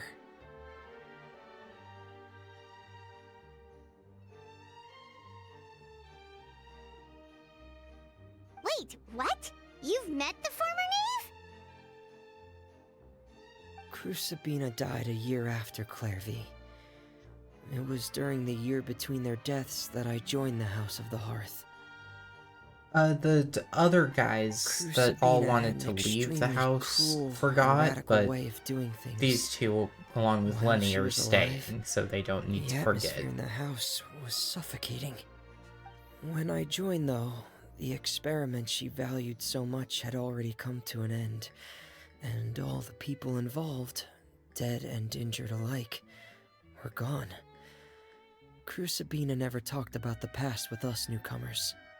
A couple of months after I joined, Father killed Crusabina and burned all when her he said they, files. I think he means just the two of them. The names of all the people subjected to her experiments. And like there are other people in the House of the Hearth included, besides just the ones that we saw lost to in the this flames, sequence. along with the painful memories they represented. Father took in Lenny and me a couple months after that, but she never mentioned anything about Crusabina or Clairvy. It really seems like something she was planning to keep to herself. The last time you talked to her, did she mention why she kept it a secret for so long? She said she didn't want us to be affected by the darkness of the past. She was worried we'd develop a false sense of gratitude towards her if we knew about it. The foundation of a family should be free of any corrupting influence. Whatever happened in the past, it has nothing to do with who we are now. And that's what Father told us in the end. But I still thanked her for everything. It was only after hearing about what Crusabina did that I finally realized how insignificant our lives could have been. The members of the house meant nothing to her.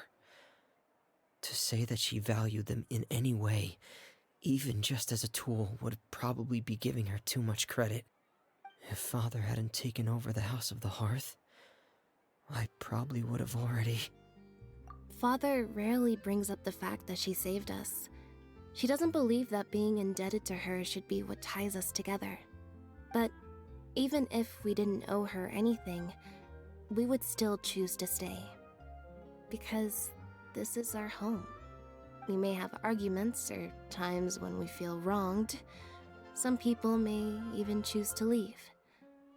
But as long as Father is here, we will always have a home. Whether the path before us is bathed in sunlight or shrouded in shadow, we'll follow Father wherever she chooses to go. So I wanted to say thank you for helping us make it through this crisis. Without your help, we could have lost a lot more along the way. Oh, we didn't do anything, really. Of course. You're welcome anytime. Are Filial and Nantoy okay? I actually saw them at a cafe this morning. They didn't recognize me. From what I could tell, they were drinking coffee and good, talking they about still one like of the operas theater. that started running recently. They seemed happy. If I had to take a guess, I would say they finally found the kind of life they always wished for.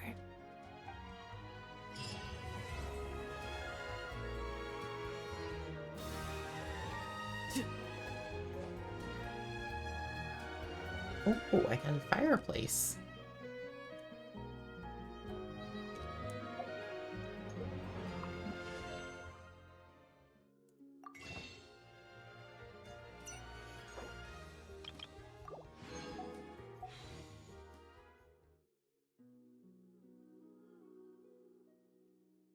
Oh, We only got 2 days left on this banner.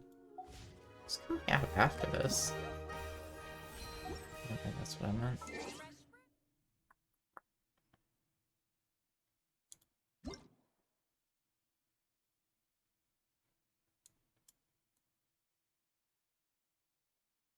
Carissa and Shalonen. Okay, I don't care much to have either of them.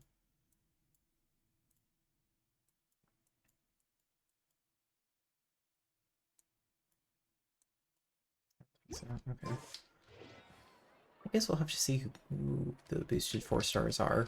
Because if Auroron is one of them, I want that boy. I need my Electro Archer. When have I gone from not playing archers to trying to collect them? How many do I have? More than I thought. I use Child, I use Yeon. That's about it. I started building Diana. I didn't get real far in that, but she's a healer, so I really should. Amber's the first character in the game, so she's just there. I should use Venti, especially because he's getting buffed or just got buffed or something. My poor boy. And Sethos, I only recently got him, so I haven't had much time to level him. Especially because I've been focused on others, but... Where I'm from, okay. We didn't keep moving. What other story quests have we got?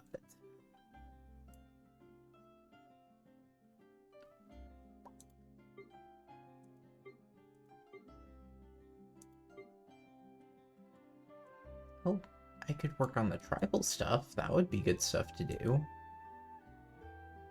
Especially since I apparently started the Masters of the Nightwind and then haven't finished it. Yeah, I'll go work on that.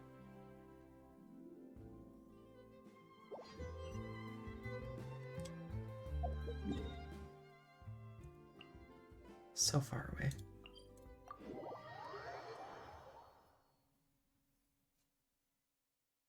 Right.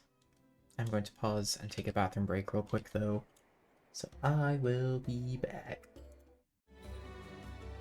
You know, okay, there are better ways to seek out our enemies than, well, standing here.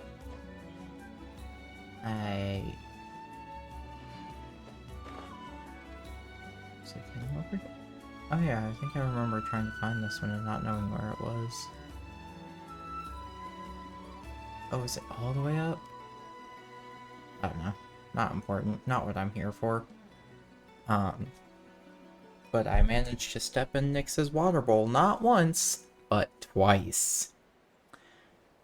I had to stop and clean the floor so that it doesn't just get soaked and soggy and gross.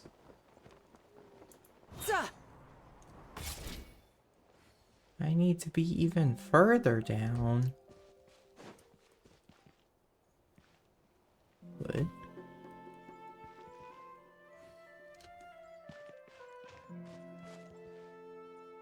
That arrow sure is pointing at something. Sit down there. Is that where I need to be?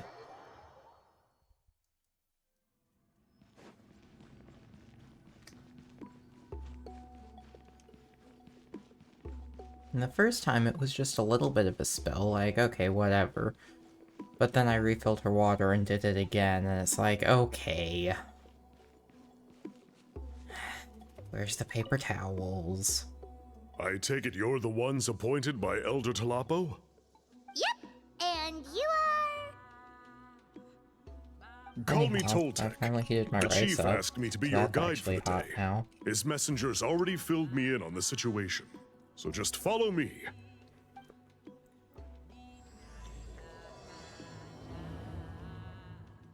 The rice on its own is kind of bland.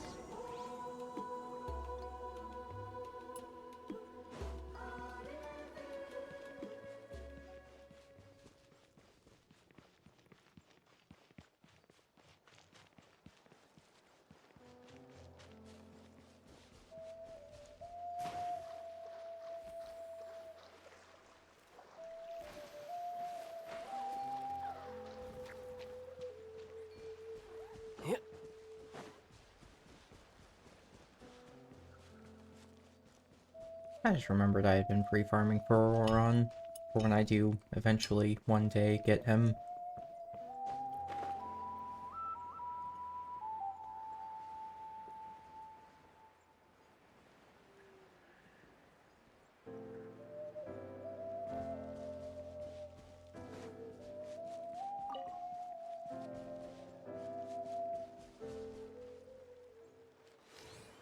No!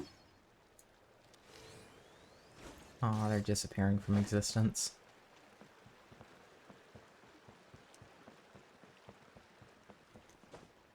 Yeah.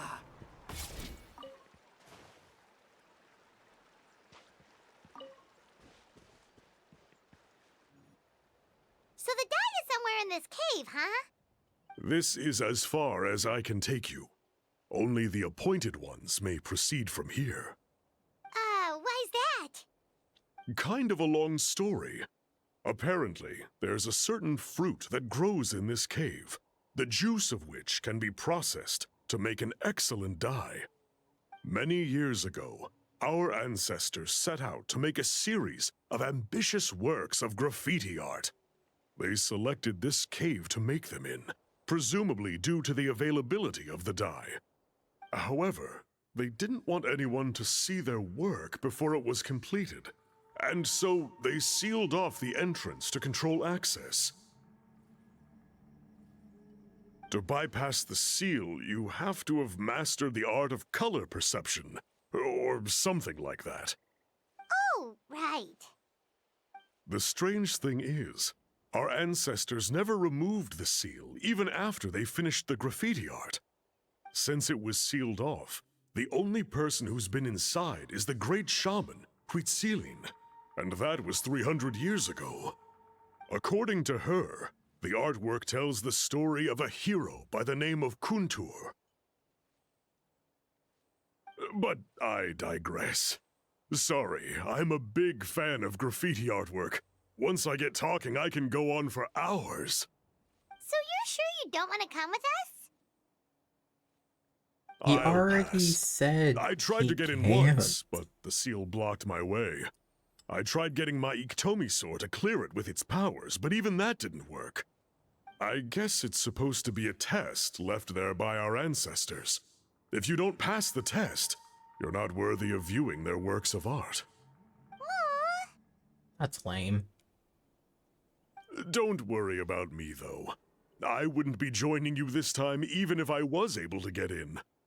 Unlike our chief, I don't have the guts to challenge our traditions.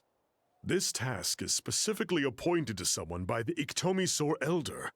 Who knows what bad things might happen if I got involved? Fair enough. All right, we'll try not to take too long.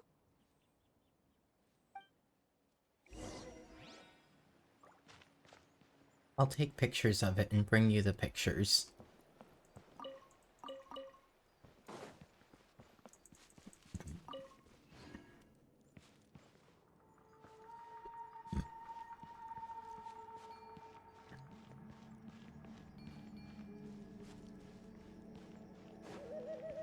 Looks like there's no way past. Maybe try the same thing as before? Why'd they put the thing way back here?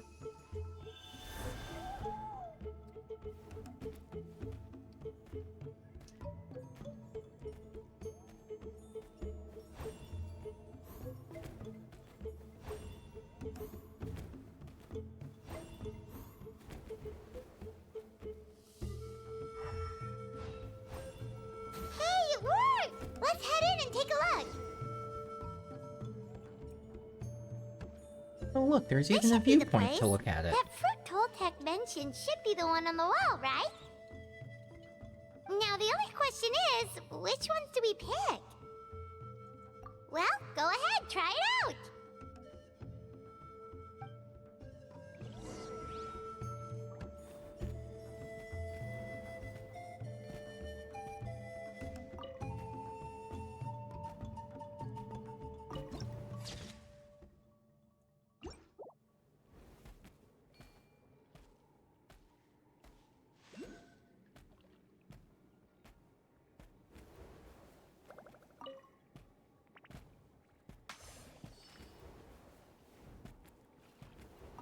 Oh. That's incorrect.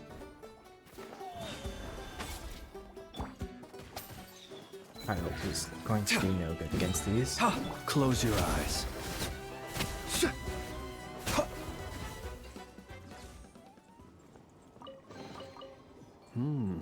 Not to be sniffed at.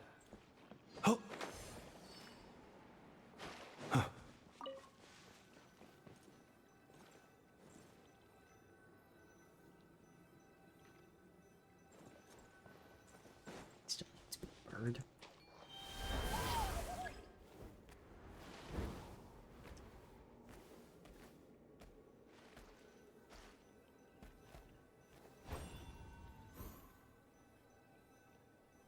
You saw something, right? Whatever it was, grab it! What's up, baby? Hi. Hi.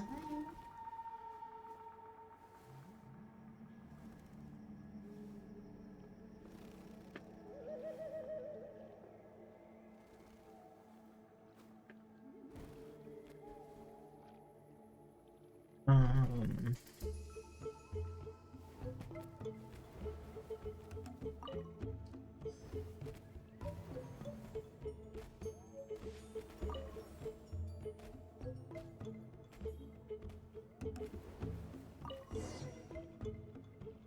These guys' ancestors made some real works of art here. But based on what we've seen so far, it seems like there should be more to the story. Do you think maybe there's more artwork further inside? Seems kinda strange. Oh, no need. Paimon was just thinking aloud. Toltek's waiting for us, and we have a job to do. So maybe it's best if we head out now. Let's head back and meet up with Toltek. But the art...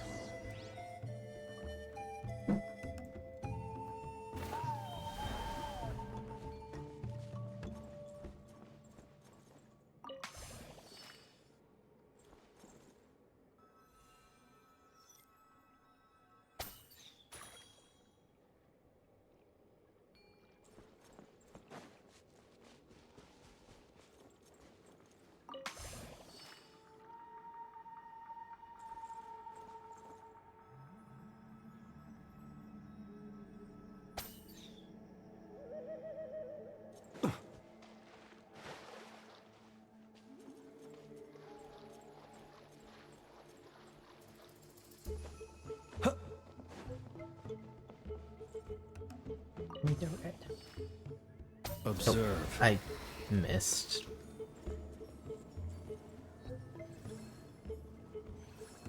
I need that back.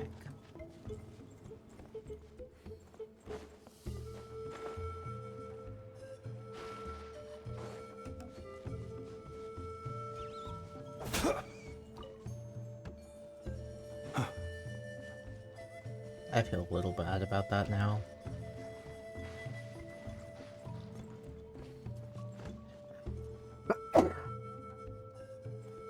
I kinda thought the ferret was gonna get away.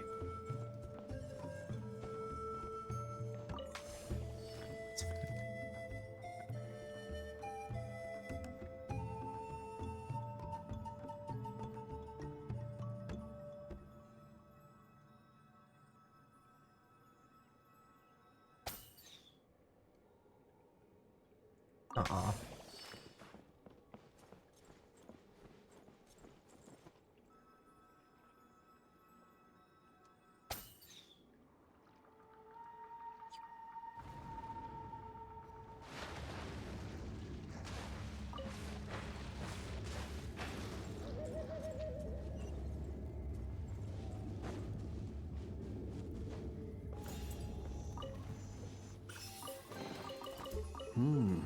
Not to be sniffed at. So I know Paimon said we should focus on our The night job. cometh. But what if I go further in anyway?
look, eyes!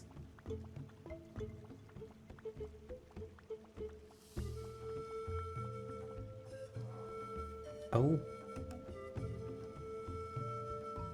Oh no, the little guy left his friend into an ambush.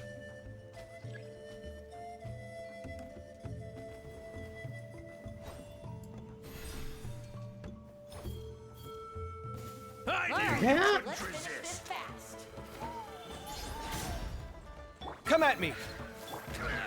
Stabilize! Feast your eyes! Sight clear!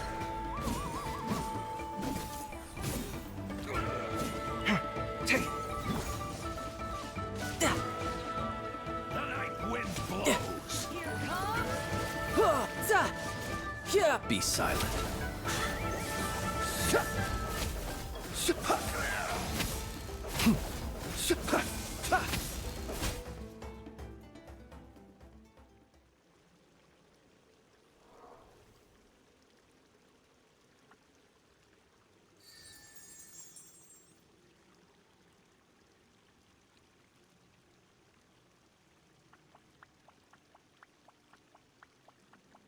You're painting all the rocks.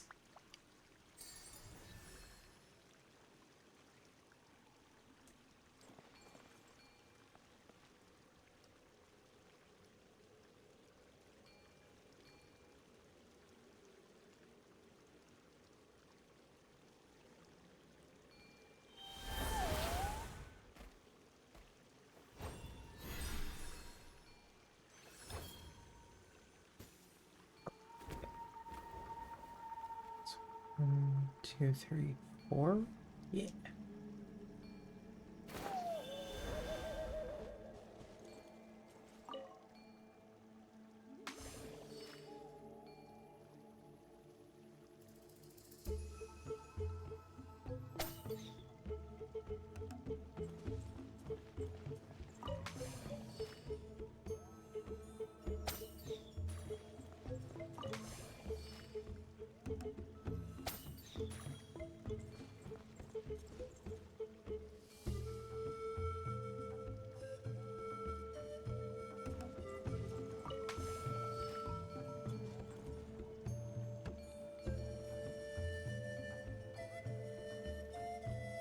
Oh, what order did you do these in?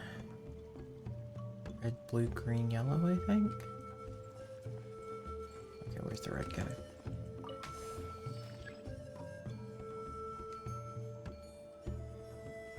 Oh! Oh, that made purple, like that. Okay.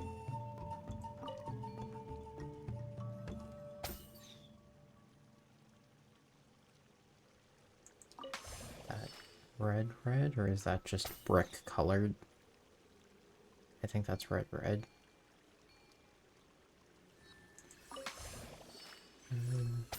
Blue.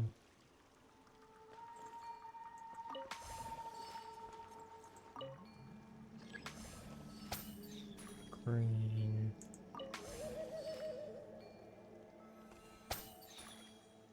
Yellow? No. That one down there needs to be yellow.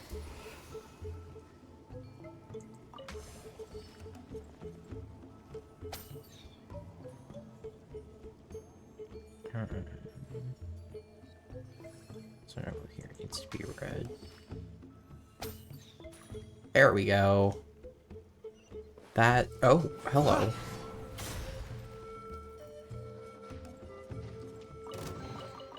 Perhaps these treasures. Close your eyes. Observe. To dust. That took me too long to figure out the colors.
Oh, it's just my cursor. Okay.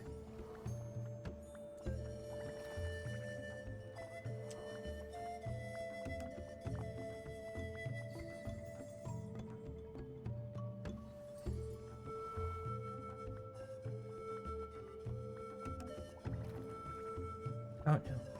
Okay, I can repeatedly place them. People ought not be so frightened of ghosts. They are merely talk.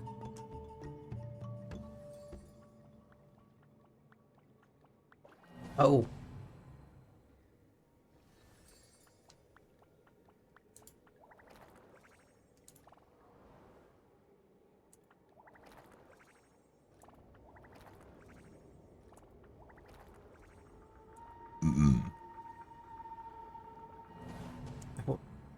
Was that not land?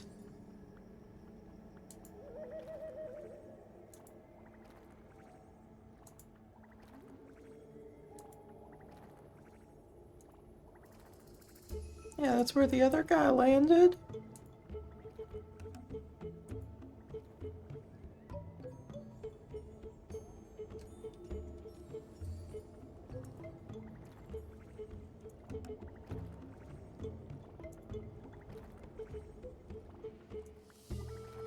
Oh, honked your head.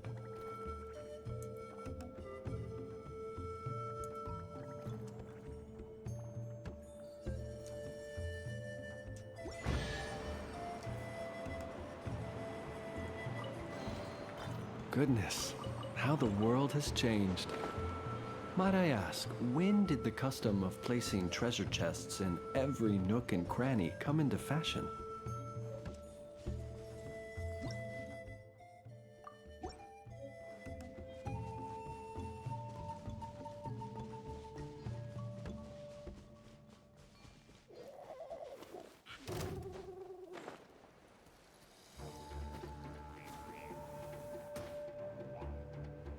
Why are you so shiny?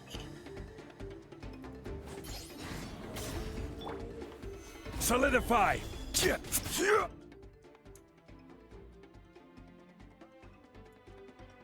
Okay, they're just frozen. Brace yourself. This is gonna hurt.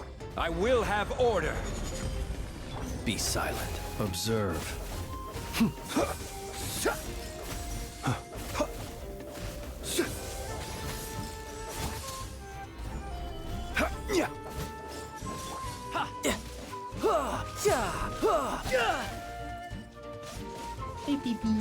Be silent. Observe.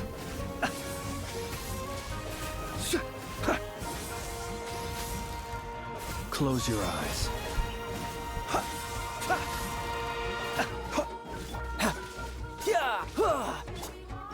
Stabilize. Scanning. Be silent. Close your eyes. Do you fear the dark? Tidal wave. Trying to attack me.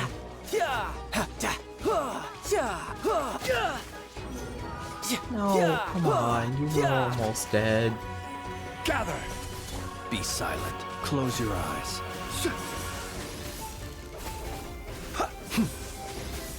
Observe.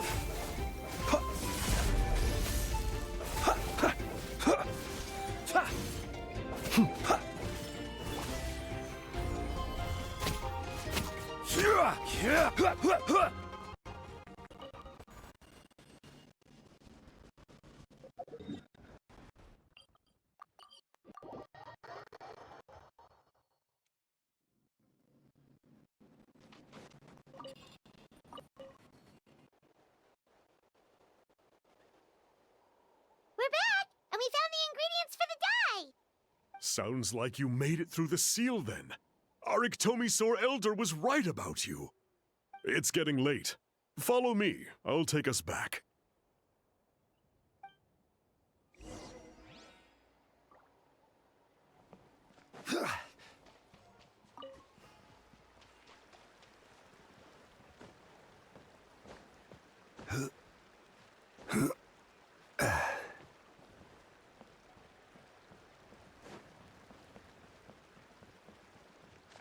That's rude.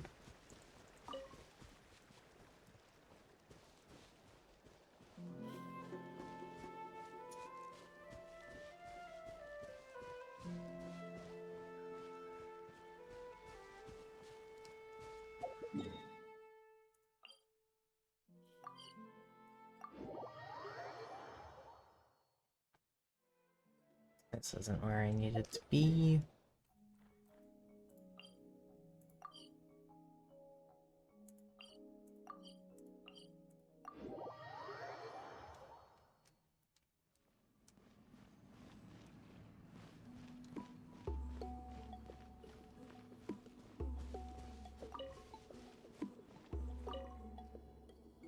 Toltec has updated me on your progress.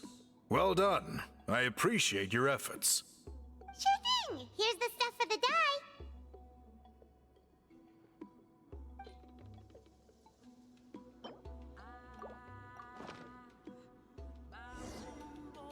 dye. I see.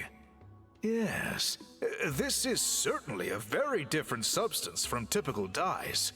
Okay, now let's try our hand at making some samples. The fabric is ready for testing. Got it! Please come with me.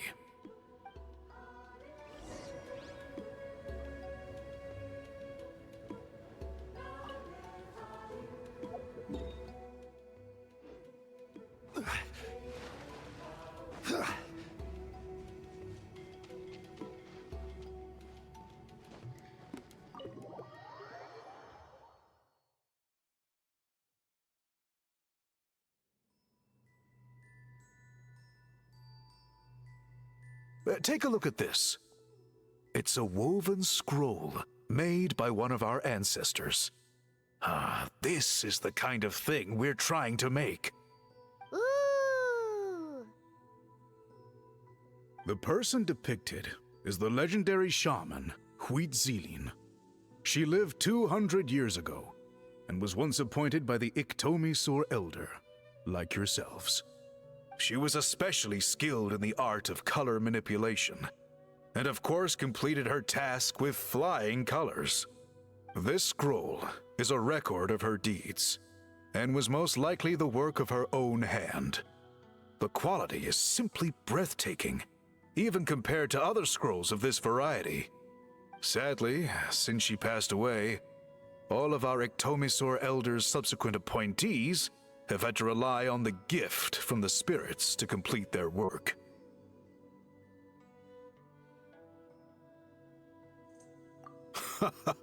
That's a good way of putting it. My only quibble with your phrasing would be, it's not just me, quibble, but us. Now Paimon's getting excited.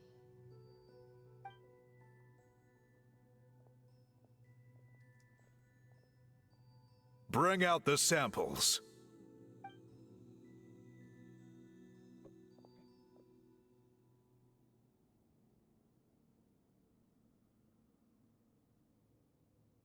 Now, as I mentioned, the dyeing process is a little complicated, but I am confident you will manage. Just make sure to follow my instructions carefully. The pattern has already been sketched out on the sample, so you just need to dye each block with the correct color. Oh, cool. But you'll need to wait for the dye to fully soak in between each step to make sure the colors don't run.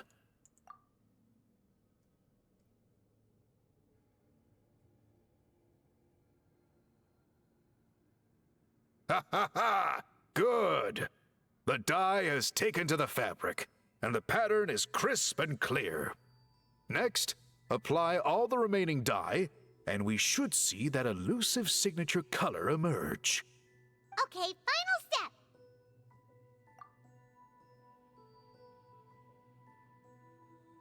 I would have Did it work? loved Paimon doesn't see it. to have an actual paint by number minigame here.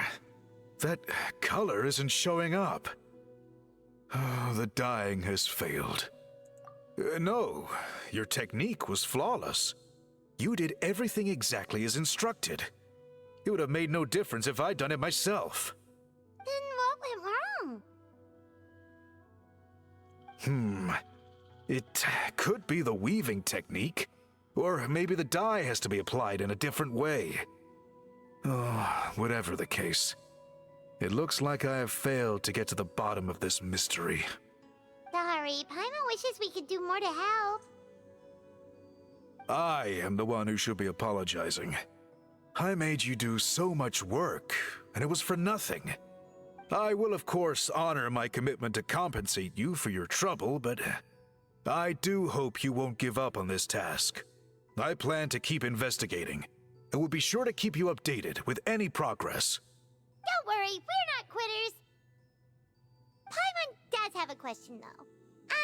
This whole process of recording history on woven scrolls seems so complicated. Why don't you just write it down instead? You said yourself you're all about change and reform. Well, this seems like a pretty good place to start, don't you think? Writing things down would be easier for everyone, and your records would be more detailed. I think you perhaps misunderstood my philosophy, but that's okay. I can answer your question, but there's somewhere I need to show you first. Oh, sure. The art, and also, that's just removing a giant chunk of their culture, Paimon. It's important to them.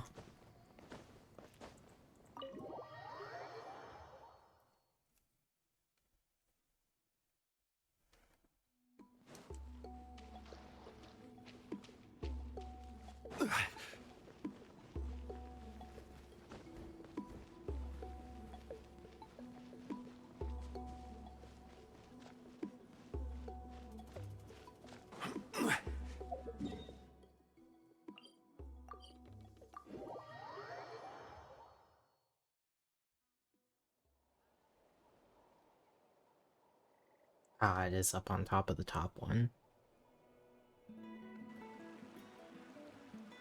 Cool. Look at this view. What do you think? It's gorgeous! Now, try looking a little further. Whoa, that graffiti! In all the years since the founding of our tribe, those colors have been with us every step of the way. It is true that I seek to bring new life to this ancient tribe through change and reform. But I also understand there are certain foundational things that we cannot afford to throw away. The foremost of these is the way we record our history. Oh, that makes sense. Since the very beginnings, our tribe has always sought to bring color to history. And I have a deep sense that this is one part of our heritage that we should not give up. So, whatever it takes, I must find a way for us to continue producing our traditional woven scrolls. You're completely right. Paimon's sorry for what she said earlier. It was out of line. It's quite all right. I'm just grateful you're able to understand where I'm coming from. Then let us hope that when we next meet, we succeed in reviving this tradition.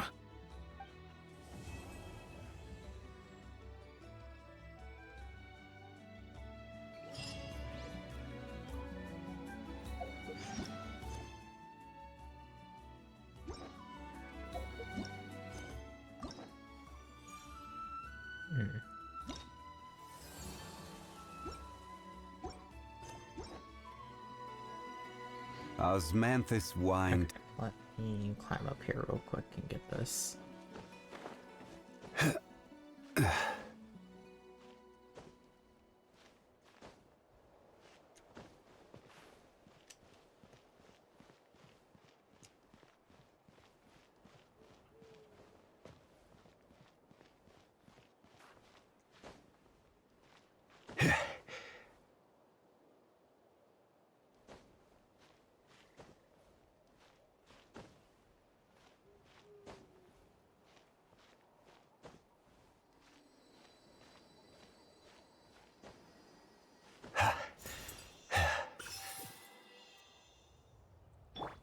There's a chest down there.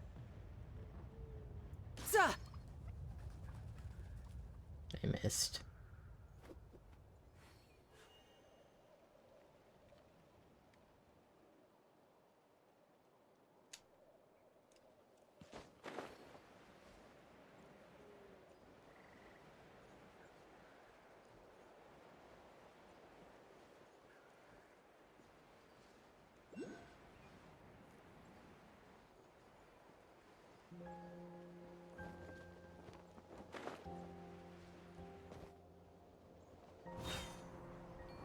All right, let's finish this fast. Stabilize! Sight clear!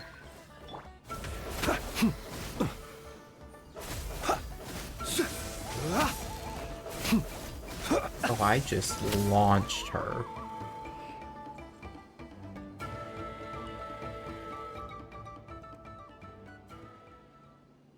They're still alive.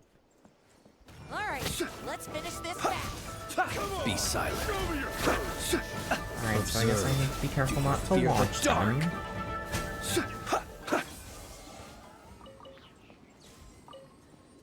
How did they survive that ball? Not to be sniffed at.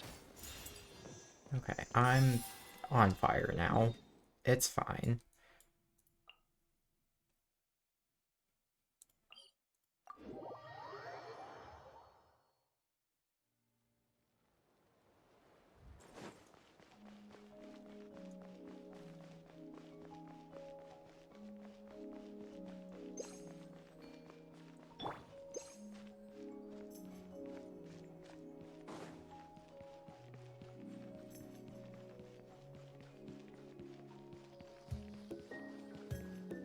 Oh, why are there Fatui here? Huh? What are the Fatui doing here? That's a little concerning. Let's go over there and see what they're up to. Also, how did they get this close to a tribal settlement? Huh. All the Fatui left in Natlan are probably the captain's subordinates. That basically makes them followers of one of Natlan's heroes. Still, once a Fatus, always a Fatus. Something seems off seeing them here. Let's go check it out.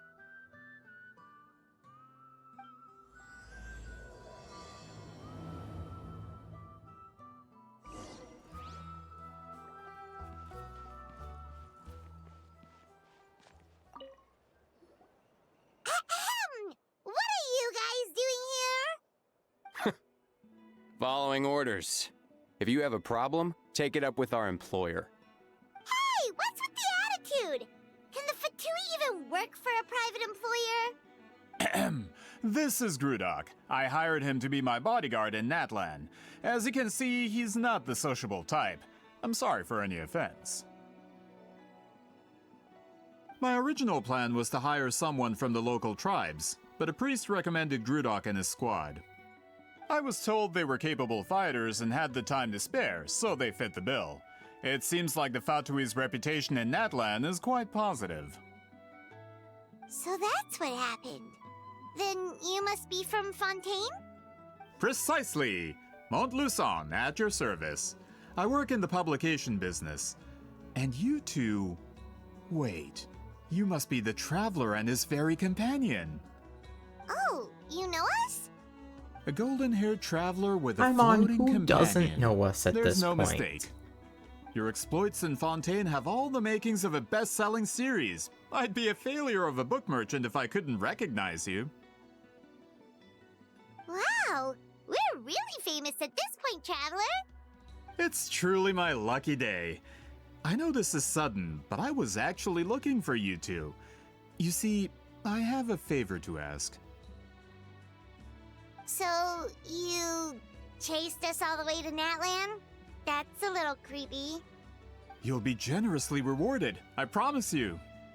Well, at least he got straight to the point. Should we hear what he has to say? Alright, we'll hear your request. You know the great shaman Sitlali, right? I need her help with something. Yeah, the chances of her helping a random stranger just because we asked? Yeah, see, Lolly really doesn't like dealing with strangers. I heard about that from other members of her tribe. But they told me if one person could convince her, it would be the golden-haired traveler. If you manage it, I'll even double your pay. Oh yeah, we should definitely get to the bottom of that first. It's kind of a long story, and there's tribal history involved, so you should hear it from an expert. Arle, if you could. Of course. I don't often have an eager audience for this kind of thing. Nice to meet you. The name's Arle. I'm a researcher from the Fontaine Research Institute. Unlike most researchers, I have a keen interest in ancient ruins. That's why I was invited to join Monsieur Montluçon's team. Have you heard of the legend of the great shaman Huitzilin? Yes. According to local records, she was a color mystic who lived over 200 years ago, and the most adept in her tribe at using that particular technique. Out of all of her exploits, her most celebrated is the Battle of Seven Colors. According to legend, the battle was triggered by an abyss invasion, one of the most brutal in Natlan's history, even from a greater historical perspective. Amazingly, Natlan was able to turn the tide despite being at an extreme disadvantage. The key to victory was none other than a color Huitzilin created on the battlefield. The color was extraordinary, illusory in appearance while also seeming to possess physical form. Legend has it that Huitzilin used the color to construct a magnificent maze on the battlefield and trap all the enemies inside. This allowed her allies to launch a counterattack and ultimately secure victory. Anyway, that's the gist of it. We don't want to take up too much of your time. That story is the reason I came to Natlan. I often publish books about the history of other nations. They always end up faring well on the market. When I heard this story for the first time, I wanted to include it in my next collection, but historical records about Natlan aren't very detailed. We haven't been able to determine where the battle took place, or find any definitive evidence that it occurred at all. Even within the Masters of the Nightwind, people dispute the legitimacy of the story. Some believe it to be a myth. If that were the case, the story would not be fit for publication.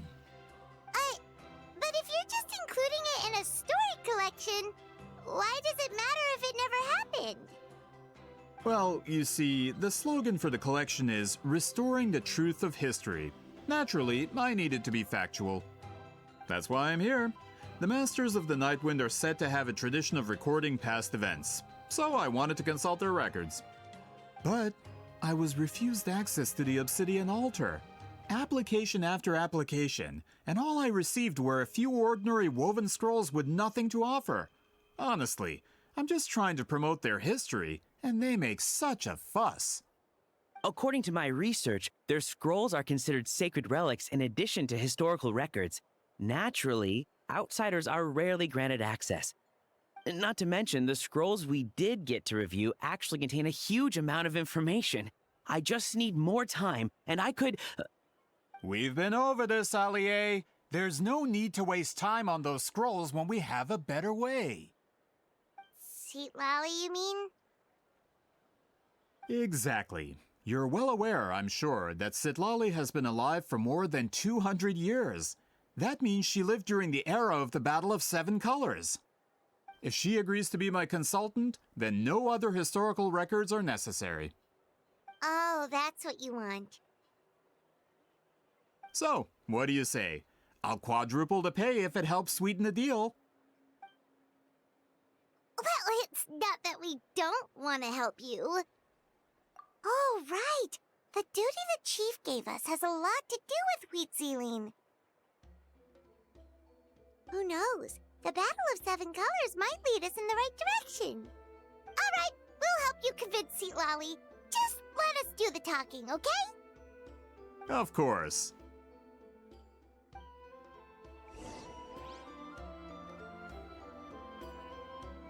No time to lose.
That's the wrong thing.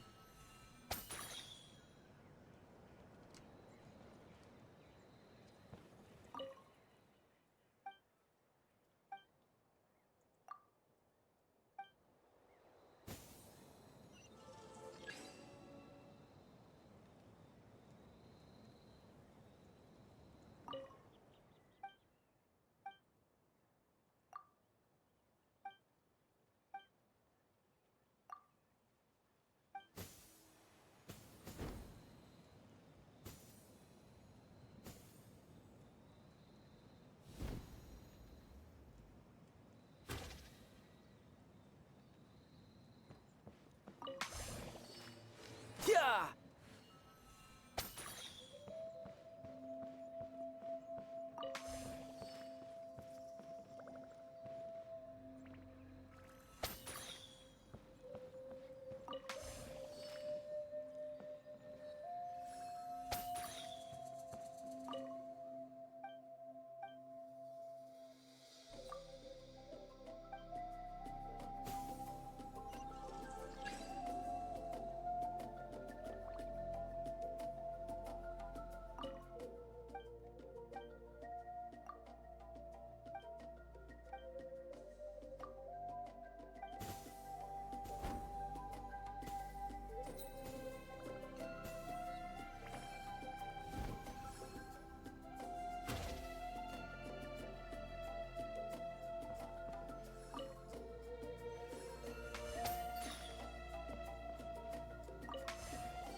You're mine. That's the wrong thing. Who's next?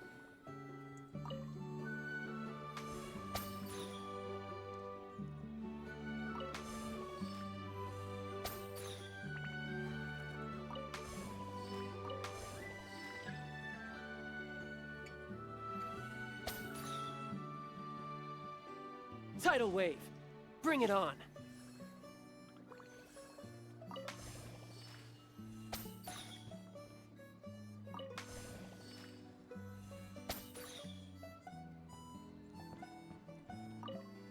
Actually, genuinely don't remember this one.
Now I just need to get my hands on the rest.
Beep, beep, beep.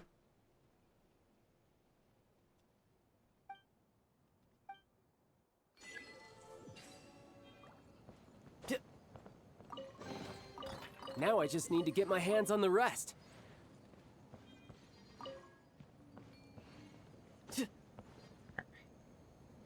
I think on that note though, I'm gonna call it, because I'm getting tired and it's getting late.